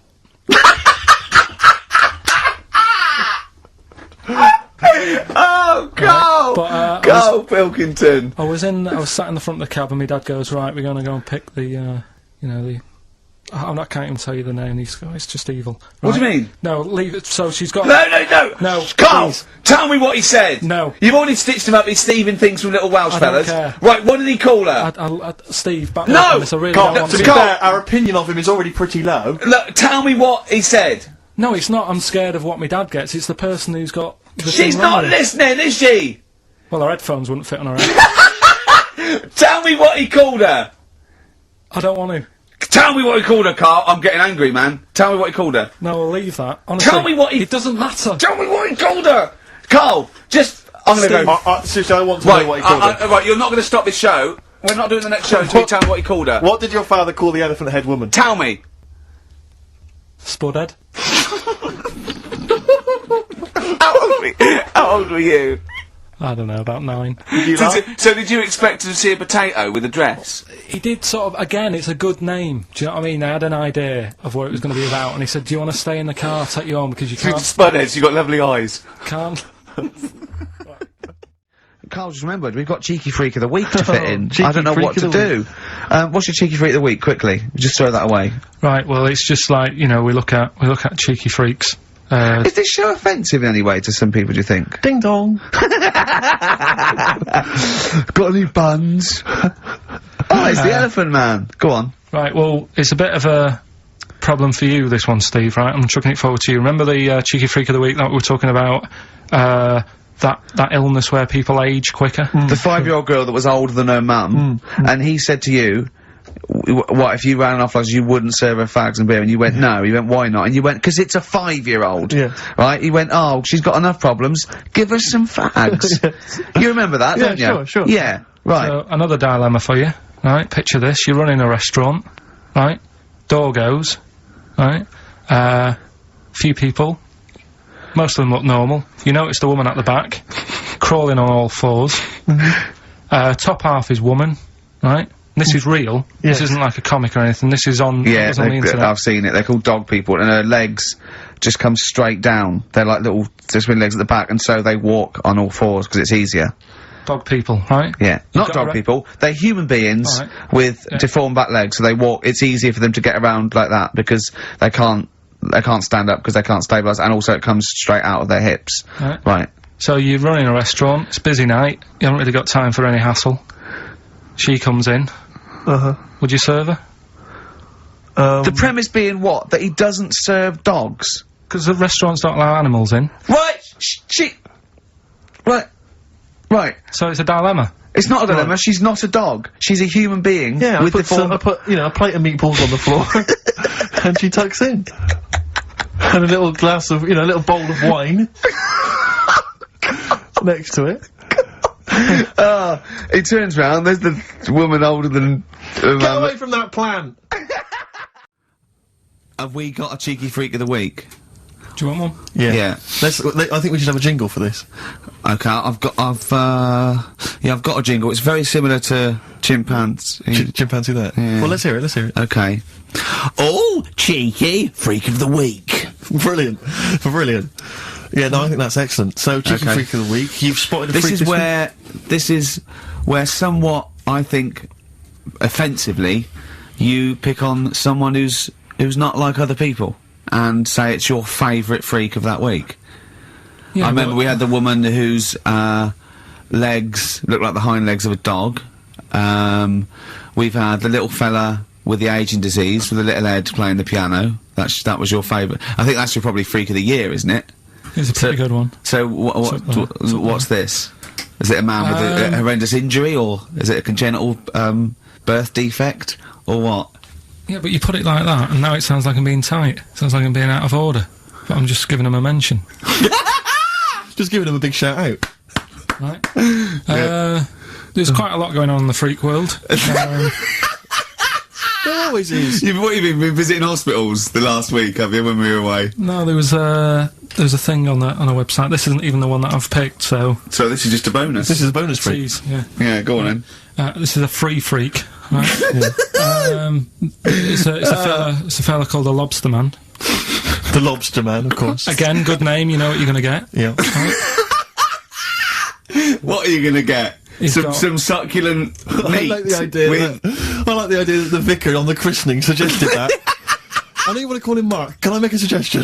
Yeah. Look at his hands. What's his name? Mark Michael Webster. Right. Right. Yeah. Have you thought about a nickname? Not really. No. Have you looked at his hands? Yeah. We don't want to talk about that because Do you know they look a little bit like lobsters? Well, yeah, but it's quite deformed. It's like, you know, we Can I can't... suggest Lobster Man? That's terrible, Vicar. That is terrible, Vicar. We're Pidgey. Go on then. We're gonna see. This is what the sort of feature you come up with, Carl. So Lobster Man. There's probably people listening now with, you know, lobster feet. Right. Lobster hands. So, Squid boy. So Lobster Man, what does Lobster Man do? Does he fight crime? not that much. Okay. Apparently he got into a bit of trouble. He was in a restaurant, and this was years ago, by the way. And someone picked him to eat him. No, so apparently the waiter said, "Oh, you shouldn't be sat here. You should be in my pan or something." Oh dear. And they had a fight, got out of hand. Yeah. Got out of claw.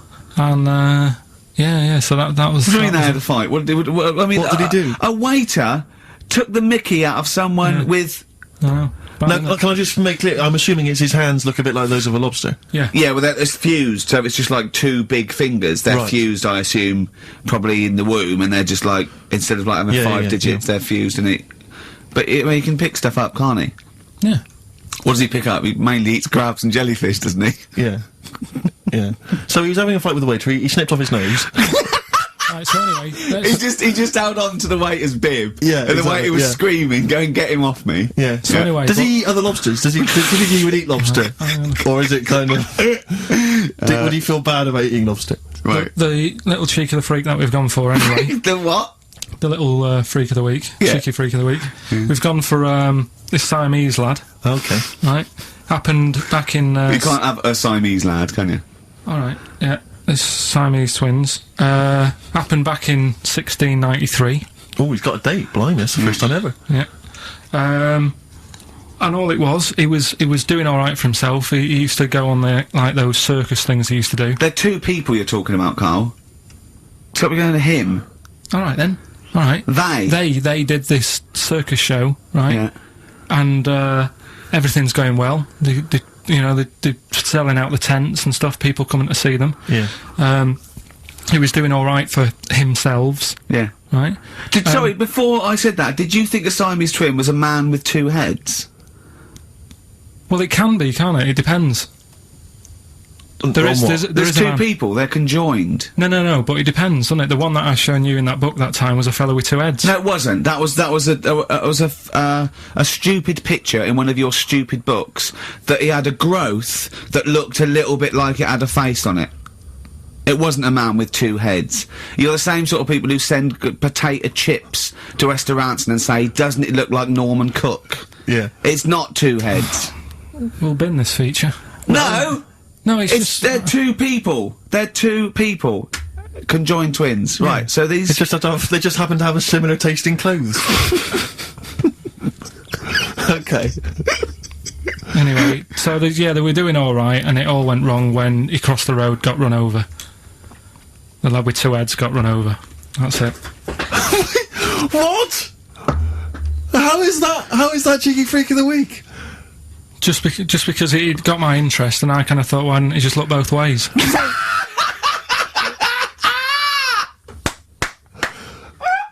I'm intrigued to know Why wasn't he looking both ways? I'm intrigued to know how you get run over. What was it, 1629? Yeah.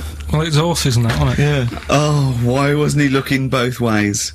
Karl Pilkington, you are a genius. Like I say, it's been a struggle. We'll do that. We'll do cheeky freak of the week. Do you want to? Oh, definitely. Should we do cheeky freak we of the have week? cheeky freak of the week? I can't wait. I'll always do these. I'd start off with these. All right. Well, let's have the jingle for cheeky freak of the week. Oh no. Do you remember it? No. I remember it. Oh. Cheeky freak of the week. Brilliant. Something like that. I want some more because that was slightly half-hearted. Oh, cheeky freak of the week. Excellent. Right. This we're going back again. Yeah, 17th century. Well, it was 1829, right? Oh, I'm impressed. Yeah. Now the problem is with cheeky freak of the week. Not so much the week, is it? If you're going back to 1829. Well, not even of the century. You haven't even done cheeky freak of the century. There's. What's the problem with cheeky freak of the week? Just because. Other than the sort of moral implications. Yeah.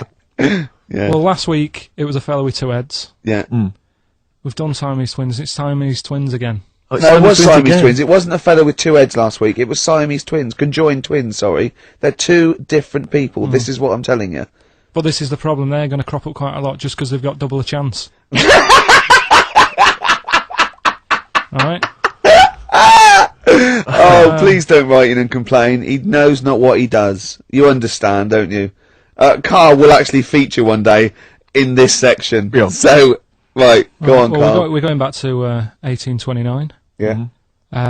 All the way back there to This is a 1829. retro conjoined twin link. A couple of guys set up a business. They were called Chang and Ang. Oh, they're the first. That's why they're called Siamese twins, because they wasn't that what it was based on? Those two, Chang and Ang. Was it? The original, yeah. That's why they're called Siamese twins, because I think they were Siamese.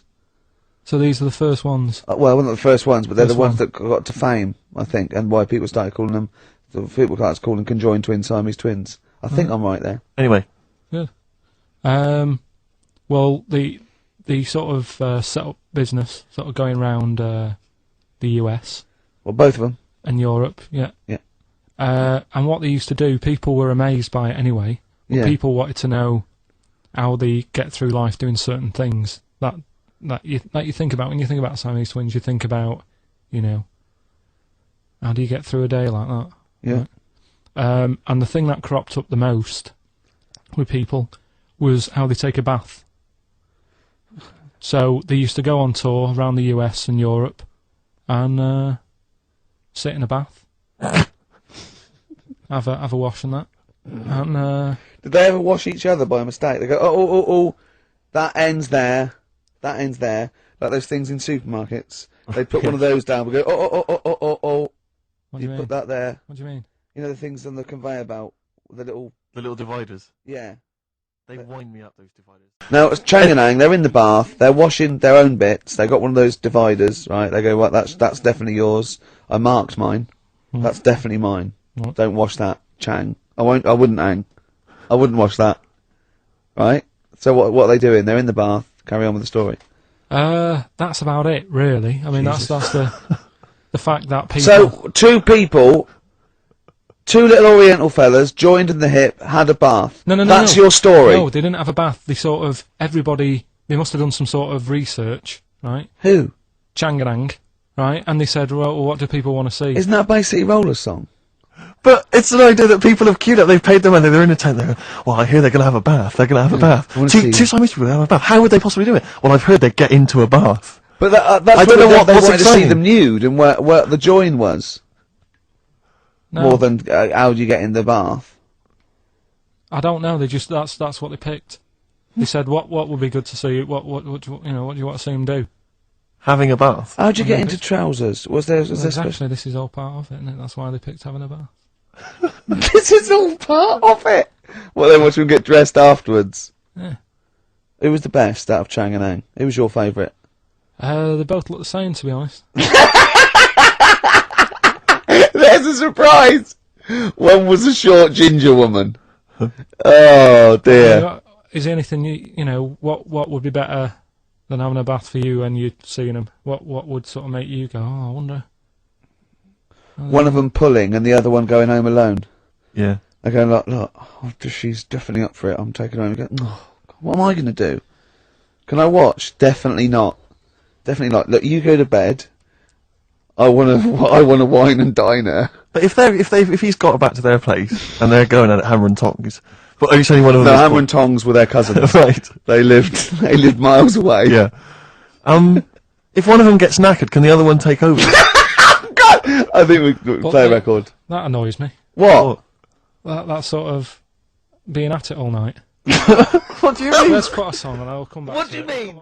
The controversial cheeky freak of the week, where Karl finds a human being with some sort of congenital or imposed deformity, or So and we talk about that in a wry way. Do you think that's big and clever? No, but that's just it. It's never about taking the mickey out of someone, right? It's to make you think. I'll tell you what isn't big and clever. How lucky you are. A dwarf with learning difficulties. Nice. Yeah. Well, We'll explain it to you. Nick Cave and the Bad Seeds. He Wants You. Brilliant. Alex FM. Yeah. So, Carl, off you go. Well, we're not going to do Freak of the Week here, Okay. right? Because we've done quite a bit of that in the last 20 minutes. We've Right, so we'll OD'd move on that. freaks, you think? Yeah, Sure. we'll just shift it a little bit. Okay. And I don't, like I keep saying, don't want people to be thinking we're sort of taking the mick out of anyone, No. right? Because we're not about that. I feel like I can do a little bit of it because I work with you, Steve. Yeah. Right? Sure. It gives me that right. It's like a care worker. Yeah, I understand. Well, it's like that thing of you can't be homophobic because I've got a couple of gay mates and Sure, stuff. sure. I think it sort of gives me that edge, Yeah. right? So you're not freakophobic because you work with Steve. No, that's right. Yeah. So yeah. Okay. Well, I think- by that token, I should be able to sort of slag off, the mentally ill, What do you or mean? at least mentally handicapped. Now there's a term you don't hear very often. In 2003, there was the mentally The mentally handicapped, isn't that what it was? Oh, I don't know where to start. But I'd I mean, like to something- apologise for the Lady Diana stuff, the term mentally handicapped, and any inadvertent racism that we may have stumbled What's over. the actual term then?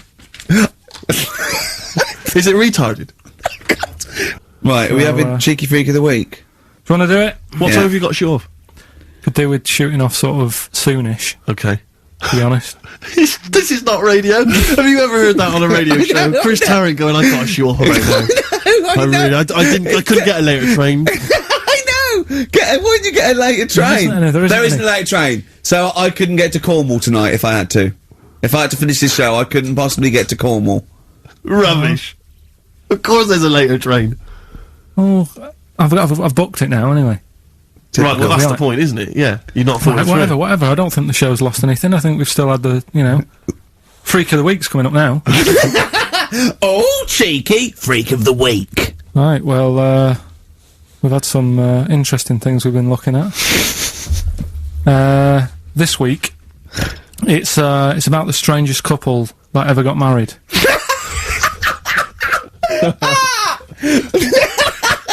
And we've had 2 sets of chimps, so it's stranger than that. Oh, it's not Dale Winton and Nell McAndrew, is It's it? not your parents, is it? Well, we're going back again to about, I think this is about 19...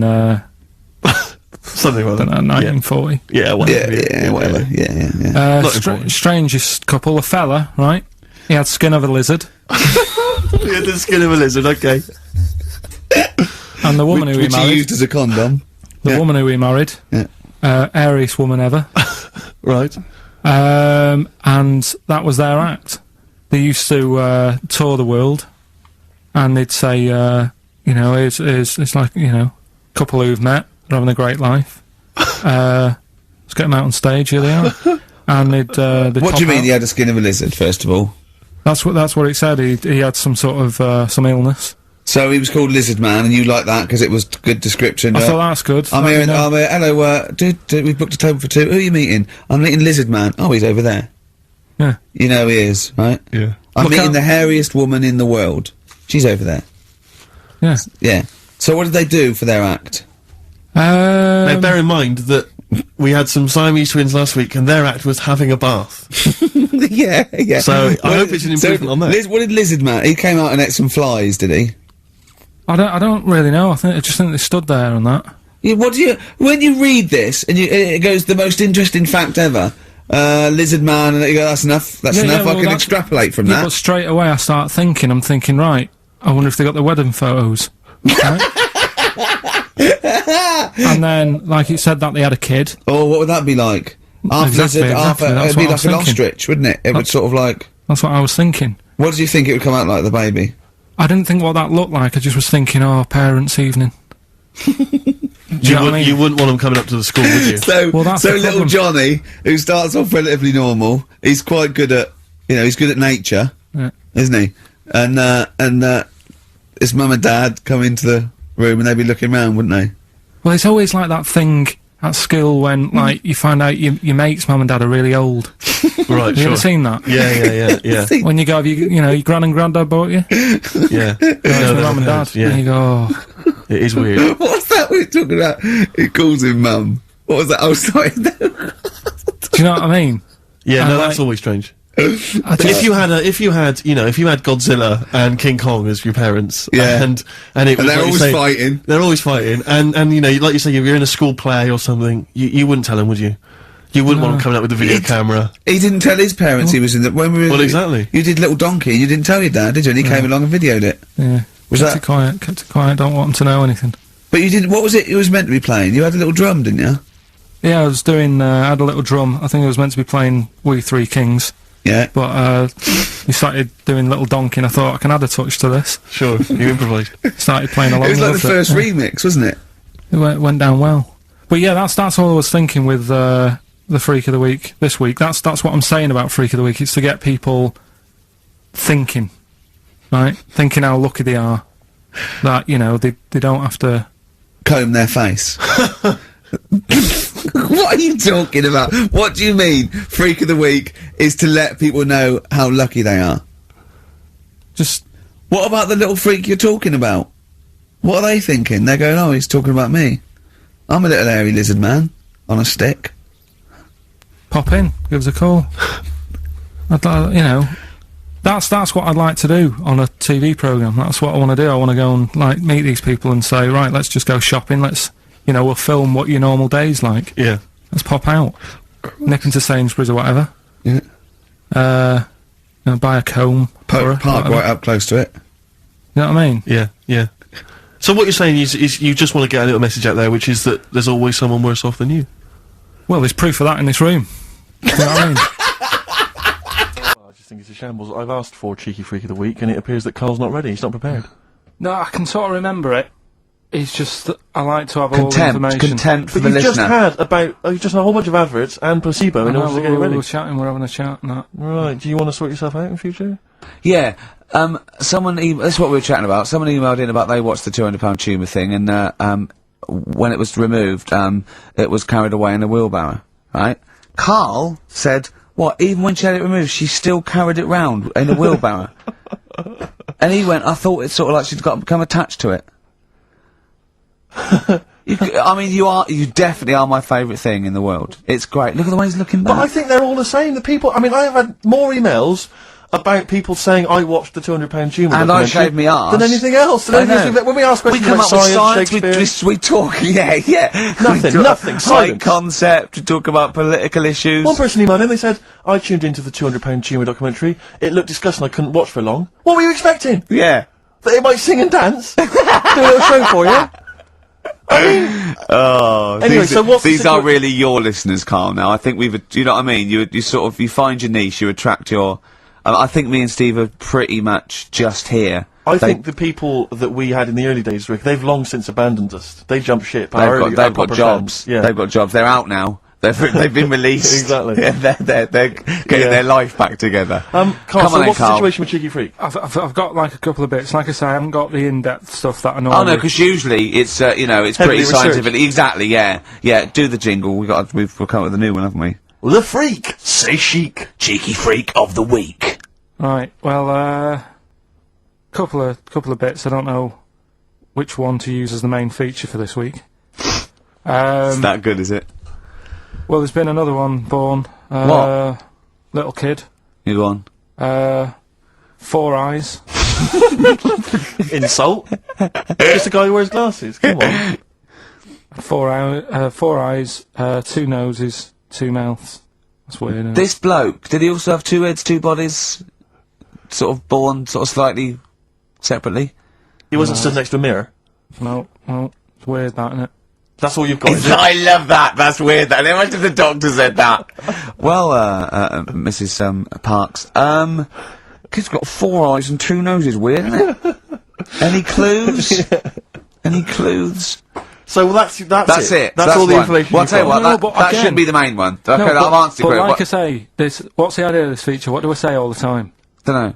I always say, think about it. Think about what that would be like. Okay. What?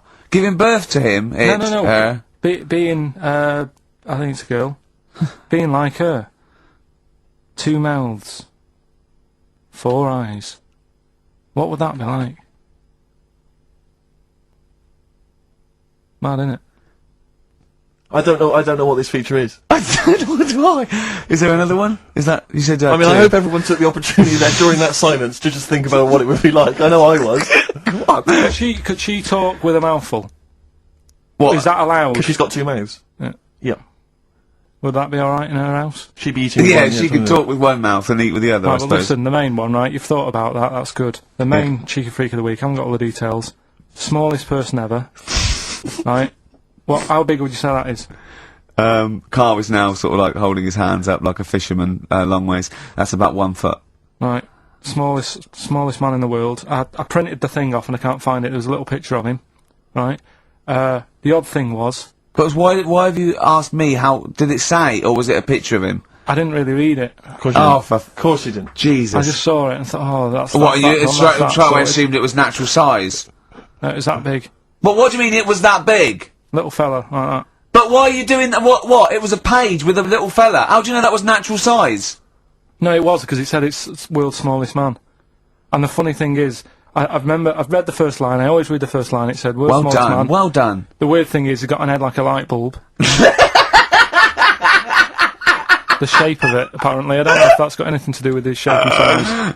Oh God! That big. His name's Mr. Watts. And the annoying thing is, what got me is, if you're that big, Yeah. right? Don't have your picture taken next to a fruit bowl. Why was he having his photo taken next to a fruit bowl? Don't know. Whoever the photographer was, obviously having a bit of a laugh. Yeah. At his expense. Because you would just stand in the middle of nowhere, you'd look normal and that, but he was stood there, just leaning on an apple. Leaning on an apple? What is this? In what world do you inhabit? No, this was on the internet. And I printed it Leaning off. on an apple? Was it Tom Thumb? What is this? Are you sure it wasn't some sort of sci-fi show they were advertising? No, it was Leaning on it. Can you can you just lean on the apple? Just lean on the apple there. Do me a favour, you stand next to my chihuahua. You're not taking the piss, are you? No, not at all, no. Would you mind leaning on this matchbox? Yeah. Leaning on an apple. And that's what, so it just said he's the world's smallest man, leaning on an apple. smallest man, said about his head being like a light bulb, I don't know what that meant. And I just thought, right, that'll do, that's that sorted, cheeky freak of the week done. I think that was on like Monday. Right? I found that, I thought that's done. Printed it off, forgot to get it off the photocopier.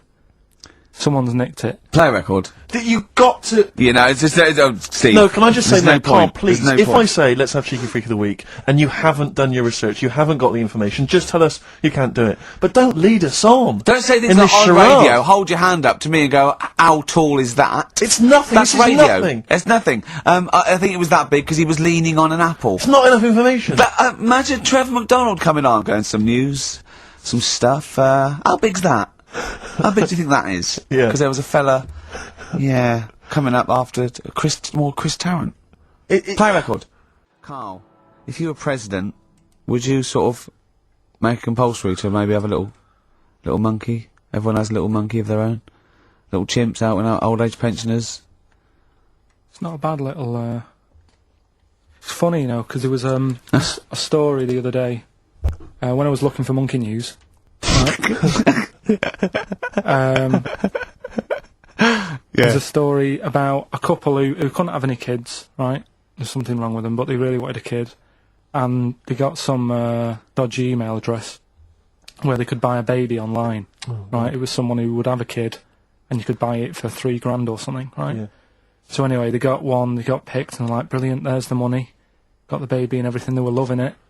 You know, playing with it and stuff. As it got older, Feeding it. it got airier. Oh, shut the oh, Carl! Turned out they've been sold a chimp. You maniac, you stupid mank twat. How Don't on earth? talk shit. That is as if that, what? didn't know it. Oh, don't talk. Are you mental? You I love the fact stupid. that didn't make it into monkey news. I know. Yeah. Well, it's a bit sad though. We don't like to bring the bought feature down. Yeah. But And how anyway, long was this into? It got hairy. They're born hairy. no, it wasn't. They're not born like humans, then develop hair because they go. Hold on, we better get the chimp stuff kicking in now because we're in the jungle. School photograph. They were like, hang on a minute. He looks a bit weird. With all the Oh, other kids. you are just Mad, innit? the rubbish. Mad, innit? Mad, innit? Mad, innit? Imagine, oh, God. But Just anyway. imagine if he was in charge. We did put him in charge of the country. Terrifying. Wouldn't that be amazing? Let him run the country. Just for a week. Or the mayor. What would you do if you were the president or the Lord Mayor of London or the Prime Minister Karl. I wouldn't do it like he's going to be offered it. It's a hypothetical question, Karl. No, but Suzanne was, right, my missus, if you're a new listener. You keep her, sure. Yeah, help her. She was watching the news, trying to follow some heavy stuff. And I'm like, The weather? What? Do you know what I mean? I just was like bored and I was reading about that mouse that had an ear on its back and stuff like that. So she said, will you take notice of this? Should be, you know what Ricky and Steve are like. They try to teach you stuff and you don't even want to learn. So to try and get me interested in it, she was like saying, what would you do if you're president and stuff? Yeah. And I can't be doing with any of it. What did you come up with? You must What would have. your slogan be? What did you come up with? Did you come up with anything? I had a little, the design of it, right? I said I'd have like red and blue, to sort of, do you know what I mean? Both sort of major sides into one. Taking the best out of Well, both. that's broken the back of it. That's a pretty good manifesto so far. Anything else? What's on the second page? I had like, KP looks after me. That would be the badges, would it? Yeah. That's good. I'm a KP nut. Yeah. Um, KP looks after me. Yeah, brilliant. That's about as far as I went with it. What would you do? What about policies, transport, crime? Just law and order. Yeah, how would you deal with crime? What would your initial approach be? Would you introduce guns? Should police carry guns? Nah. No. Yeah. Would I have to worry about that? Okay. you're No, the Prime good point. Minister. Good point. No, what I'm saying is, though, I mean, Tony Blair isn't sorting everything out, is he? No, but he has a say in most things. Does he?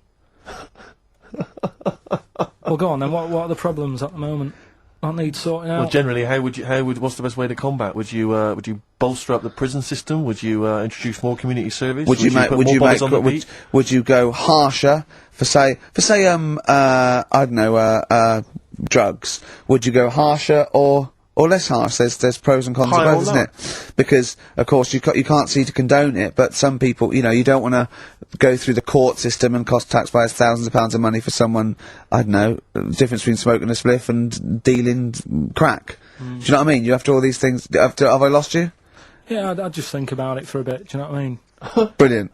You'd think about it for a bit. Yeah. Yeah. Probably ask Suzanne. Do you know what I mean? This is amazing. Get her help on it. Yeah. Now, what about the foreign situation? Would you have supported Bush in his war on terrorism?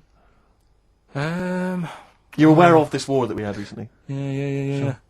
I mean, if I was new, though, couldn't I just say, look, new slate. Do you know what I mean? Let's start again. Yeah. Right. Of course you can.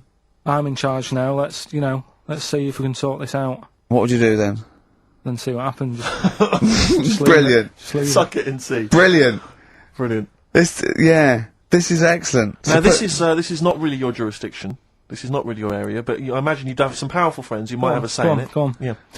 What would you do about single-sex marriages? Same-sex marriages? See, this got this Cameron. I thought Cameron had blown it on Big Brother because they said, what do you think about gay fellas getting married? And he went, no, in the Bible it says, a man and a woman. And I thought, oh, he's put off a lot of. Yeah. I don't think many Christians tune into Big Brother, but we know the gays love it. Yeah. They love Big Brother, don't they? The gays. Yeah, so interesting. But what would your take be on that? Same-sex marriages? And then what? Having a kid? Well, just let's start off with, That's all right, isn't it? Do you know what I mean? Just let them get on with it. If it's not affecting anyone else. Sure. Yeah. Sure. Right? But it starts getting tricky Right. when you get a kid. Okay. Go on, why? Well, it's just tricky, innit? Do you know what I mean? Well, yeah, you could be right. I'm not giving any. I mean, we're not. There's no right or wrong It's answer. alright if you were if you lived in the jungle, right, with no one else, Yeah. right, and you just had these two fellas, right, Yeah. looking after you, but because you got no one else looking in on that, saying, "Oh, you're a bit weird, aren't you?" Do you know what I mean? But Right. as soon as you come So, to, why have they got married? Do you think that gay people turned to a bloke because they couldn't get a woman? If there's two fellas go away and they're in the jungle, they go, we're definitely not going to find a woman here. We might as well bum. That's not how homosexuality starts. People don't. It makes you wonder. No, it does make you wonder. Gays don't go, well, I'll tell you what, I haven't seen a woman I fancy yet. I'll try a bit of knob. No. But what I'm saying is, right, if you're brought up in like a little jungle, right? Yeah. How are you brought up? Someone just puts you there. I don't know what. I don't know what this is about. Steve, I can't be bothered. Go on, the mate. I'm country. listening. I'm fascinated. I can't be bothered running the country. Like, I'm too much trouble for you. KP takes care of me. All right, fair enough. What I'm saying is, right, if you're brought up in a jungle, right, on what your do you own- mean brought up? Just let him finish. What does he mean You brought understand up, what though? like Tarzan. You've got to tell me what you mean by brought up. Wolves, chimps. What? Right, well, there's a good example of what I'm saying to you. Right. Right, what I'm saying is, there's a fella, right, he's brought up in the jungle. Shut up. Just let him finish. Let him finish. There's no women about, he doesn't know about women, he doesn't understand what women are. Right. Right? But another fella walks in the scene, Yeah. and he gets pally with him. What does he talk about? Then they've both got needs. This scenario is ridiculous. How has he lived? Or do you know what's his reference I points? can't be bothered with this. Honestly, Saturday should be, day off and that, not worrying me about problems. So, there we go. Karl as president. He's still confused, aren't you, Karl? Just a little bit sort of amazed Yeah. by the body. Yeah. You're in awe of it, aren't you? Just the way... I'm amazed how two people can buy a baby on the internet for £3,000 and not realise it's a chimp till it goes to school. No, but seriously, what we're, talking about there during Elbow and Fallen Angel, we were talking about that I think... Yeah. If you're locked up, well, not locked up in a room, you've got a normal life, except there's no women in it. Yeah. Right? But how would that happen? What would this point of reference be? How would you bring up a person can I just ask you and something, totally... though? Go on. How can infinite monkeys and a typewriter... Right, again, I've told you before, right? That is not... You don't actually have to test that model. It's basically a model for that explains the nature of infinity. Okay? Yeah, but... I've told you before. It works because of the definition of infinity. There's nowhere in the world you'll ever be able to get an infinite amount of monkeys and typewriters to But anyway, all I'm saying is, I think if you don't know about women, would you crave for a woman, even though you don't know they're around? when you hit sort of puberty, your hormones will kick in and you'd start getting urges. But for what? If you don't know about it? You don't have to know about it. You don't, if you grew up and you started feeling hunger, you wouldn't go, I wonder what that is. You'd go, get me a sandwich, I'm starving. It's different though, it's different. But I'm not, but we're not saying it's all hardwired or people can't change their natural state. We do it all the time. We fight nature all the time with conditioning. God, it's weird, isn't it? Yeah, well that's that one. I'll tick that. It's weird, isn't it? No, the body is. There was something. Yeah. Did you read that thing the other week about Man with two penises? No, we don't need that. We don't need that. Lawyer who got in office realised he was actually an orangutan and they just shaved him and put a suit on him from Hugo Boss. And the funny thing is, he won the case and the judge said, well, don't send him back to the jungle. Let him set off on his own. Budget, wibble and podge. You'd make the best judge in the world. No, there was a fella... Here's a banana.